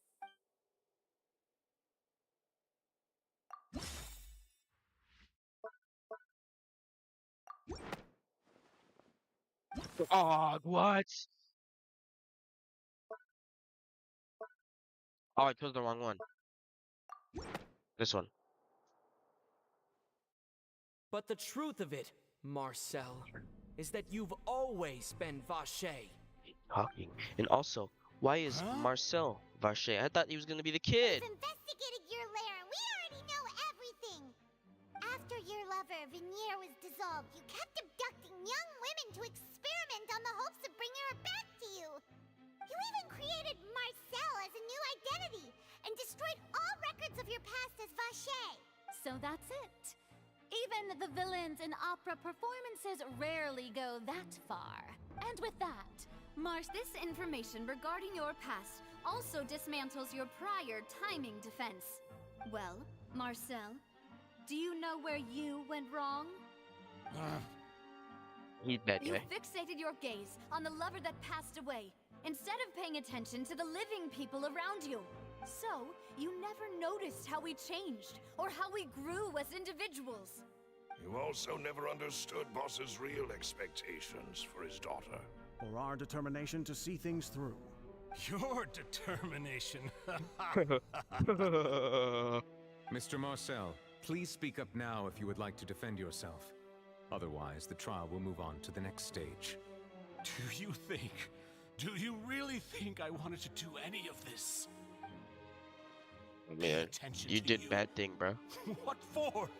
Have you ever paid attention to me? Ever empathized with my pain? Ever known how it feels to watch the love of your life dissolve right in front of your eyes? No one helped me. No one even believed me. All those decades ago, even the officers from the Maison Gardiennage were laughing at me. They said there's no way a human being can turn into water. So I must have gone mad from grief. Vignier's death was brushed away by all of you as if it didn't matter at all. Well, now you know, don't you? Ha! Well, it's too late now. All those who were dissolved are gone forever. You only have yourselves to blame. You set up this ornate opera house in pursuit of your so-called justice, your beloved drama, while turning a blind eye to the suffering of the people. Vignier is dead. We promised each other that we would always be together.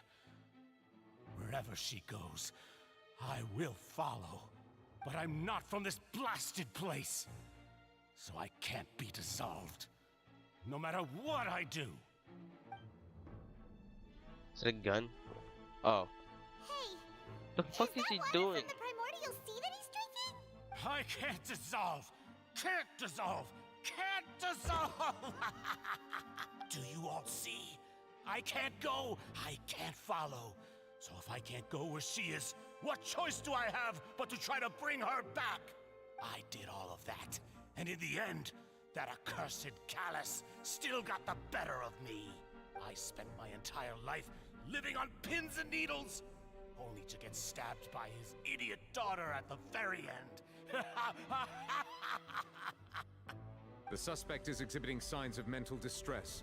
Guards, please restrain him. Don't touch me! Don't anybody come near me! I still need to save Vignier. Our promise. We made a promise. Vignier. Vignier! Please, Vignier. Don't think badly of me. All I want to do is fulfill our promise. At this point, the verdict of this trial is clear. With Mr. Marcel's conviction, the charges against Mr. Tartaglia no longer have any basis. Fine by me. I was in a bad mood, but after a show like that, I'm actually feeling pretty good. You're no longer guilty. Traveler, please submit all the evidence you have collected to the guards, so that I might review and summarize the truth behind the serial disappearances case. Yeah, buddy. The man now known as Marcel was originally named Vacher and worked as an adventurer with his partner and lover Vignier. During an underwater expedition, Vignier accidentally came into contact with water from the primordial sea and was dissolved in front of Vacher as a result. Vacher learned of the primordial water's existence through the work of others and began to kidnap young women for research, with the goal of discovering a method to restore Vignier back to life. To cover his tracks, he invented the new alias of Marcel and began to operate a business in Poisson. During the course of his research, Vacher discovered that a diluted concoction of water from the primordial sea can induce feelings of euphoria, and began to manufacture and market synth. However, as he accumulated wealth to fund his continued research and expanded the scope, he came into conflict with Spina di Rosula. After exchanging blows with Spina di Rosula for many years, Vacher decided to assassinate their president Callus at a banquet. Although the assassination did not go as Vacher expected, he was able to turn Callus into the murder suspect by dissolving the assassin he sent to the scene. And just recently, Vacher attempted to frame Linny as the culprit of the serial disappearances case, using a similar method. But how does he dissolve them on command? Does he fucking shoot a bladder? A little bitty arrow of just fucking primordial water at someone? What does he do? However, his attempt to frame Linny failed, and the power of water from the primordial sea became public knowledge. This case also exposed enough of Vacher's machinations that he was eventually successfully charged in court. Thus concludes the enigmatic history of the serial disappearances case, with the truth revealed to all. The Oratrice will now deliver the final verdict regarding the charges against Mr. Vacher.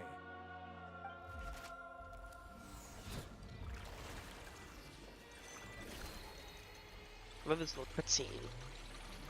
Does this for like no reason, but like yeah, get cool cutscene. According to the judgment of the Oratrice Mécanique d'Analyse Cardinale, Mr. Vacher is guilty. Guilty. Yep. Guards! Take Vacher away. Vacher. Keep on saying Vacher, dude. Good. It's what he deserves. With that, the serial disappearances case is over now. We really just witnessed history. Who would have thought the true culprit would be such a polite and well-spoken guy? Yippee! We helped Navia bring the bad guy to justice! He's hurt so many innocent people and now he's finally getting what he deserves. Huh? Are you okay?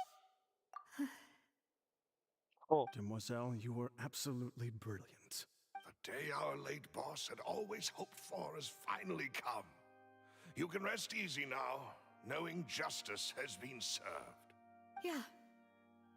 Yeah. It's finally over. It's all thanks to you guys. And my partner. See, Papa?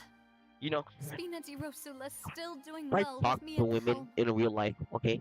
And I tried to make friends with them, and I tried to be their partner and shit. They'd be creeped out, and then they'd like block me, and then they'd like ghost me. So that's all I am. You know, I'm too good for them. They don't like me that now, much. Hasn't this been a most delicious piece of drama? The villain has been caught, justice has been served, past wrongs have been righted, and it's a big ol' happy ending. Since it's been such a great show, I'll just let the false accusations against me slide. Either way, I've still got some business to attend to. So, if you'll excuse me... Please wait just one moment, Mr. Tartaglia. What now? None of this has anything to do with me. According to court protocol, since this trial was initiated due to a charge against... Oh, come on. Is this really necessary? Haven't you already caught the real criminal? Isn't it time for side characters like me to exit stage left? Please respect the laws of Fontaine. This has always been the rule. All right, but this sure is a lot of hassle. All I need to do is stand over there, right? Let's just get this over with. Through evidence presented in the public trial that was just held, it has been established that Mr. Tartaglia has no direct connection to the serial disappearances case. The guilty party has been identified, and thus it is logical to suppose Mr. Tartaglia is innocent of the charges. We now turn to the Oratrice Mécanique d'Analyse Cardinale to render the Oratrice Mécanique Oratrice Mécanique d'Analyse Cardinale.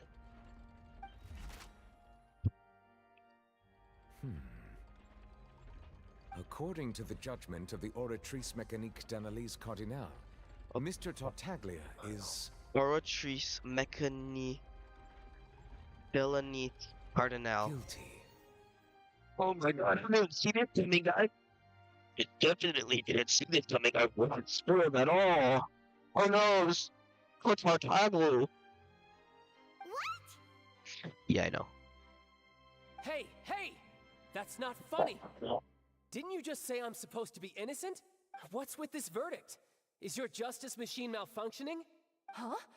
This has never happened before. The Oratrice actually returned a different verdict from the Chief Justice. I mean, have you ever heard of an innocent Fatui Harbinger?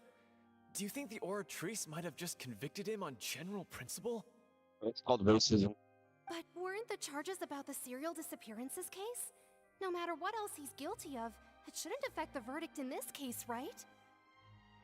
The judgment of the Oratrice Mécanique d'Analyse Cardinale is... Oratrice Mécanique d'Analyse Cardinale. We must accept the guilty verdict. Guards, please take the suspect into custody per court protocol. I've seen.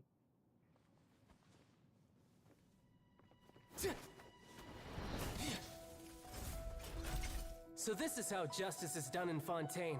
What a joke. You've got your rules. Well, I've got mine too!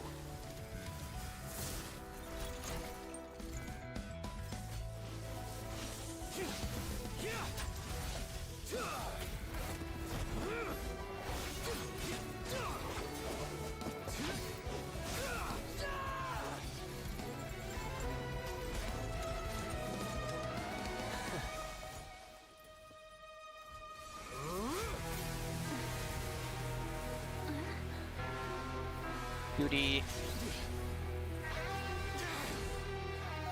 And here he comes. He's gonna come in for the WWE Slam Jam.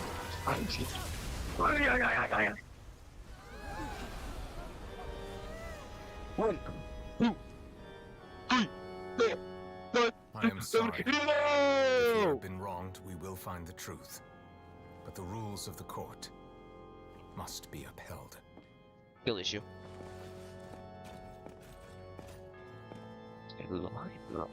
Little, why are you lagging? He's got a little wound here. Little woundy.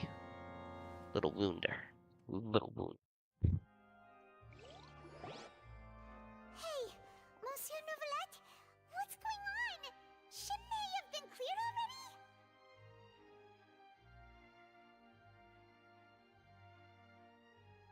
Apologies. This is also the first time I've encountered such a situation. However, according to the rules established at the conception of Fontaine's court system, the Oratrice's judgment is the final verdict of the court. All I do is follow court procedure. I want him. Not like As for gay, why but the I want his Oratrice arrived character. at the He's so conclusion cool. it did, you should probably ask Also, he someone more definitely is the Hydro Dragon because I could tell he was very emotional when he was talking to Navia and he cried after. That's why it started raining. And who? He's just fucking powerful, dog. He just stomped that guy into one hit. Not even I was able to kill him that easy. Okay, he knocked him down, dead down. He jumped from the court and he threw that guy on the floor. He fucking slammed his ass. Why are you looking at me? I had nothing to do with it! I don't know what happened there either! Hey, stop staring at me! What does Lady Farina mean by that? She says she has no idea either? But that's impossible. Didn't she create the Oratrice herself? Yeah, so are the verdicts reliable or not? Can results like this really be called justice? My dearest citizens, did you really think we'd allow an incorrect verdict to be handed out in this court? Did you really believe that the judgment could be mistaken or be the result of some sort of random mishap? Don't tell me you thought even I had been blindsided by the Oratrice's result. But the way she looked just now, it was pretty obvious she had no idea what was going on. However, given the state of things, I shall give you an explanation. Everything that just took place, including my supposed shock and bafflement, was a part of an elaborate performance, with every action meant to stir up drama and excitement. And, of course, for every performance there is a script. Everything has unfolded exactly as I expected from the very beginning. As the embodiment of the very concept of justice, the Oratrice shall never render an arbitrary judgment! If you thought Child had nothing to do with the serial disappearances case, it is only because you've been blinded by the superficial appearance of innocence. Everything he's done, not to mention the danger he poses, are beyond ordinary comprehension and completely unforgivable! All shall be revealed in time. You will come to understand my noble intentions, as well as the absolute correctness of the Oratrice's verdict. Now, having said that, although I hate to leave things hanging in suspense, it is now time for this performance to end. As the lead actress, I shall be the first to take my leave. Toodaloo! So she chose to make her escape after all, did she? So you're saying we shouldn't put much stock into what she just said? She probably just put on that performance to save face. As for the truth, it's unlikely that she actually has any idea. However, please be assured that I will continue to investigate this case in a personal capacity. Just as I promised, if the judgment has been incorrect, we will do our utmost to He's clear such his a nice name. guy. Alright. Even though we feel pretty badly for him, we'll take your word for it for now. After all, he's done plenty of bad stuff. So he should have known he'd go to prison someday, right? Out we go.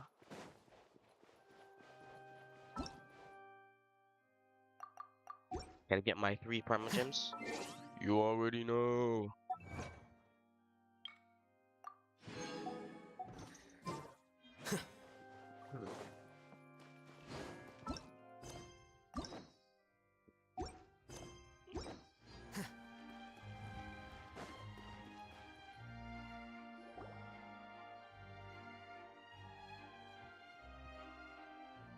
Hey, what are you doing? Quick, stop him! Traveler! Hey! Traveler! Marcel! What are you doing over here? Stop resisting arrest! Cease, or we'll add another charge to the list. No, wait! I just want to ask the Traveler something. I'm not looking to run away. Please, please, just let me ask this one small thing. Go on. Thank you. Thank you. I was being led away when I finally realized something. Where did you first hear the name Vache? I erased all records of that name. So, unless... Are you still trying to prove your innocence? Give it up. You've already been convicted. Really? You did? You're sure? You met her? But how could that be? How did you manage to do it? The Fountain of Lucine? Then she's been so close to me all along. And I just never... Please give me a chance to talk to her again. Just let the Traveler take me to the fountain to see her one last time. This is the last request I'll ever make in my life. You can do whatever you want to me afterwards. I don't care. What? Give an inch and you want to take a mile? Do you think serial killers get to make requests like that? Paimon agrees. Why should we give him what he wants when he's only done a ton of super terrible things? This request, is it worth as much to you as your life? Of course! Wait, no. It's worth even more than my life. Humans. Will they betray the instinct to live just to satisfy spiritual Like he said, humans. Like, he's definitely the fucking dragon, bro. He's like, humans. I mean, look at his eyes, too. Those aren't human eyes. Very well. I will grant your request. Your Honor. I will go with him. You do not need to worry about any escape. In that case, I shall leave him in your most capable hands, Chief Justice. Thank you. Thank you, Your Honor. Blur.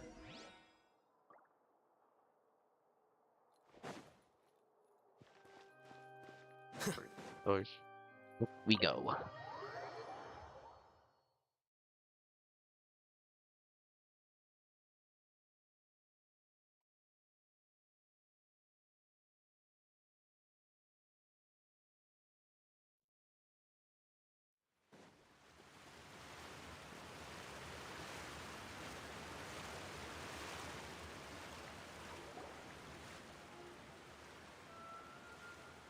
Is this the place? You said she's here, but what do I need to do to see her? Yeah, and even Paimon could hear her after drinking that thing. Vache. Ah! Yes, that's it. So you heard it too. Vinier, it's me! It's me, Vache! Vache? Vache. I'm here! I'm here! Where are you, Vinier? I'm coming for you. I'm finally here for you. Hey, wait! Be careful! Hey, wait! Vinier, is that you? It's me, Vache! Vinier! Vache? Why did you come? Didn't I say? You don't need to look for me. You look a lot older than I remember. How long has it been? It's been more than 20 years. I've suffered for over 20 years since the day you left. All this time, only the thought of bringing you back has kept me alive. Nothing else mattered to me. I must be dreaming. Who would have thought I'd get the chance to tell you all of my feelings like this? Vinier, you are my everything. I really don't know how I could live without you.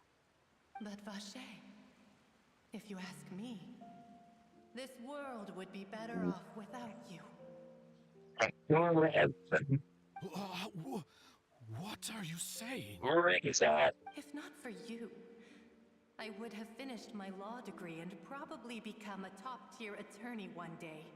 If not for you, I would have continued to pursue my love of the arts, and my works would have been displayed in the Palais Mermonia itself. Palais Mermonia. If not for you, I would at least have been able to take care of my mother. And she would not have grown old and died alone, with nothing but the tears on her cheeks. It's all because of your selfishness, Vache.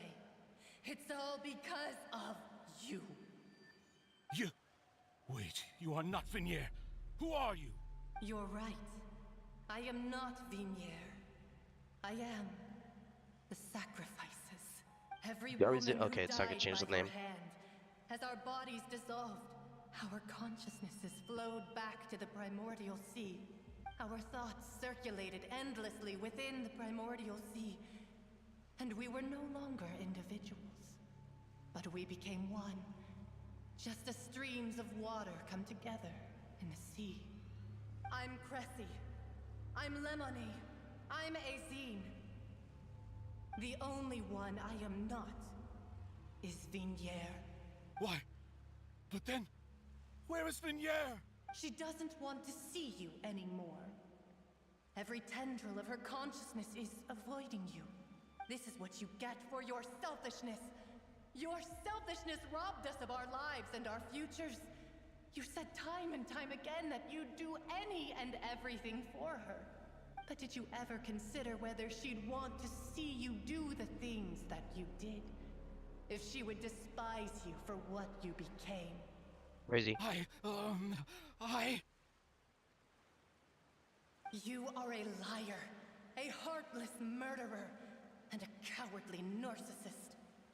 The only thing you are not is Vignier's beloved. From the moment your first victim died and her consciousness merged with Vignier's, she has had nothing but pure hatred for you.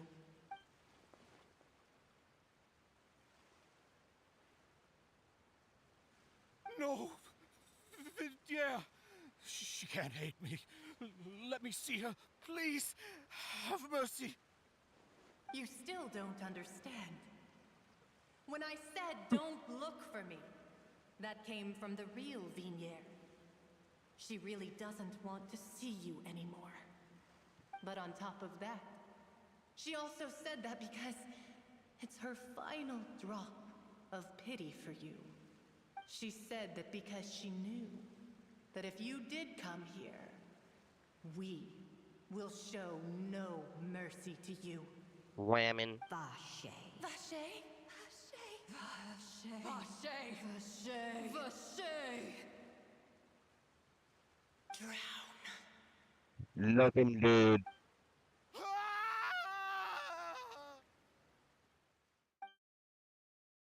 He got knocked good.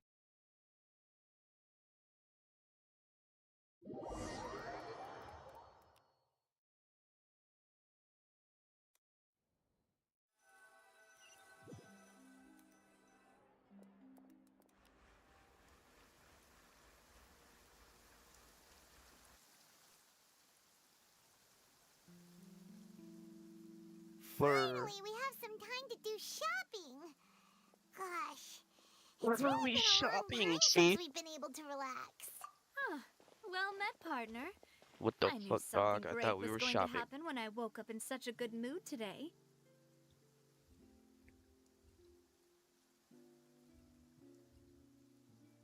Even this weather can't put a damper on the demoiselle's mood.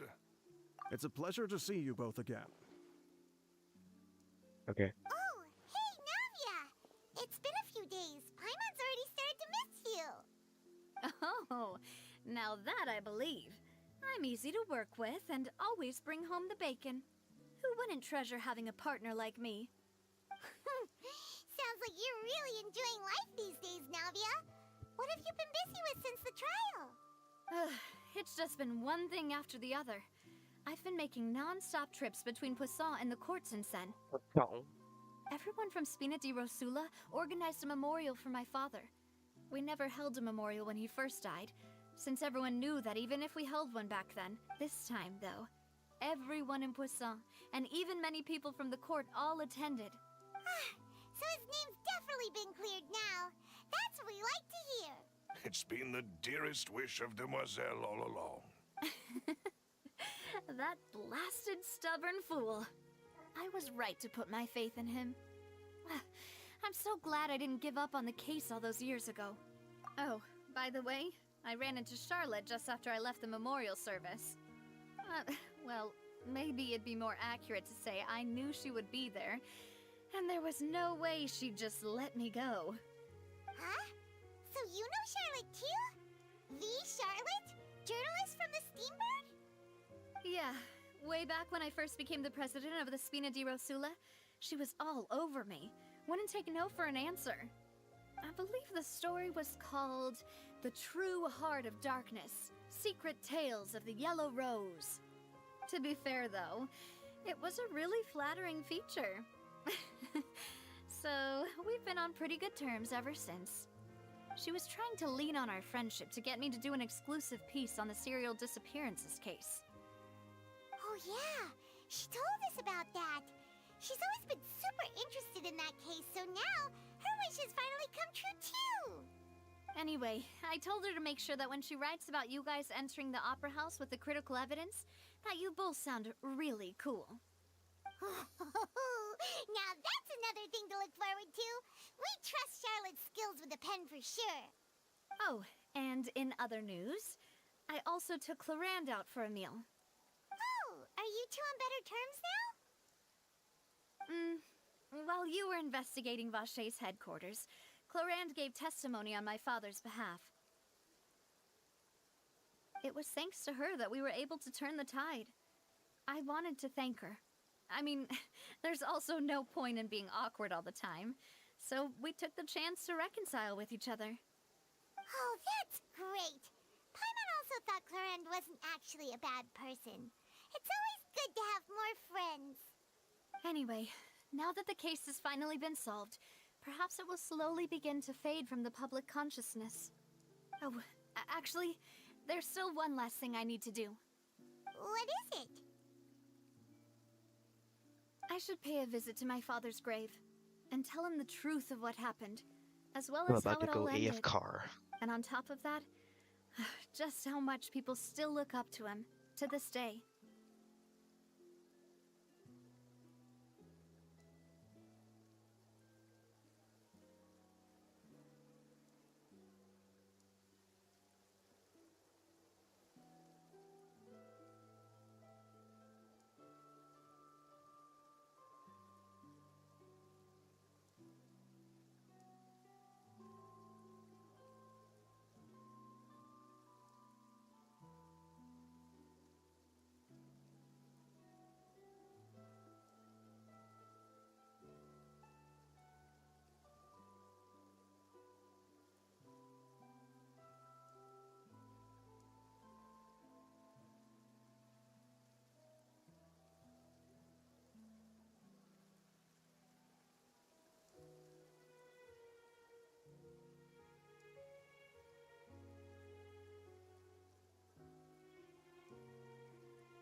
Hope you doodle. Back to gaming. That includes me, too. Miss Navia. Indeed. We want to go too! We also think Callus is a really admirable person. Sure thing. I'd like you two to share the moment with me. After all, without you, there might not have been such a positive ending. And in that case, everyone, let's be off. Considering the recent weather, we'll be lucky if we can reach Poisson before dark. Poisson. Yeah, you're right. It's been raining non-stop for a few days now.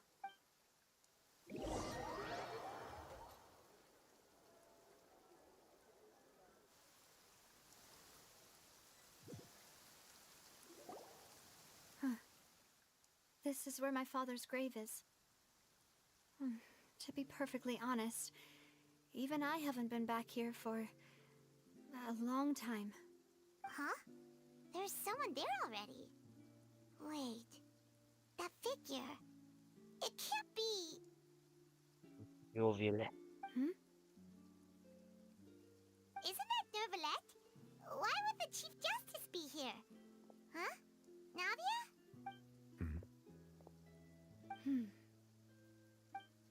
My apologies. I should have asked before coming to pay my respects. Don't say that. Sorry about that. Oh, I was trying to say there's no need for you to apologize. I wanted to show my father how much I've grown, but still, I doubt I've grown to the point that even the Chief Justice would feel compelled to apologize to me over and over. In that case, I will stop apologizing for now. You really could use some pointers on understanding human emotions, Monsieur Neuvillette. In any case, why did you come to Poisson? Well, ever since that day, I've been turning a question over and over in my head. Just what is justice anyway? There was once a time when I didn't want to believe that there could be anything more important to humans than life itself. Oh, rather than that, it's probably more truthful to say I didn't believe humans were capable of resisting the most basic instinct of living things. That they could rebel against their own nature, or consider certain things to be more important than their own lives. Which is also why I didn't stop your father from beginning that fateful duel. I believed that a truly innocent man would never throw away his life like that. That there was nothing, should have been nothing more important than one's own continued survival. But Mr. Callus proved me utterly and decisively wrong. If not for his sacrifice, the serial disappearances case would have remained unsolved to this day. Mr. Callus made the choice he did for his daughter, for his associates, and for many people completely unrelated to him.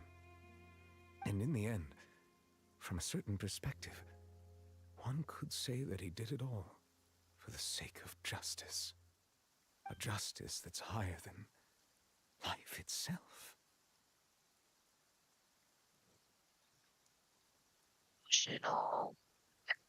Baby. So, you asked me why I came here.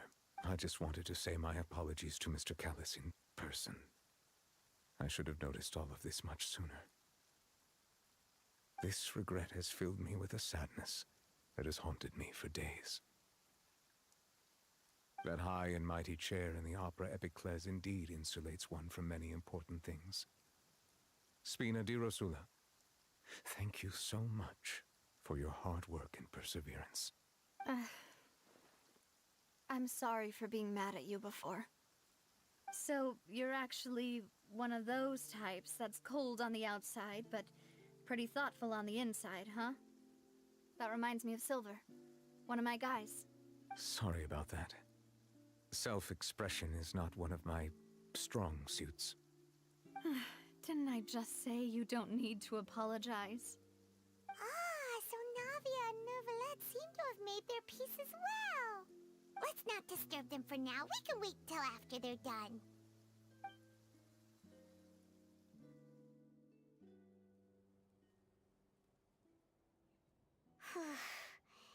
Paimon's never paid respects at someone's grave before. Did Paimon do anything rude there? Huh? Oh, Paimon didn't know that was a thing. But Paimon doesn't know what she would do if she can't fly. Oh no. Paimon hopes Miss Navia won't be too mad. Anyway, Nervalette is still standing around there. It's not often that we can catch him alone like this, so why don't we go talk to him for a bit? If we can't talk to Lady Farina, we can at least talk to him, right?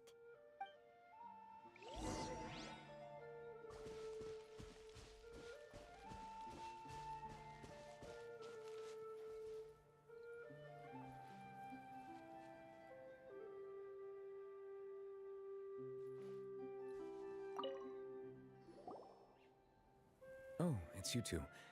Did Miss Navia invite you to come pay your respects to her father? Mm-hmm. We ran into Navia on the streets today, so we just followed her here. I see. Then is there something that I can help you with? Well, it's pretty hard to run into you like this since you're usually super busy. So we figured we could try to ask you a few questions, if that's okay. Please feel free. Though outsiders, you helped us solve one of the greatest mysteries in Fontaine, and it would be my pleasure to return the favor. My apologies. My investigation has still not reached its conclusion. However, I still believe the judgment of the Oratrice was not rendered arbitrarily. But you also said you thought he was innocent. For many years, I have been quite aware that the Oratrice does not simply mechanically repeat the verdict that I give on each case. As a divinely created mechanism, the people's unified faith in the concept of justice is integrated into it. Not only can it produce the incredible power of indemnitium, but it likely also possesses other traits, such as self-awareness. Which is all to say, I've been prepared for a situation like this for a long time. Both gonna grow legs and fight us.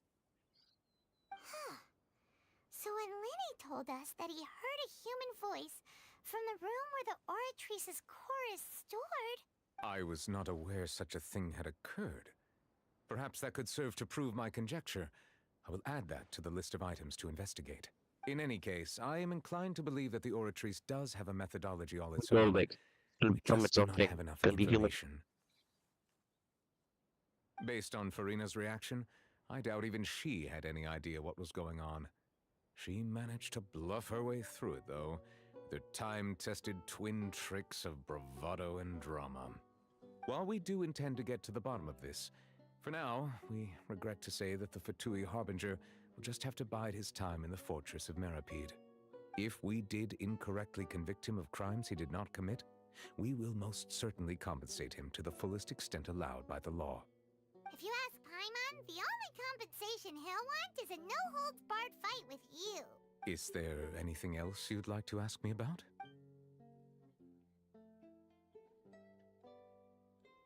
So, at court, the bad guys referred to that special water as water from the primordial sea, but what is it really? Truthfully, that name is already quite accurate. I can only surmise that Vacher and his ilk only learned of its nature and existence after extensive research. There used to be a special sea on the surface of this planet. The nature of its seawater was rather different from that of the sea we know today. Most of Tevat's life forms were first born in that special sea. You could say it nurtured much of the life on this planet. Huh. So it really was where everything began. It makes sense to call it primordial then. But today, the primordial sea no longer exists on the planet's surface. What Vacher discovered must have been some kind of special case, or a remnant from a truly ancient age. Huh. So that's how it is.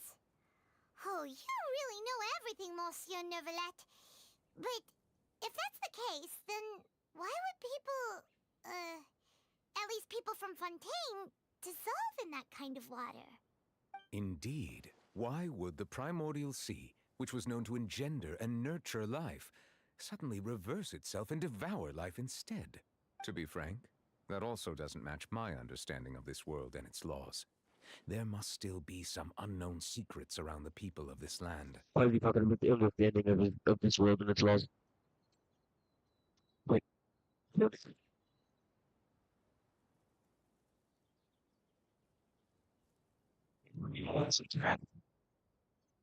Is there anything else you'd like to ask me about?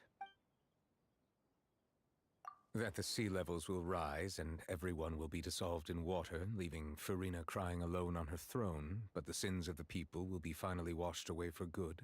Does that appropriately summarize the version you've heard? That's right!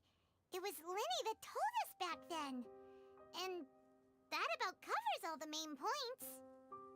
Yes, up to the present, I think we reached a point where we have no choice but to confront this prophecy directly. Rumors have it that this prophecy is rooted in the last words the former Hydro Archon left to the world before she passed away. A prophecy? Of the former Hydro Archon? Wow. This is the first time that we've ever heard of it. 2 parts of the prophecy have already proven correct. The rising sea levels and the ability of the people of Fontaine to be dissolved. We should be more vigilant and stay on the watch for further signs. Speaking of the prophecy, Farina has also always taken it quite seriously. Indeed, she has been collecting information and intelligence from across Tevat for this purpose. If the rumors were true, then perhaps this prophecy is the conundrum left to Farina by her predecessor. But with Farina being the way she is, can we really trust her to solve it? Is there anything else you'd like to ask me about? Question. Your sibling. Another blonde-haired traveler. I'm sorry, but I've never seen anyone who matches that description. If she ever stepped foot in Fontaine, I'm sure she followed our laws to the letter, and had no reason to appear on the stage of the opera Epiclese. Is there anything else you'd like to... Very well. It was my honor to provide you with what answers I could. I very much enjoyed conversing with you. It will soon be time for me to leave this blissful tranquility behind and return to Palais Memornia. You really are super busy, Monsieur Neuvillette. Paimon thought you only came here to pay your respects today because you had the day off. Crime and villainy do not have the day off, and so justice must work around the clock as well. This is merely the nature of a justice's work. All right. You've got a point. Huh? Paimon just noticed that the rain has stopped.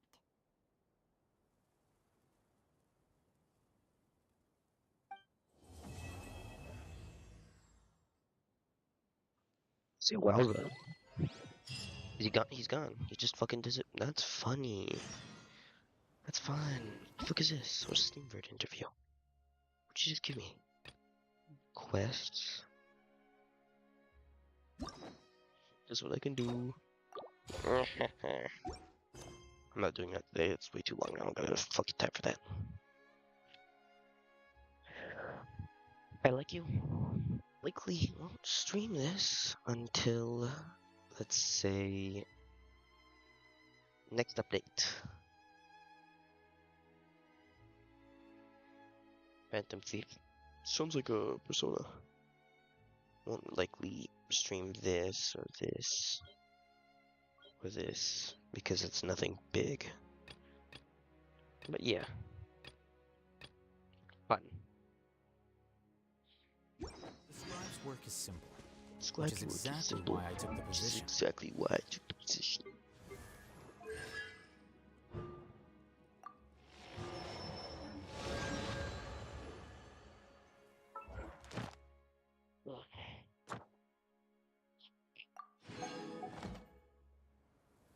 What's that?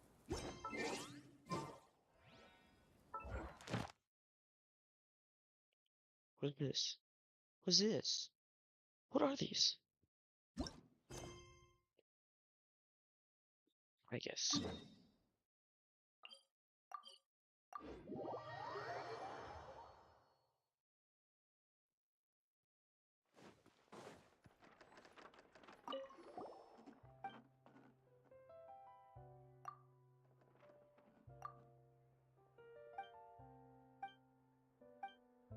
What did that unlock?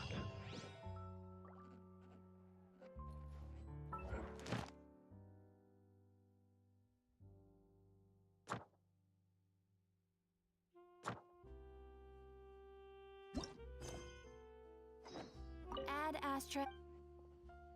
Got not requested dispatch. does. Ooh. Flowers. Flowers. Flowers. Meat. Flowers. Insurance. This. This.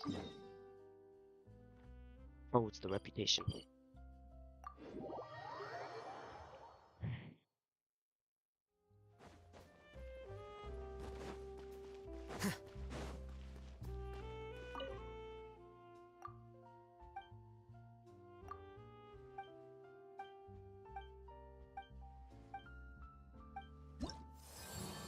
Here we are.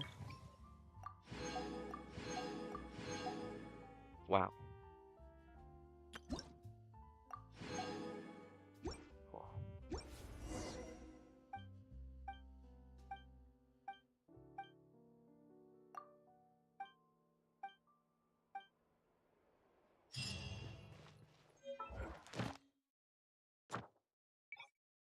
Oh, I got plantains in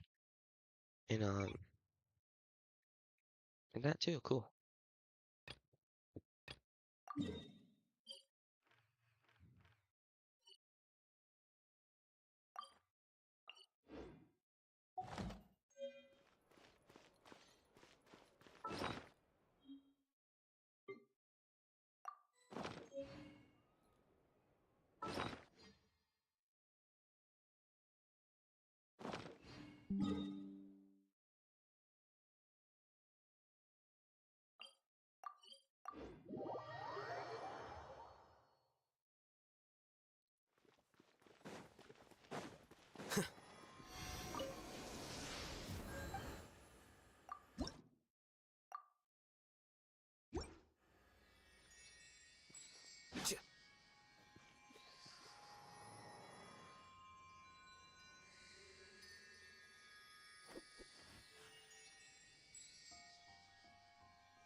I'm playing Genshin Impact, right? But I'm just gonna.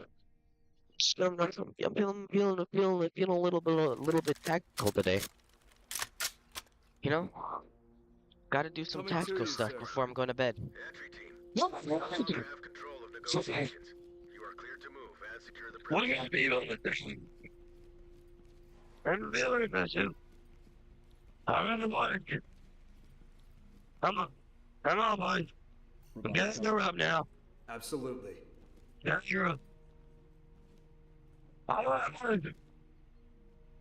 Door is open. Fuck it, I'm on my way. Leave them going. Alright? And we're going to play back. Don't that make sense? Okay. Alright. Over country. Sorry. Oh. Go, go, go, go, go! Get down! Get the police! Stand down! Get out of the floor! Get out! He's waiting! He's waiting! Get out of the floor! I can't get out of the floor! He's waiting! He's waiting! All right, boys, all right! All right, man, all right! All right!